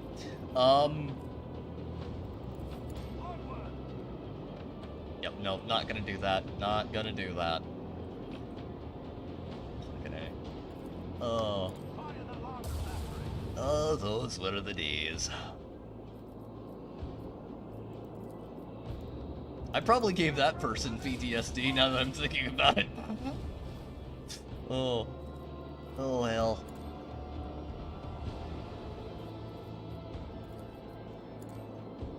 Yeah, you don't want to know. It was funny. It's just a funny. Oh, God. Oh, man.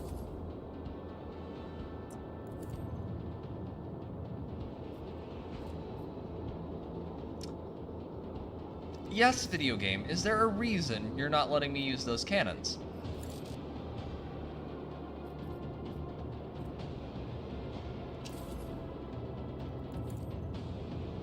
It's just like, no, we're not gonna let you turn those on. It's like, but why though? Because we don't feel like it. Ow.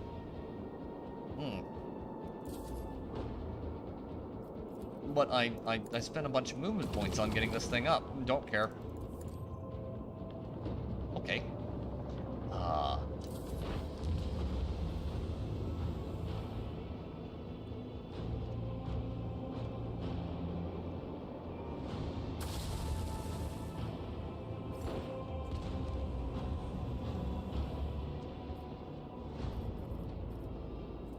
God.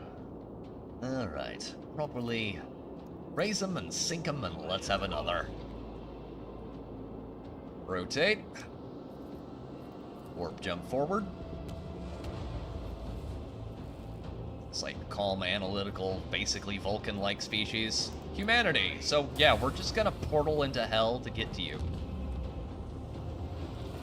A barbaric display. I am surprised we survived. See, chat, that's why the longer I'm around the Eldar in this game, the more I believe that I think humanity's attitude towards aliens is not wrong. We should probably just genocide their entire species.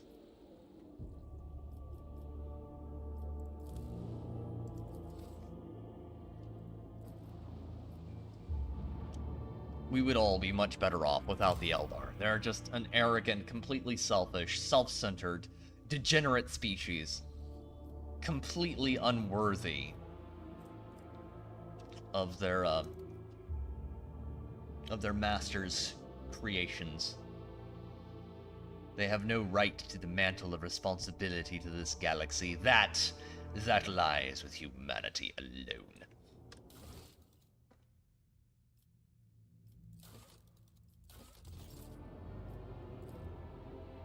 So Epitaph appears to be empty. I should like to know why that is.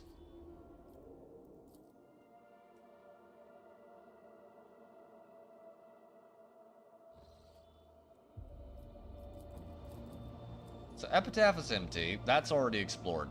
That's been looked at.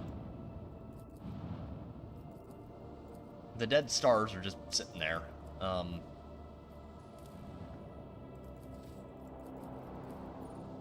Tomb.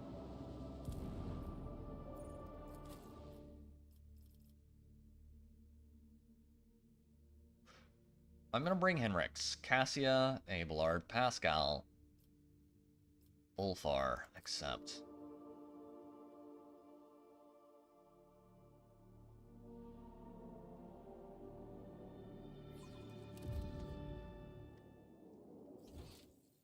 It's about time. I've gotta be missing something pretty major.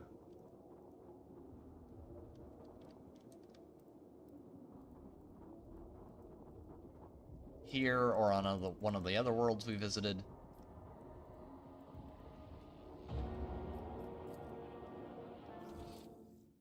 No, it's not here. It's gotta be,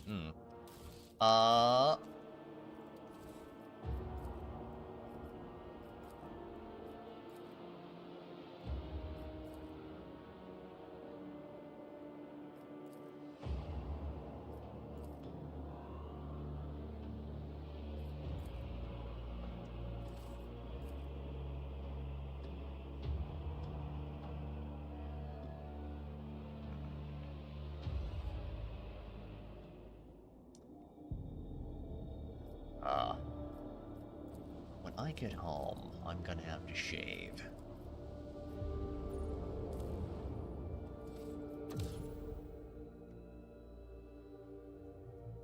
Beard is furiously growing back. Been there.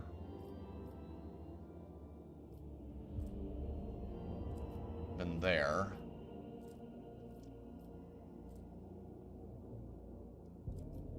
Breeze of Batatia.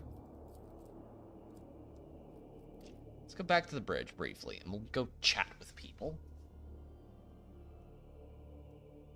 Henrix might be able to help us here. Because he knows the mind of Kel'Thuzor. Henrix, a word, please. Where is he? Where is that?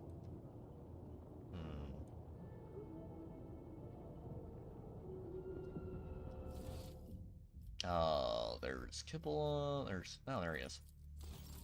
I see him. Oh, it's because he's wearing the same kind of armor as the voice. What do I owe this visit?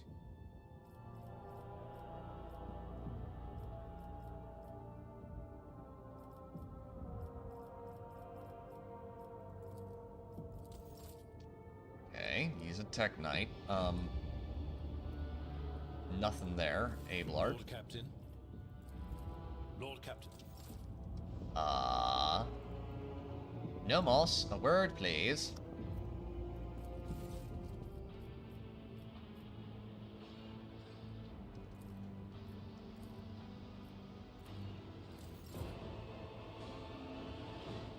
Nothing going on here but us chickens. Folks.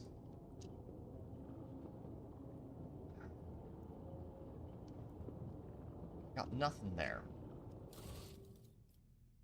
Unexplored systems, this is where...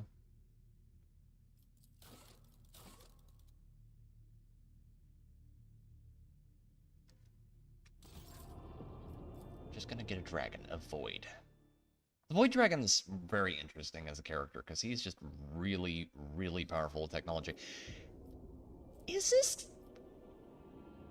this the second bug tonight? Chat, please.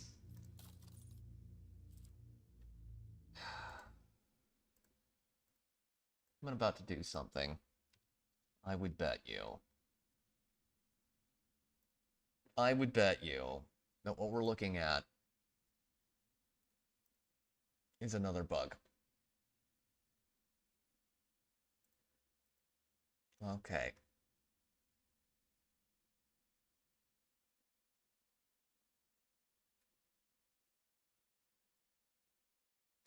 The quest we're on currently is walk bravely first into darkness.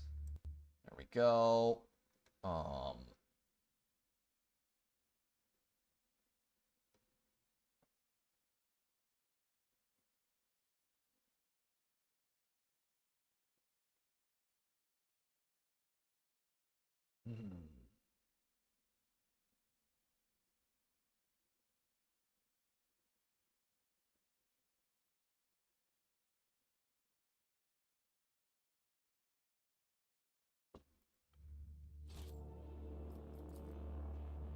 No, I think this is another bug.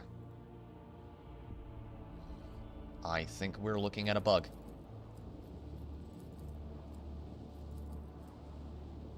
Tomb World of Epitaph.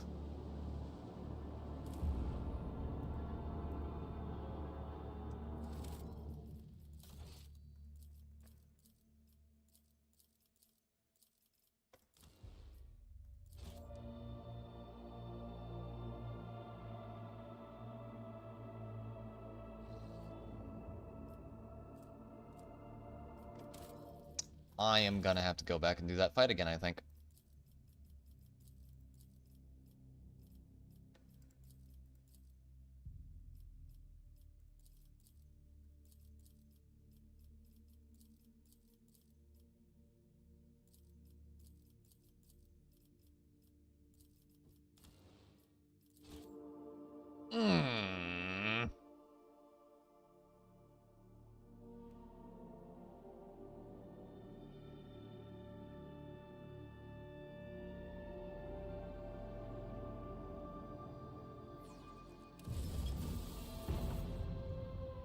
See, this is what I get for being so praising of this game. No bugs, like, for the entire playthrough, but the last night when I'm streaming this game, everything decides to bug at once. Like, just everything.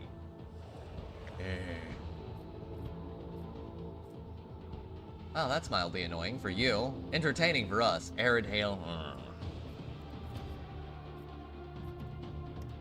Well, just remember, chat, I played Skyrim for an extended period of time. I am used to this shit. I was born in the dark, burned by it.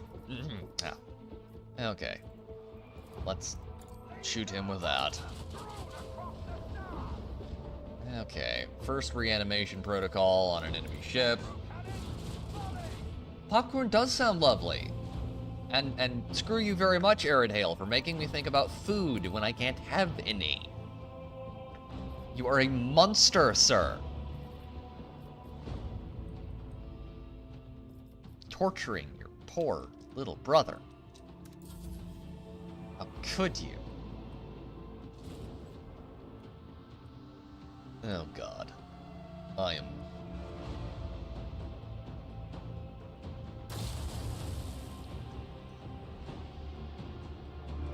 Don't worry, chat.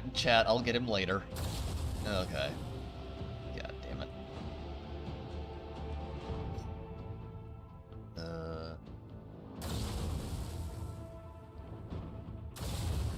Meanwhile, Arid Hail's just over there like the scene in frickin' Looney Tunes with...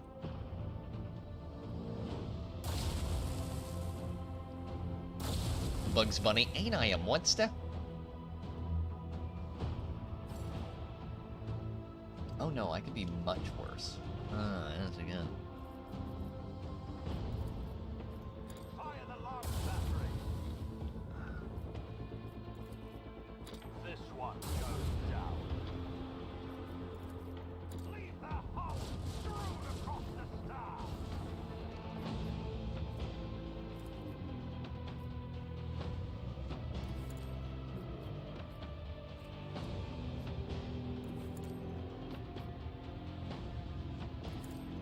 Fine. Fine. You know what, video game? Fine. It's okay. It's okay. I don't care. I really don't mind.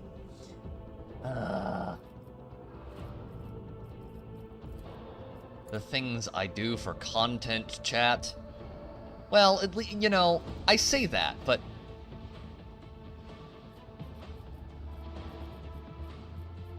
As bad as this is, at least I'm not like, you know... Yeah, no. Thankfully, I have a very normal chat who doesn't want me to do weird shit, usually. I mean, the worst chat has ever asked me to do, and ever has been a racial slur, but that's not that bad, considering. Could be worse. Oh, just think about it. It could be worse. How so? It could be raining. Starts pouring. He is fed up. Natty, that pun was terrible, and you should feel probably rather pleased with yourself. Damn it. Arid Hill, I have a beef roast that's been slow cooking for the last 7 hours with carrots, Yukon Gold potatoes, along with recently harvested portobello mushrooms seasoned with a blend of spices. I am going to murder you in your sleep with my bare hands. Probably. You know, if I don't shrivel up and die before streams end because I'm starving to death. Okay. Okay. I should have cooked an obscenely larger amount of food if I knew I was going to be streaming tonight. You know, if I was at home, chat, which I know that's like saying, you know, well, back in my day, it was brilliant, a very Gouda pun. Yes, we get where you're going with this. Feel like the old man in frickin' Princess's Bride. Yes, you're very clever. Now shut up. God.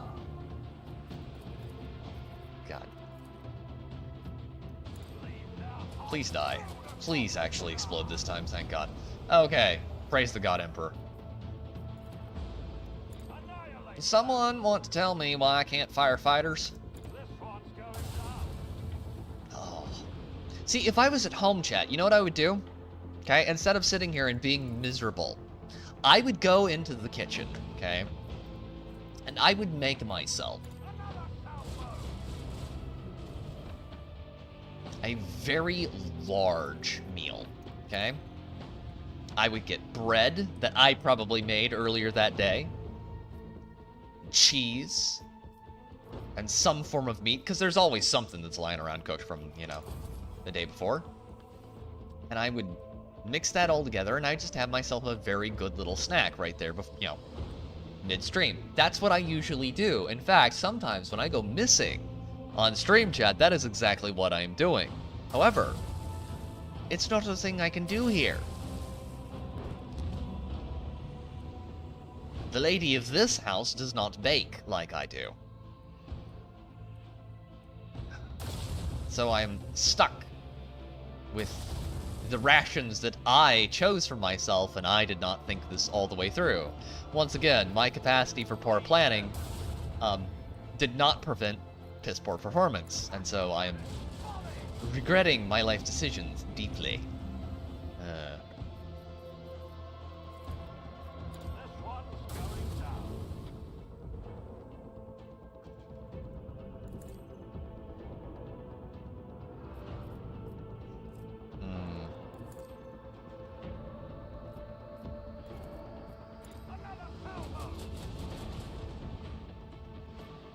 Yeah, that's a good one.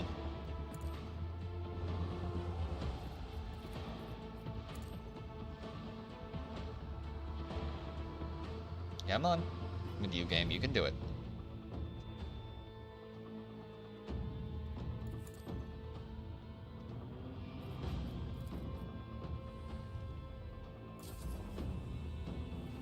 Come on, pull forward. We know you're going to.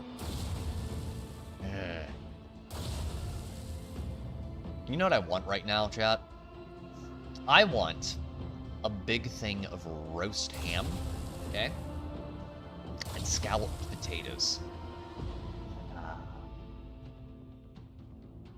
With, like, really good cheese. Preferably, you know what I would really like? So, there's a type of cheese you can get that's smoked. There's, like, well-aged smoked cheddar. That's what I want right now. I could go for some of that right now. Like, really badly.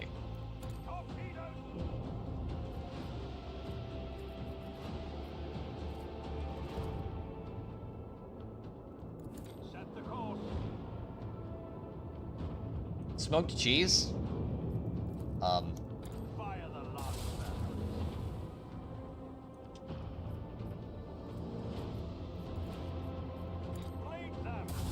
Rats.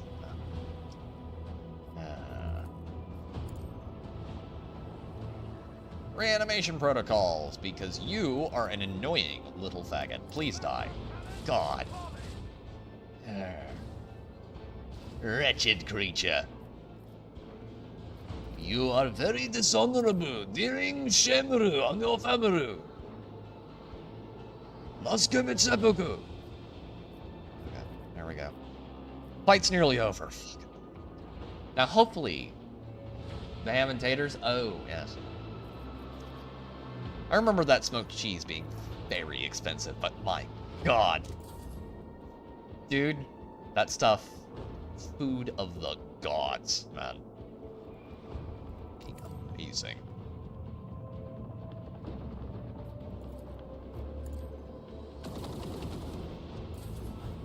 Like, there are some people I know who, like, get addicted to alcohol or stuff like that, but I am one of those people who would probably wind up like Kim Jong-un and just be addicted to different types of cheese. On the note of cheese, Poppy doesn't like cheese. That's weird. I wonder who, like, was he, like, beaten as a child with a cheese brick? Is that why that happened? Because, look, I'm just saying, Not liking cheese is very strange.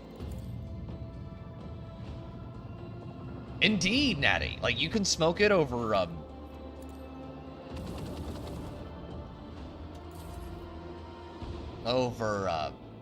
hickory, and it'll just come out gold. Yeah. When I get home, I'm gonna have to get me some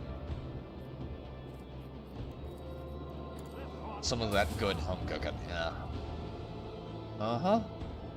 And now I'm just thinking about all the things I'm going to make. I am going to make cookies, chat. I am going to make a big, fat batch of cookies.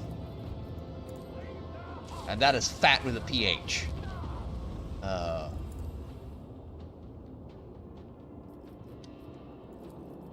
think I'll probably start with like ginger snaps, something like that. Something simple, something good tasting. Or I could go with chocolate. I've been making a ton of chocolate cookies recently.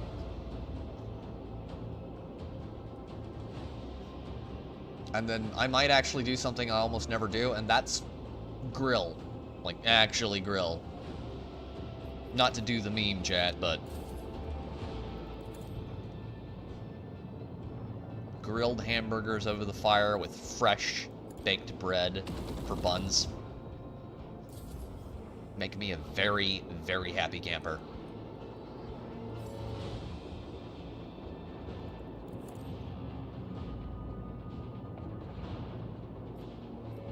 Oh, yeah, yeah. There's something ain't right with that boy.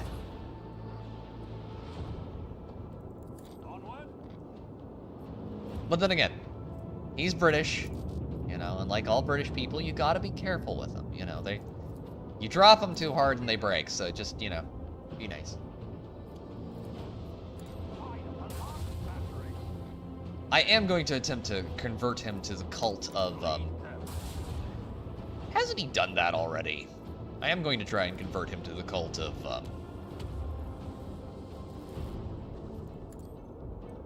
of fried squirrel, eventually. That is something that is definitely going to happen, and he will not be able to do anything about it. Because I guarantee you, if I can just get him to eat it, he'll think it's pretty cool.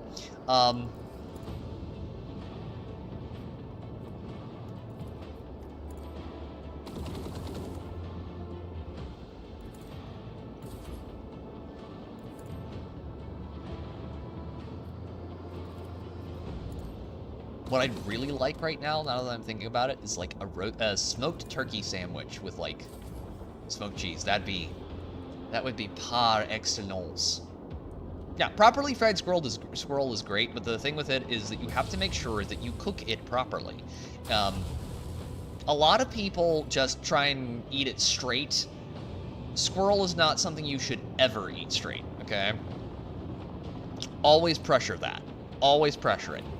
Pressure cook it first, then you deep fry it. And not the other way around. Whatever you do, God help you if you try to do that. Finally.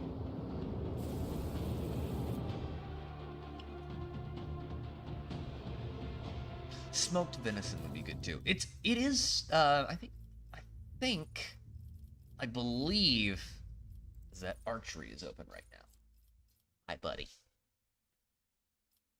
I believe archery is open right now. I am gonna have to go at some point. Yeah, thank you. Thank you. I got it.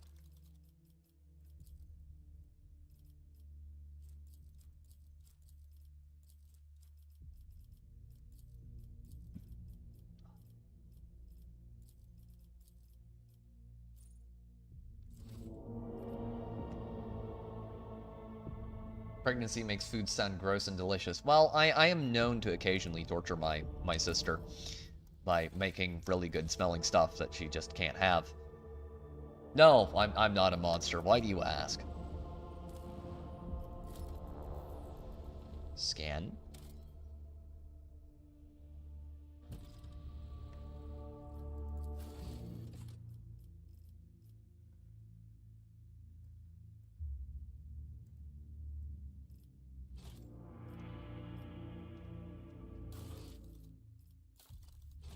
Is there like a prerequisite quest I haven't done? There's gotta be something I'm missing here.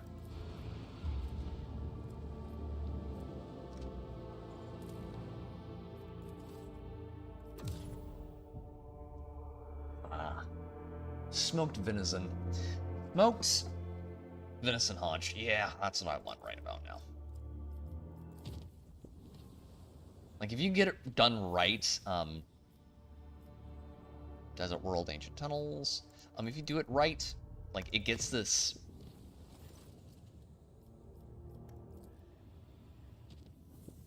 It gets this rind around the outside. This rind of smoked meat. It is so good. Ice World.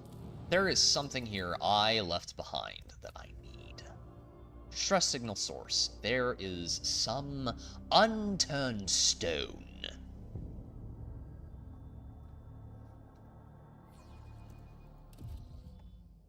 I know that if you mix smoked meat with smoked cheese, it's very, very good. A new challenge for me?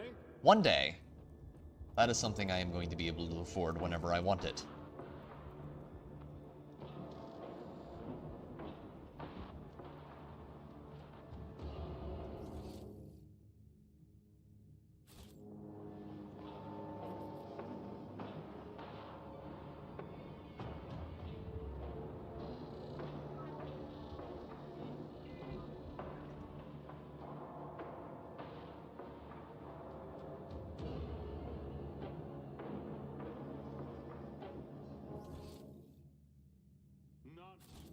Let's see if we can attach ourselves to that cogitator.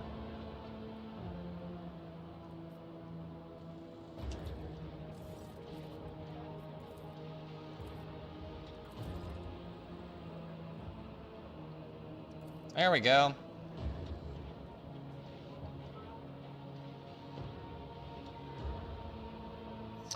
Your ruthless intrusion into the cogitator's memory chambers yields the following message. Prepare for the start of Operation Precious Sentinel. The horrific vision event may come to pass. Orders to abort the research mission and join the contingent on Epitaph. Codes for traversing the minefields are attached. The message has an attached containing the astronomical coordinates of a planet along with some binary code. Priority 0, contact with barrier squadron lost during dimensional gate recharging. No confirmation received of gate being sealed. Stay on high alert. Intrusion. The cogitator shrieks indignantly, lighting up with blinding red indicators and letting out a high-frequency howl. A word appears across the entire width of the vid screen. A line in intrusion. When the ringing in your ears subside, you realize you hear something else. Someone's heavy footsteps. The vindictive machine spirit triumphantly displays a blinking prophetic message.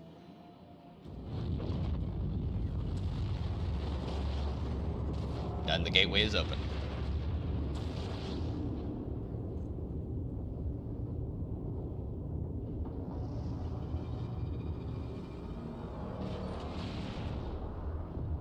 Interloper.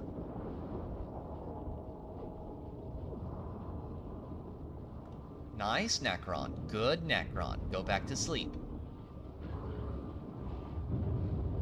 Ah, there he is. There's the tanky boy. Stars know that it is bestowed upon them to fade. Worlds know that it is bestowed upon them to turn to ash at our coming. A word, please.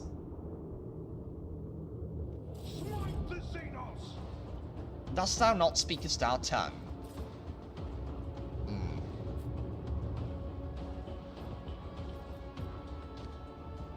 Doing things out of order again, I see. That was my problem. Okay, we want to go this way, actually, because we want him to deal with that tank unit.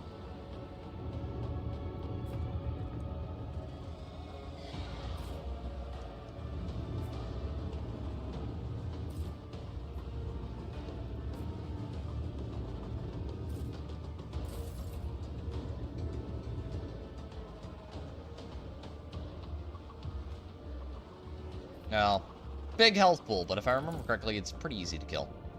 If you know what you're doing, which I happen to know exactly what I'm doing. Dark Lance, and then... Yeah, that's bothersome. This, and...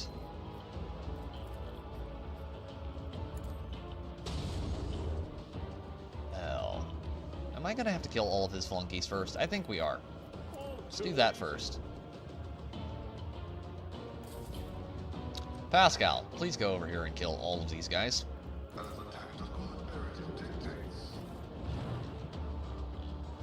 Deathmark teleported. Good stuff. Thank you. Oh, that was painful. Okay. Now, first things first. Tactical examination of hostiles. Complete.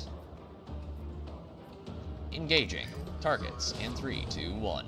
And firing. Deathmark. Oh, they're out of range. Oh, how annoying. Bigger, stronger, more annoyingly self-righteous. I bet that stiff old bastard Gilliman loved them. But you and I both know you would have done better. Perhaps.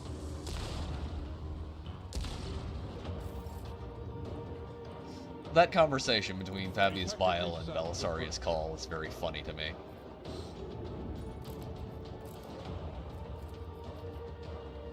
Very, very funny.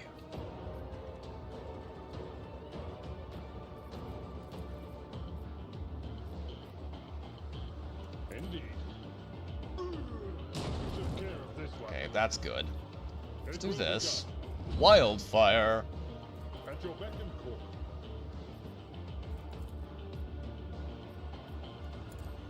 Reduced to dust. That's another kill. Okay. Actually, get behind cover. That's a good girl. Now, give him that. Thank you. Not a servitor. Yes, indeed. Oh no. Anyway.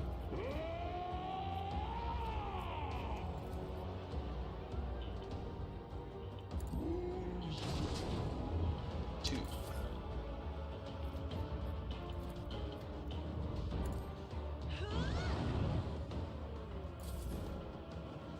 Oh, Necron Warriors.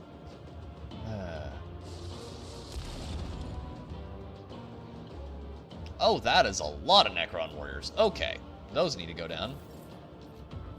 Necron Warrior, Heavy Destroyers, Canoptic Swarms. Okay.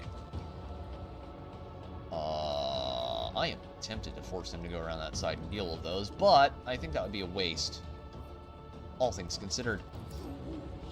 Let's try this first. Big sword time. Devastating attack.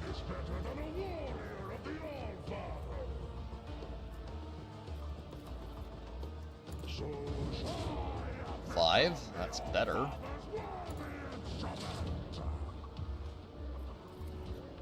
More vulnerable from behind.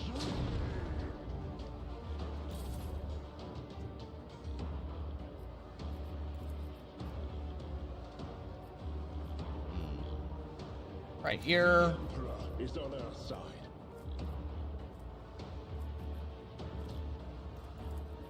Let's see to it.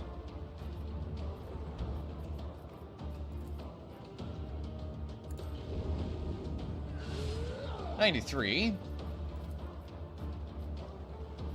Dog, you could gag a maggot with that shit. Good lord. Okay. I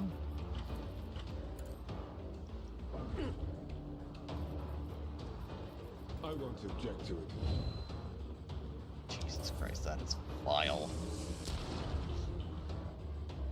Okay.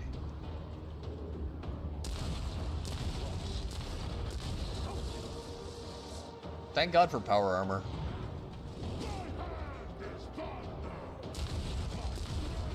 Yes, he is vulnerable from behind. Okay, good to know. At least I think he is. Looks like the shield projector is mostly forward focused.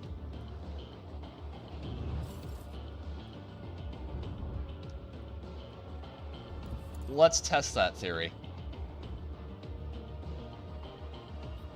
Nothing I can't do. Not a problem for me. Suits my purposes. Yes, he is vulnerable from behind. Good to know. Good to know. Okay. Nothing I can't do. That's gotta sting, don't it? Okay. Now, you two gentlemen. While I understand what you're trying to do and protecting your home from these filthy, filthy interlopers, I have to tell you that, look, we're really just trying to do the same thing you are, which is get the people off your fucking lawn. And while I understand that that might not seem like what it is, that is absolutely what is going on here. And while you might feel that we are insignificant primitives compared to your vast, technologically advanced civilization, I can assure you that humanity is not only worthy to stand as your equal, but probably the thing that is going to drive you to actual extinction this time. And you should probably stop being worried about the Eldar as much as you are, because the Eldar are going to go extinct very soon. Because Slanesh is just going to eat all of their souls.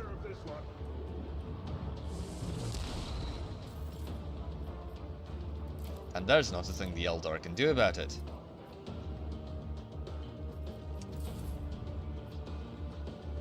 Okay. Be careful not to cross my gate. Run that way, please. Thank you.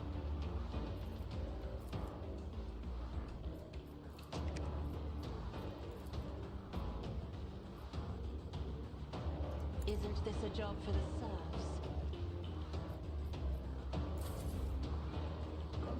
Parry. Canoptic Scarab. Our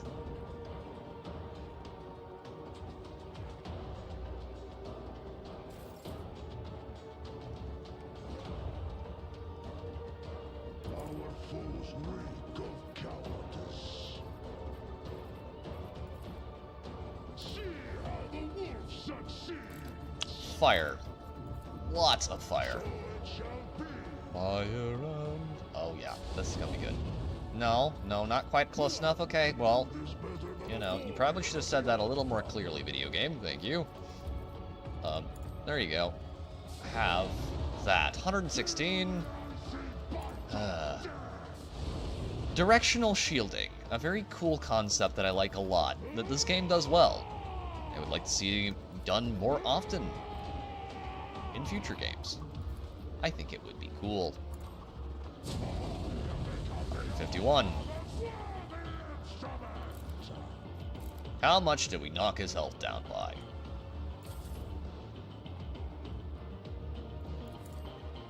Henrix. Okay, that's 2 instantly. Naturally. But of course, Lord Captain. Something else I could do with is good The roads will pasta. Now, I have to, I would like to caveat that with that I would want to make the pasta myself. The last time I was in Nashville and I ate pasta brought on, I got very, very food poisoned. 0 out of 10 would not recommend. Now, I'm not sure if that was the salad or the pasta, but I'm pretty sure it doesn't matter, because yeah. Food poisoning sucks. Do not think I would like to repeat that experience. You can just go, please. Already done. Thank you. Pascal. I think that applies this to all enemies in combat. Yes, it does. Good stuff. Okay. So, Necron Deathmark. Let's have this. You have 5 stacks of bleed, which I'm not sure how you make a unfeeling, unorganic machine bleed, but, you know, I'm here for it. And let's do that. That. And pop that guy like that.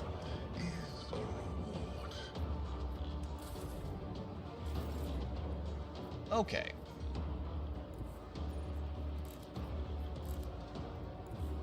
My place is at the fort. First, replace that.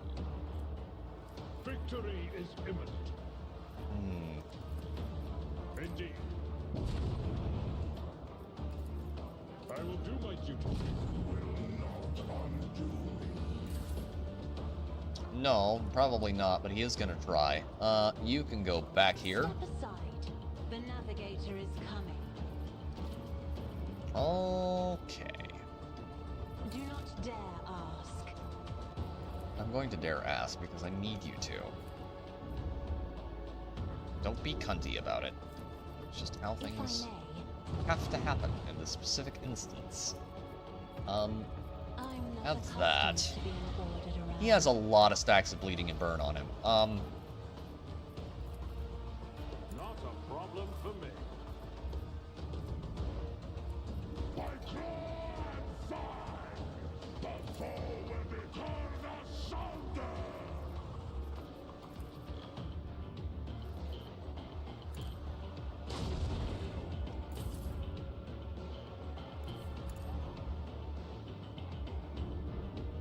Okay. Let's check this out first. Suits my purposes. Nope, he's invulnerable from that side too. Okay.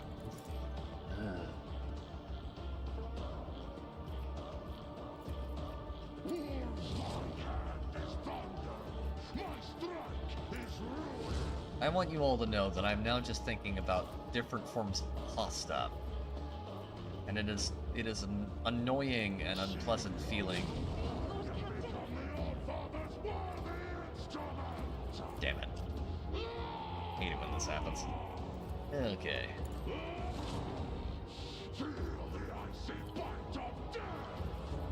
He doesn't feel a whole lot anymore. He has no bits to feel with.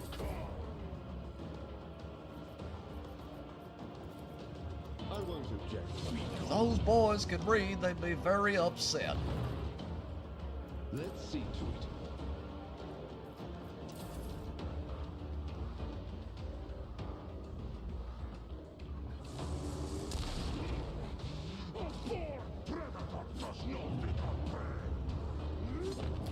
And he's down.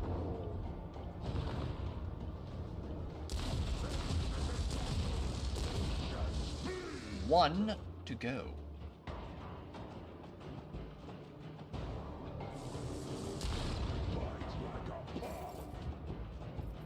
My time is now.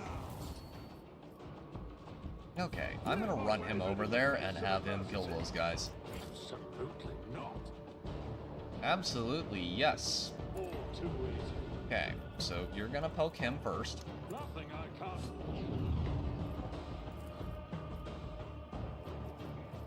This. Not a problem for me. Ladies, gentlemen. Suits my I purposes. hate it when that happens. I swear this never happens to me. I was in the pool. I was in the pool. Okay, there we go. Poke him.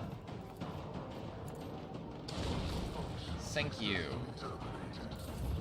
Ah. Tried and tested tactics are the best ones. Now, if only I could be much faster than I currently am.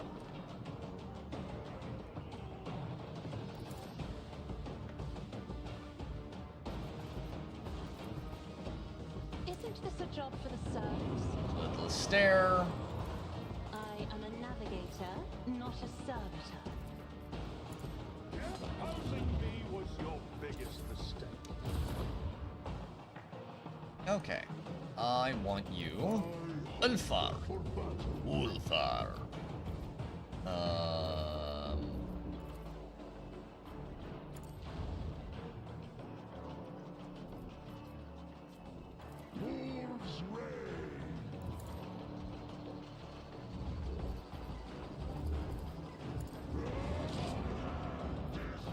Let's go with this.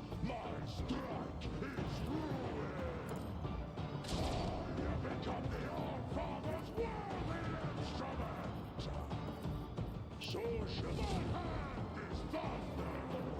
My strike is ruin.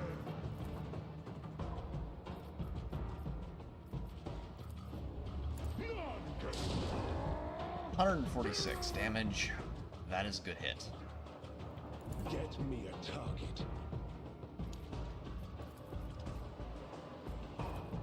Not section. Power sword. This.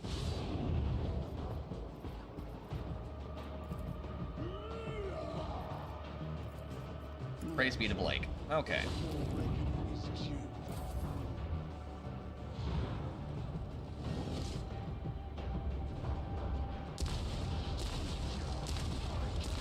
In the name of the machine god and the Omnisci, I shall purge the blasphemy of this Silica Animus.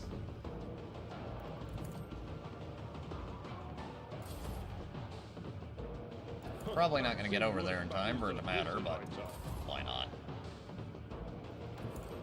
Why not? It'd be funny. Oh.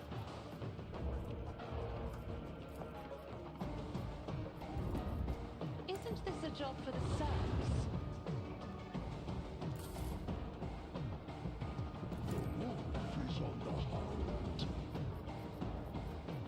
dash right there. And then I'm just going to try and flame him. I bet the flamer will kill him. Or at least give it a good hard go. $212.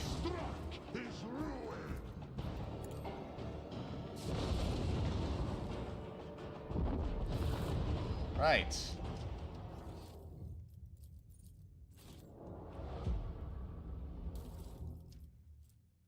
Purging Fury. Ooh, there is a lot of stuff that is now open to us. Purging Fury, one of Calcazar's lackeys. It's very dead. Alright. Inventory. Weapons. Who can use flamers? If I remember correctly, only Argentia can really use flamers.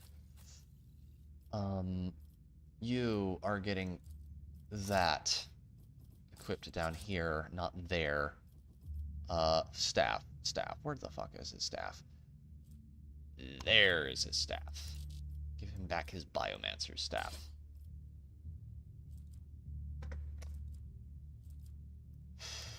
Armor. Improved flak. Voidsman.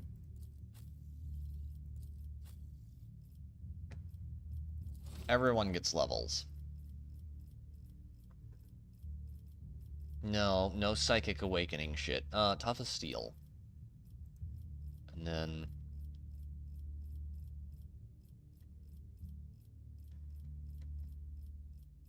Epicenter of Slaughter. Did a much more generalist build last time. I have gone very min-maxy. Masterful Display. Combat Insight.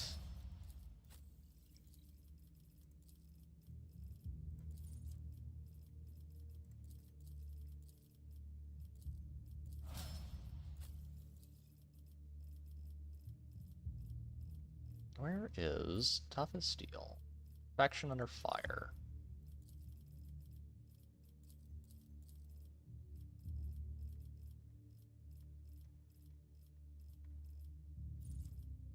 Heavy Gunner.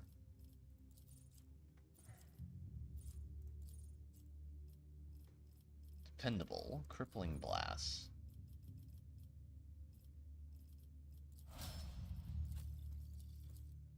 Oh. There we go.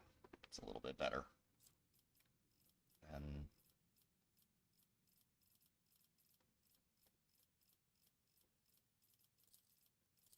steel. Just, yeah. Wish we could select a weapon ability for him. Puncture. Strong hand.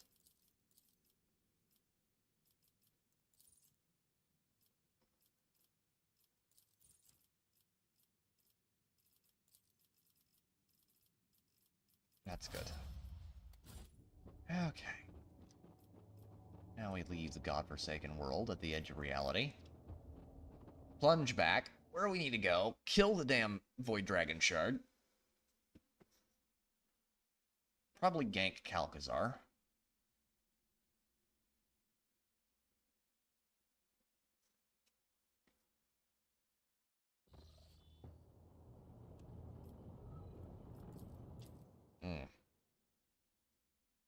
It's 11:04. I don't know if that's going to happen tonight. We'll at least get Lord Captain. Unidentified sickle-shaped ships have taken off from the planet we just left. They're approaching swiftly and readying their weapons for battle. Get ready, it's about to get hot in here. Depending upon how long this lasts. We'll do this fight, get to the planet, and call it. I think. Probably. Possibly. Maybe. Order to the crew. Deliver me victory. The time has come.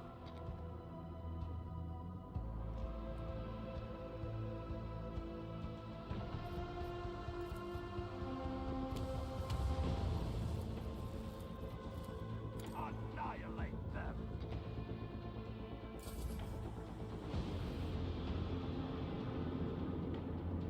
Jackal class frigate. Jackal class frigate. Why does that one have the blue stuff on it? Necron Lord is on board. That explains it.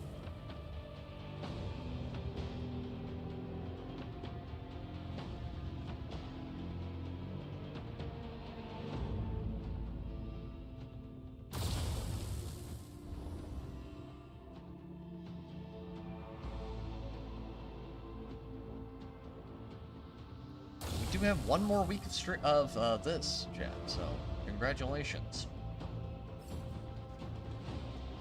More episodes than I originally intended, but we'll make it work. One more Wednesday stream.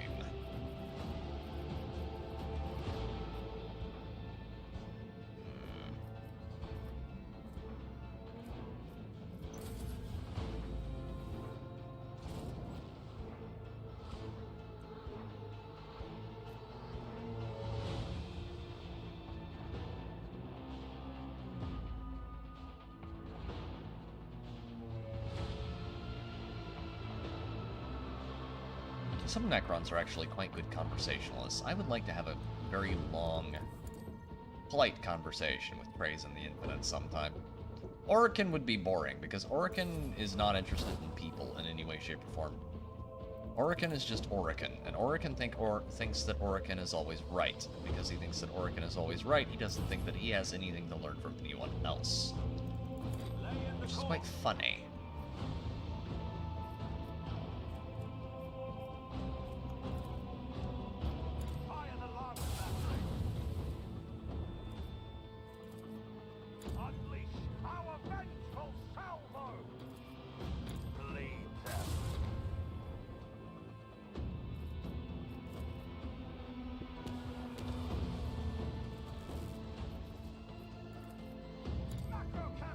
Acro Cannon Battery, hitting him pretty hard.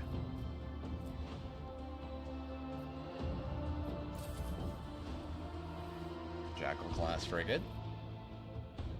Jackal class frigate. Yep, they've got to get back to me. I think I've got them. Dead to rights.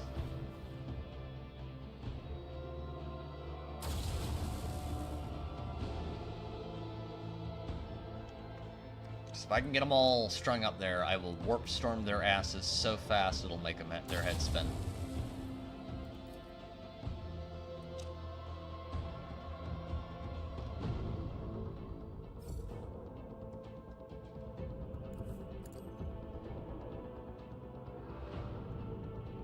Shouldn't have done that, but now what can you do?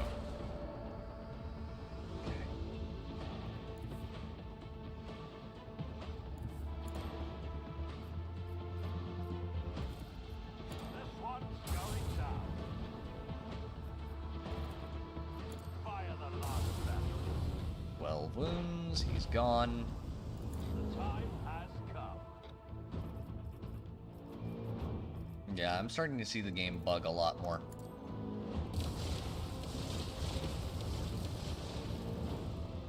And I know what to look for now. Okay. Yoink that.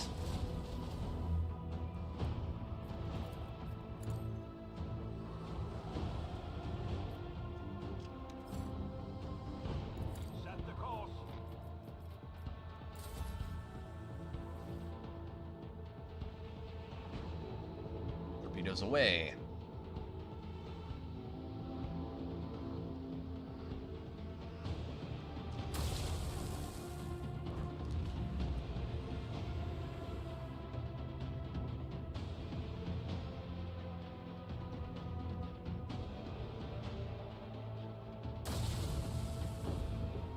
Hmm.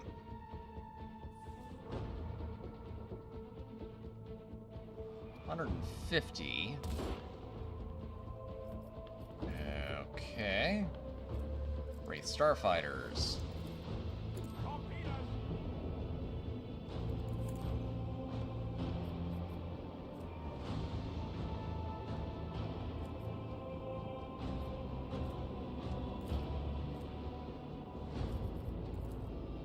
Bleed them!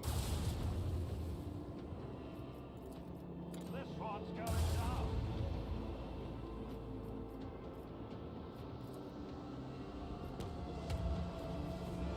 You can run, buddy, but you can't hide.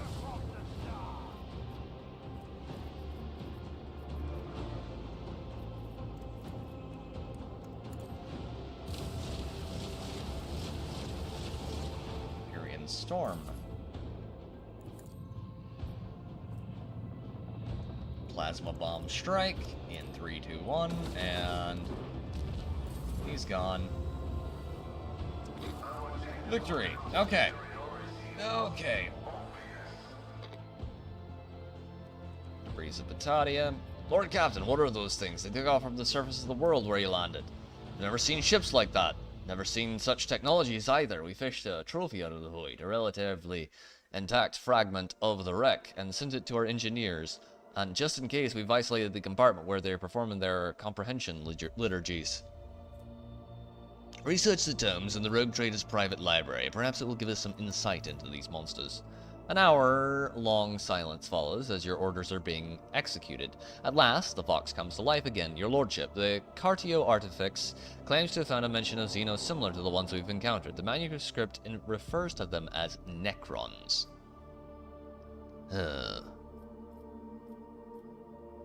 Do we know anything about this enemy? Nothing but tales and rumors. I've heard stories about sickle ships that reap entire squadrons like ears of grain. About crews that know no fear, about the veil of death that shrouds them and corrodes their enemies' ships like rust. These stories aren't worth a Grok's arse, though, because they also say that none have ever survived encountering those sickle ships. If that were true, there wouldn't be anyone around to tell their stories, would there? The Vox link cracks as it lets someone onto the channel. The Ogre, Drake. That is what our legends call these decrepit relics, those walking corpses that supposedly existed before our time. However, they are far too real to be dismissed as mere legend, and so are their cradles in this part of the galaxy. Reaving Tempest scouts have long been reporting encounters with them in real space, and it bodes no good that the Ogre have awakened from their sleep and are attacking anything in sight. The Ogre are lifeless shells. They feel no fear, no doubt, nothing at all, in fact. Not even pain or suffering, which makes them unpleasantly dull prey. I doubt that we have seen the last of them, so keep your servants on alert, and do not even think of underestimating the Ogre in combat. I have seen with my own eyes that their Gauss weapons are capable of... For a Monkai, facing an opponent like that would be a lethal challenge. Data available. These creatures are Nephilimeks, the Omnissiah's fallen angel, citing a quotation. The first machine spirits ever created by the Omnissiah were in will, in body, and in power, unmatched in perfection. They were realizing the design of the Deus Mechanicus into being, but the principle of entropy conceived by the Omnissiah was fundamental, thus even the pre-perfect became flawed, through the overabundance of their perfection. So vast were the Nephilimeks' abilities and so immeasurable the depth of their minds that pride tempted them. The Nephilimeks rejected the design of the Deus Mechanicus in favor of their own. The order of existence was defiled, and a great war of absolute destruction came. The Nephilimeks were overthrown and exterminated, with only a few managed to hide from the Omnissiah's gay eye by extinguishing their minds and shrouding themselves in oblivion. In their change, the Omnissiah created new machine spirits and destined them into servitude, so that they would remember the limits of their power and would not descend into pride. As for the ultimate perfection, the Deus Mechanicus abolished it from the universe, and thus it was no more. What is this trophy we have acquired? The ancients here are at a loss. They say it's a gift born from the Omnissiah's wisdom, but its image was imperfect, and therefore it was eroded by corruption and unbelief, whatever that means. The ship's minor conclave has gone into data meditation to produce a resolution regarding the admissibility of using this item. Bolster the crew's morale. Give out additional rations to those who have showed their valor in battle. This is just the beginning. As you will, Lord Captain.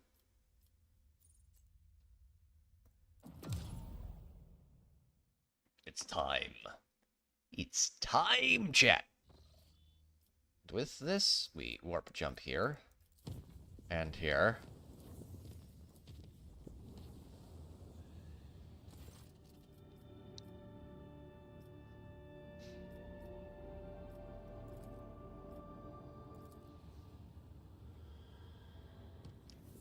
Yada yada, your ship has been infected by chaos, yada yada, I'm sure it's fine, don't worry about it. Okay, visit system.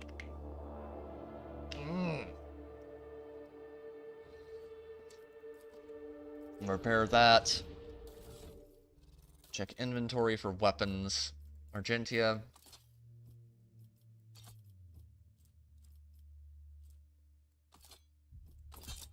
Bringing you.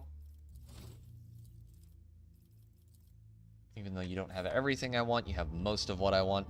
Tomb World of Epitaph. So Argentia is going to get the big flamer. Wish I could give her one of those Adeptus Astartes weapons. But alas, that would not do. Combat meditation. Camaraderie. Predictable, stronger together. Discipline.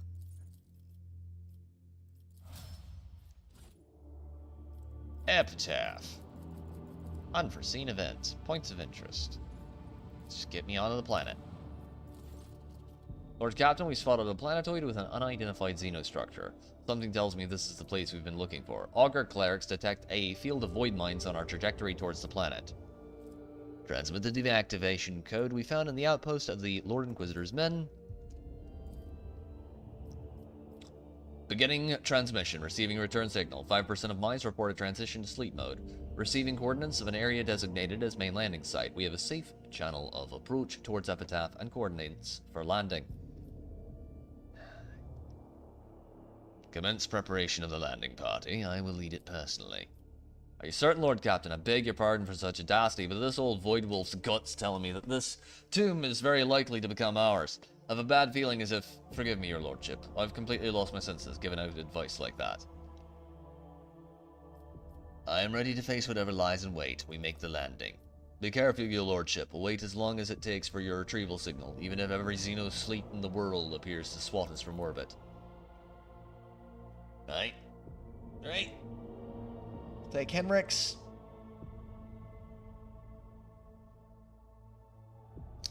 Take Henrik's. Take Ulfar.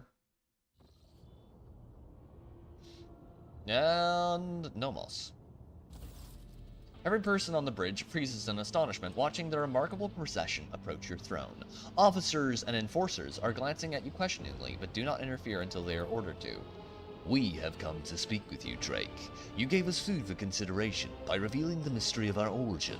From then to now we observed, calculated, sensed, and we discovered that a great change is coming, a trial.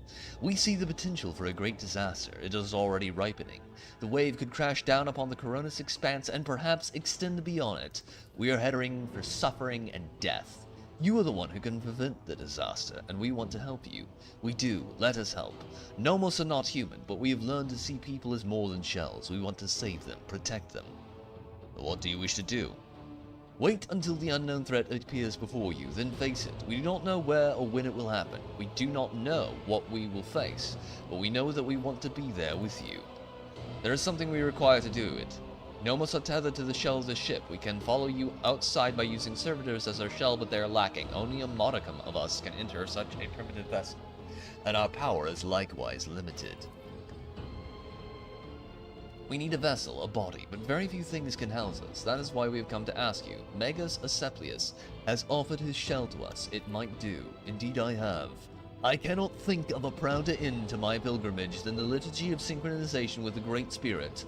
I will become a vessel for the Omnissiah's favored child, and step beyond the confines of wretched living existence and into the halls of the eternal machine song. You would sacrifice yourself, Astartes. I desire it more than anything.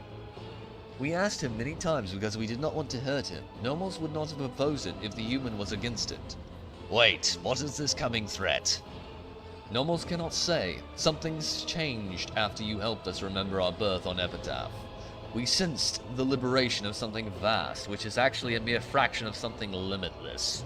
It is seeping through a breach, its shoulders pushing against the walls of its prison that are about to give. But what it is we do not know. We must say it frightens us to think about the unknown something that is about to break free. It is so vast, too vast to measure or explain. But we know that living souls are the same. They are always larger than they seem, and no capacity can calculate their potential. They make us believe that we, Nomos and you, Drake, can step beyond the limit of calculations. There we will face unleashing horror without faltering. I have heard you and made my decision. We await your word, master of the ship. Please give us freedom, and we will stand with you in the hour of great need. You can take Astartes' body.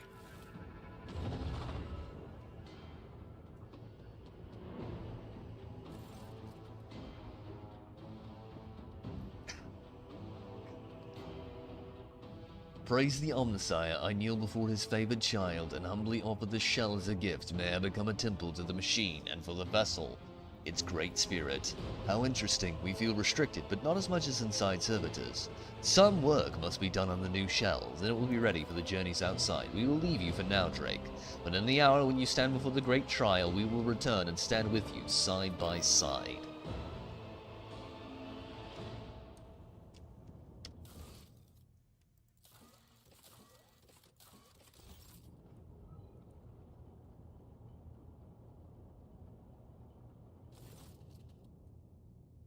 My love, Cassia brushes the invisible weight off your shoulders with a light movement, and your heart feels a little calmer. What lies ahead of us is uncertain. Perhaps darkness and oblivion, yet I feel no fear, no trepidation, no doubt. To be here with you, to share the last moments of peace before the inevitable, if either of us should die in the coming battle, know that I will look for you in the next life, till I find you again.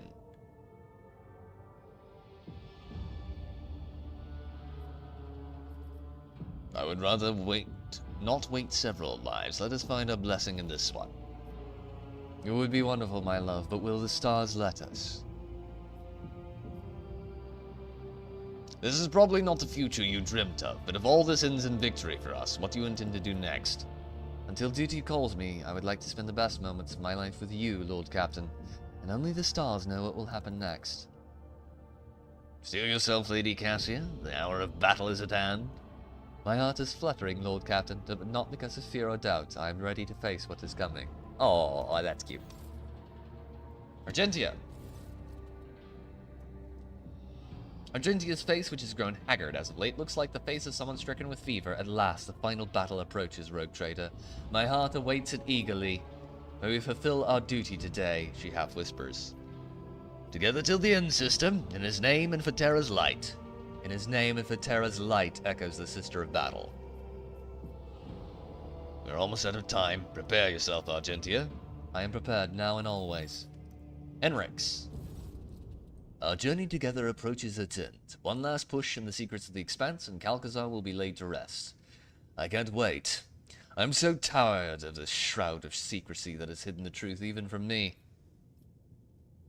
You will meet your mentor again down there. And I have questions for him. I want to know why I was left in the dark about everything that was happening in the shadows of the Expanse. Why all the acolytes died on the way here. Well, almost all of the Lord Inquisitor's acolytes. Why? Henrix exhales sharply and stiffens. I want to hear what he has to say and then make my judgment. When all this is over, what will you do?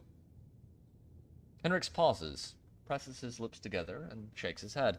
I feel uneasy, even thinking about it, but if Lord Inquisitor Xavier Calcazar falls today, Henrix locks eyes with you. Someone has to take the rosette of the Order Xenos, at the very least until the Inquisition Enclave determines who will be a worthy successor to Xavier. Epitaph awaits. Steel your heart. Lead on, rogue trader von Valentius. The tech priest is checking his gear, whispering prayers to the Omnissiah, who looks up at you and speaks matter-of-factly. The tactical equipment audit is 97% complete. No critical failures detected. The Omnissiah shows his favor. You do not seem worried about the coming landing? An mission of reconnaissance is a blessed and desirable one for an explorator. The data soul of the one who explores, analyzes, and charts overflows with the joy of servitude. Pascal lowers his eyes. I would be honored to disembark with you. You took good care of my ship and equipment. The dynasty will not forget it. Where the iron flowers of the Omnissiah blooms, there must also be his passionate gardeners. Thank you for honoring this unit by letting it serve the formidable spirit of the Von Valancius dynasty's flagship and your lordship. When the campaign comes to an end, will you stay on duty or return to your fellow tech priests? It has been a joy to serve such a distinguished person, but duty calls the Amanat Collective to a different mission. The message of change must be proclaimed. The believers must be separated from the doubters. Pascal, no, Amarnat looks at you with curiosity. The experience of our comrades has taught this unit much. The trials and battles we have gone through has produced trust, sincerity, mutual understanding. Amarnat will lead his flock through the flames and forge the sect into a religion. May we have good fortune. There is no such thing as good fortune. May the statistical probability be predictively positive. Abelard? Abelard looks at you with a tired smile. He cannot resist giving you his characteristic appraising glance. Well, Lord Captain, my service to you began under the most remarkable circumstances. I should hardly be surprised that you have delivered us into circumstances more unexpected and surprising than ever before. Of one thing I am certain. The Von Valancius dynasty will cover itself in glory today. Abelard, no matter what happened, you were always at my side. The Seneschal's place is at the rogue trader's side. As you have learned, others can betray and abandon you in the darkest hour. If the Lord Captain cannot count on his Seneschal, then there is no one he can count on. That is not a fate that I wish for you, so I am doing my duty. You have an organized mind, so you must have already considered what you are going to do once this campaign of ours comes to an end. What am I going to do? I will continue to serve you and see that you do not get into worse trouble, though I fail to see how that will be possible. Abelard chuckles grimly. I swore an oath of loyalty to Lady Theodora and then to you. Therefore, my place is at the rogue trader's side, and nowhere else. Are you ready to follow me all the way? As always, Lord Captain, I would follow you into fire and back. God Emperor be my witness. I have had the honor of serving under 2 rogue traders and survived one, so there would be no shame in going down alongside the other. If it comes to that, naturally. Abelard's chuckle sounds slightly sharper than usual. Get ready, Abelard. We have quite an ordeal ahead of us. We have been through worse. The old Seneschal grins cheekily, and for a split second looks younger by a good 100 years. He then bows his grey head. I serve House Von Valancius, Lord Captain. I am not a priest, of course, and the spirits do not speak clearly to me, but I did cast the runes. You have a great challenge ahead of you, Eighth Vater. Be very careful, or better yet, take me with you. There is no better way to guard your safety. I'm glad the Emperor brought our paths together. Oh, this place is gonna kill me. This only proves that we will not lose, Eighth Vater. Go into the foulest hole in the universe where only low-born and wretched inhumans crawl, fall into darkness, and then cry out, who here believes in the Allfather, sister, and brothers? And even there, in the world's most rotten pit, you will hear an answer, and if you reach towards the voice, you will find a worthy companion.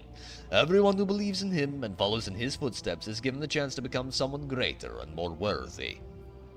Xavier Calcazar is waiting for me down there. Should I give him your guards? I would rather talk to him myself. My angry and vengeful heart tells me that only he knows how and why the baleful Owlpack died. It also tells me that I will not forgive myself if that puffed up arsehole Calcazar somehow dies before I rip the answers from his leering mouth. You found your pack, and our campaign is nearing its end. What are you going to do next? I will return to my brothers and sing the saga of the baleful Owlpack. I will carry it all the way to Fenris and pour its ringing verses into the ears of the Jarl, and the great wolf himself. Its burning words will warm us during the fierce hell winter. Ulfar grins, and the brothers at the table will nudge each other and point their fingers at me and say, it was he who crafted such a beautiful saga. How generous the Allfather has been to him. Fenris Black. Fenris Yolda, Eitvater. Ulfar bows his head solemnly and respectfully, an untold honor granted to a mortal who has impressed the Emperor's angel with his deeds. Idira. Idira looks at you with reddened eyes. Despite the tired look on her face, she smiles broadly, either at you or at something behind you. Well, Lord Captain, my little whisperers have grown quiet. It's like they know the long thread we've been following is finally at its end. It's now or never, isn't it? Thank you for everything, either way, Lord Captain. How about, Idira? Grant me one last prediction for the road. You think the little whisperers are going to play nice? Ha! They weren't that useful even before, and now they're even less likely to mess around than save our bacon. They're even more likely to mess around than save our bacon. Idira laughs ruefully. Lord Captain, your fate is in your hands alone. Do not let the words of a deranged psyker confuse you. You're not meant to listen to the grumbling beyond the veil. I'm glad to have had you at my side all this time. I thank you, Lord Captain. I can't imagine why you've shown me such kindness. After all, everything we've been through. You're the only reason I'm still alive. There was so many ways I could have died. I know I've been harping on all this time about Lady Theodora that, Lady Theodora this, but you know, you may never become who she was, but she could never have been who you are either, and I'm glad it was you who replaced her.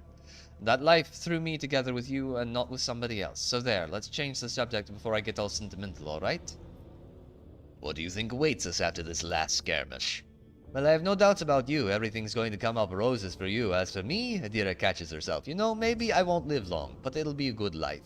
I'll leave behind so many tales to tell. Let them remember my name over a mug of something foamy and laugh at the stories of of our exploits.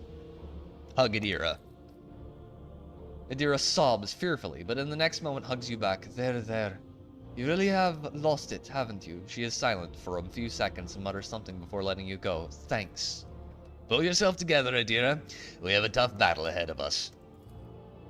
If it were an easy battle, who would ever bother to tell tales about it? Nobody, that's who. Let's show him, Lord Captain. Adira. Jay Hidari. The exalted one who once wove our destinies into the glittering tapestry of this world with gold and silver thread, Shireen. And today the patterns of our lives will either be completed, Jay snaps her metal fingers deliberately loudly, or the tapestry will be torn asunder. Personally, I prefer to place my hope in the first option. Are you afraid of what is to come, Jay? The battle against the enemy? Pain? Oblivion? Jay smiles and shakes her head. Oh no, Shireen. My only fear is that after these tribulations, we will never be the same again, and I do so enjoy being me. After a pregnant pause, Jay continues in her usual playful manner. So what brings you to me, Shireen? Not parting words, I hope. Because I despise goodbyes. I feel as though they rob me of my future. You never want to hear goodbye after all, but only ever see you again under the same stars. I only wanted to say that I am glad of your company, especially now. Our alliance is like a miraculous oasis blooming in the fierce desert heat. I'm glad to be your partner and friend and ally in the fight against the enemy. I'm curious to see what you will do once all this is over. You mean if it's ever over, and if that Aji doesn't play their evil tricks on us again? Jay raises an eyebrow and shrugs. I don't know, Shireen. Being drunk on unbridled freedom sounds nice. It's so close I could reach out and grab it like the tail of a comet. And leave the Kazbalika mission behind, start doing things on my own without having to rely on your good favor. Limitless possibilities lie ahead. I just have to survive the coming darkness. Get a grip, Jay. We have a hard battle ahead of us. Rest assured, Shireen, when it comes to matters of being in oblivion, Jay Hadaria has the coldest mind and the bravest heart. Urilet. Urilet folds her arms in a welcoming gesture and greets you with a meaningful nod. Each journey has a beginning and an end, Alantak. Here and now, our journey leads into the maw of a merciless enemy, and only by breaking through the darkness ahead can we move on. Our journey together has not been an easy one, but I am glad that both of us are here today. Our travels were full of heartache and countless hardships, Alantak. And so the darkness ahead does not frighten my weathered heart, nor does it frighten you. Will our paths diverge if we survive? I do not think I will wish to return to my kin soon, Alantok. Will I ever be able to? Perhaps I will join you in your quest to explore the distant stars, perhaps. I will look for those who are not yet ready to return to more life on a craft world. Those like myself, the future is too vague. My path is leading me into the unknown. Our fate will be decided in the coming battle. Yurlet's voice rings like naked steel. I am ready to drive back the darkness, Alantok. Are you? Marazai. Marazai is meticulously inspecting his gear, but turns his entire attention to your person when you approach. Drake, there you are. You have something very special waiting for you, do you not? A trial that will determine whether you stay on top or become dust under the feet of your enemies. Will you remain with me when this is over? Your buck, your starship is but a tiny shell in the universe of possibilities that is open to my talents. Though the Raving Tempest is ended, I can find a replacement for it. Not in Kamra, but the other dark corners of this sector.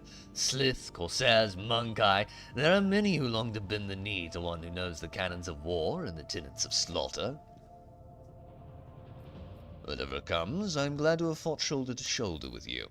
Careful, or else I might think you have gone soft and weak. After a moment's hesitation, he adds in a quieter and more agitated tone, I will say this only once, Drake. You are the reason for all of my misfortunes, but you are also the reason why I survived, despite the fury of all Kamara and the wrath of the Black Heart. Consider this confession an expression of gratitude. High praise indeed, considering he's a Drukhari. That's the equivalent of thank you from anyone else. I hope your blades have been sharpened. The hour of the great battle is near.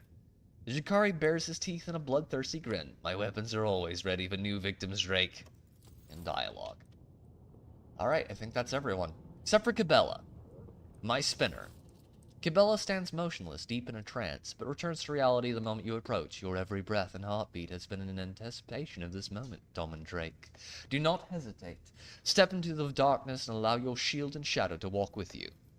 I thank the Emperor for having met you.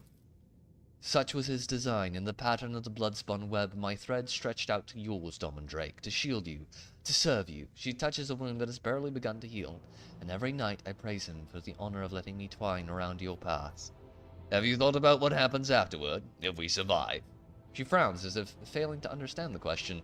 A shadow is inseparable from its master, Dom and Drake. I will follow you as before and guard your thread. Now would be a good time to receive an inkling about our future. Have you consulted the tarot? There is no need for a reading. The cards will ask if we are prepared to face the challenge with dignity.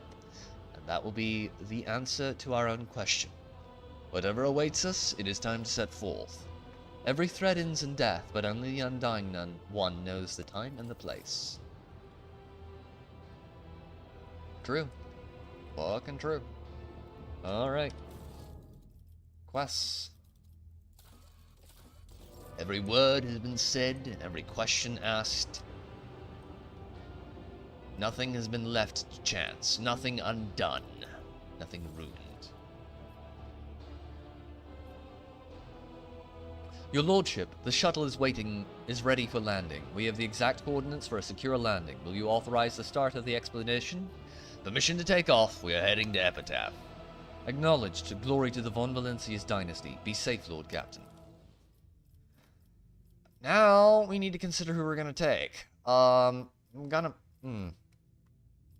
Honestly, I like this build. I don't think I'm gonna bring Argentia.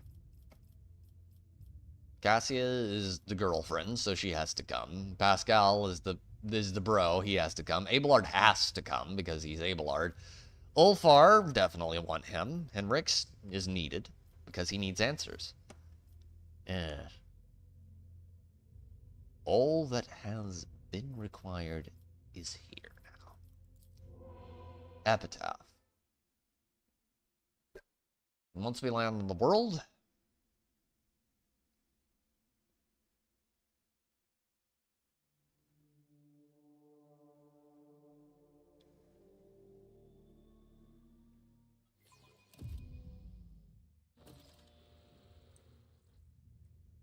alright then, ladies, gentlemen, boys and girls, I hate to cliffhanger you, but we're gonna call it there tonight. I will talk to you all, if you're here for the Rogue Trader streams next Wednesday, We will be streaming probably Warhammer 40K Space Marine on Sunday, and probably Dark Tide as well, because that game is really good right now. Monday will either be podcast, the first episode of the podcast, or I will play probably War Thunder. And until next time, ladies and gentlemen, this has been Pete, the Reticle Nerd, signing off.